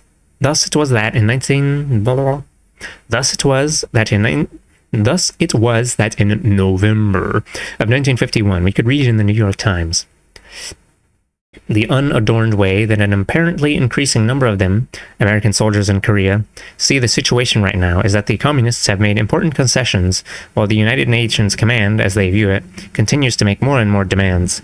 The United Nations truce team has created the impression that it switches its stand whenever the communists indicate that they might go along with it. At one point during the same period, when the communists proposed that a ceasefire and a withdrawal of troops from the combat line should take place while negotiations were going on, the United Nations Command reacted almost as if this were a belligerent and devious act. Today's stand by the communists, said the UNC announcement, was virtually a renunciation of their previously stated position that hostilities should continue during armistice talks. Once upon a time, the United States fought a great civil war in which the North attempted to reunite the divided country through military force. Did Korea or China or any other foreign power send in an army to slaughter Americans, charging Lincoln with aggression? Why did the United States choose to wage full-scale war in Korea? Only a year earlier, in 1949, in the Arab-Israeli fighting in Palestine and in the India-Pakistani war over Kashmir, the United Nations, with American support, had intervened to mediate an armistice, not to send in an army to take sides and expand the fighting. And both these conflicts were less in the nature of a civil war than was the case in Korea. If the US/UN response had been the same in these earlier cases, Palestine and Kashmir might have wound up as the scorched earth desert that was Korea's fate. What saved them, what kept the US armed forces out, was no more than the absence of a communist side to the conflict.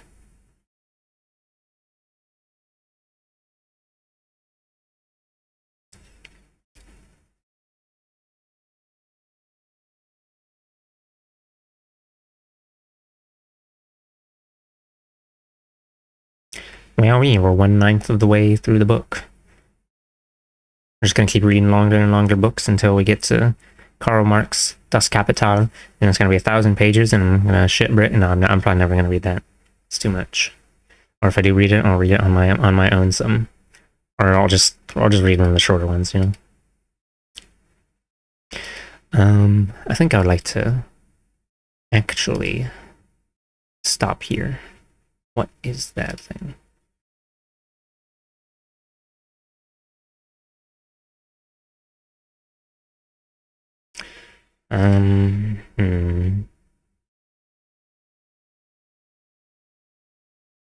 How long have I been going? Almost 5 hours? Okay. Mm. Mm.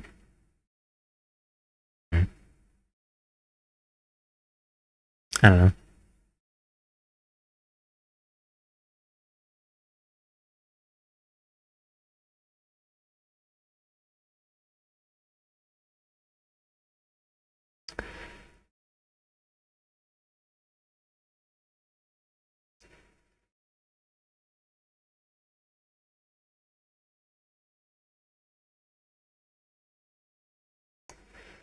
Um,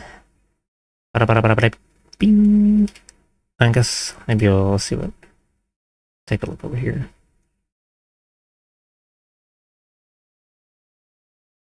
Mm. No, I don't know. Mm. There's not really anyone that I really want to raid right now. TBH. I guess we'll raid into this one. They're an artiste. Just kidding. They're raiding out. Okay.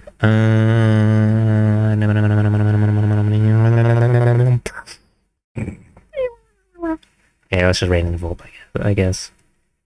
See how long the Volp's in live.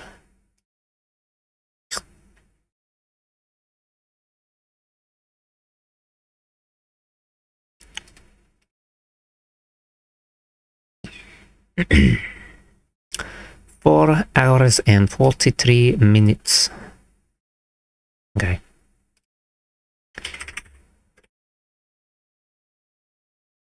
They are playing Sons of the Forest once more. Building a house in the forest, and then a Zamboni, and then building a house in the forest. It's kind of funny seeing some of these survival games, and they just look super chill. And then it's like, oh, actually, there's also Zambinos, just just a half a mile away, but it's no big deal.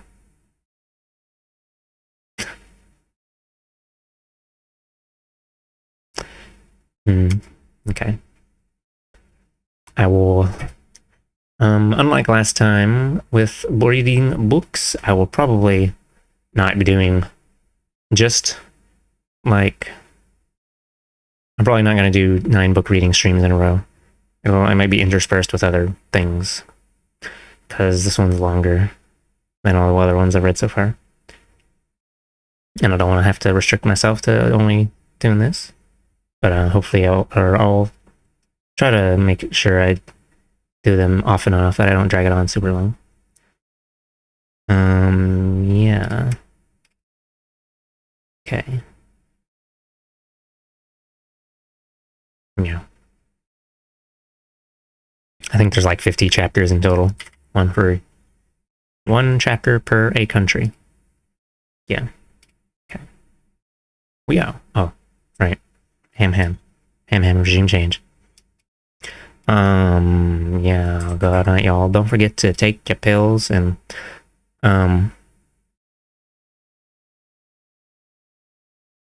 give your homies a good fucking. I mean, don't forget to hang out with your homies. And don't forget to take a shower and brush your teeth, and don't forget to drink water. Yeah, I guess I can tell no one's listening. Okay. Bye.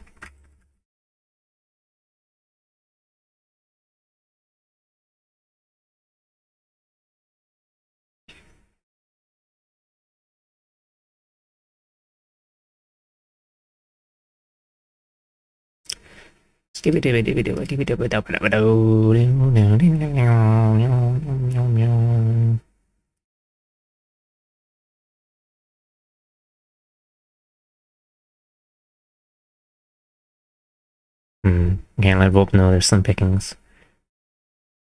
And then they're gonna be like, I was the 7th option.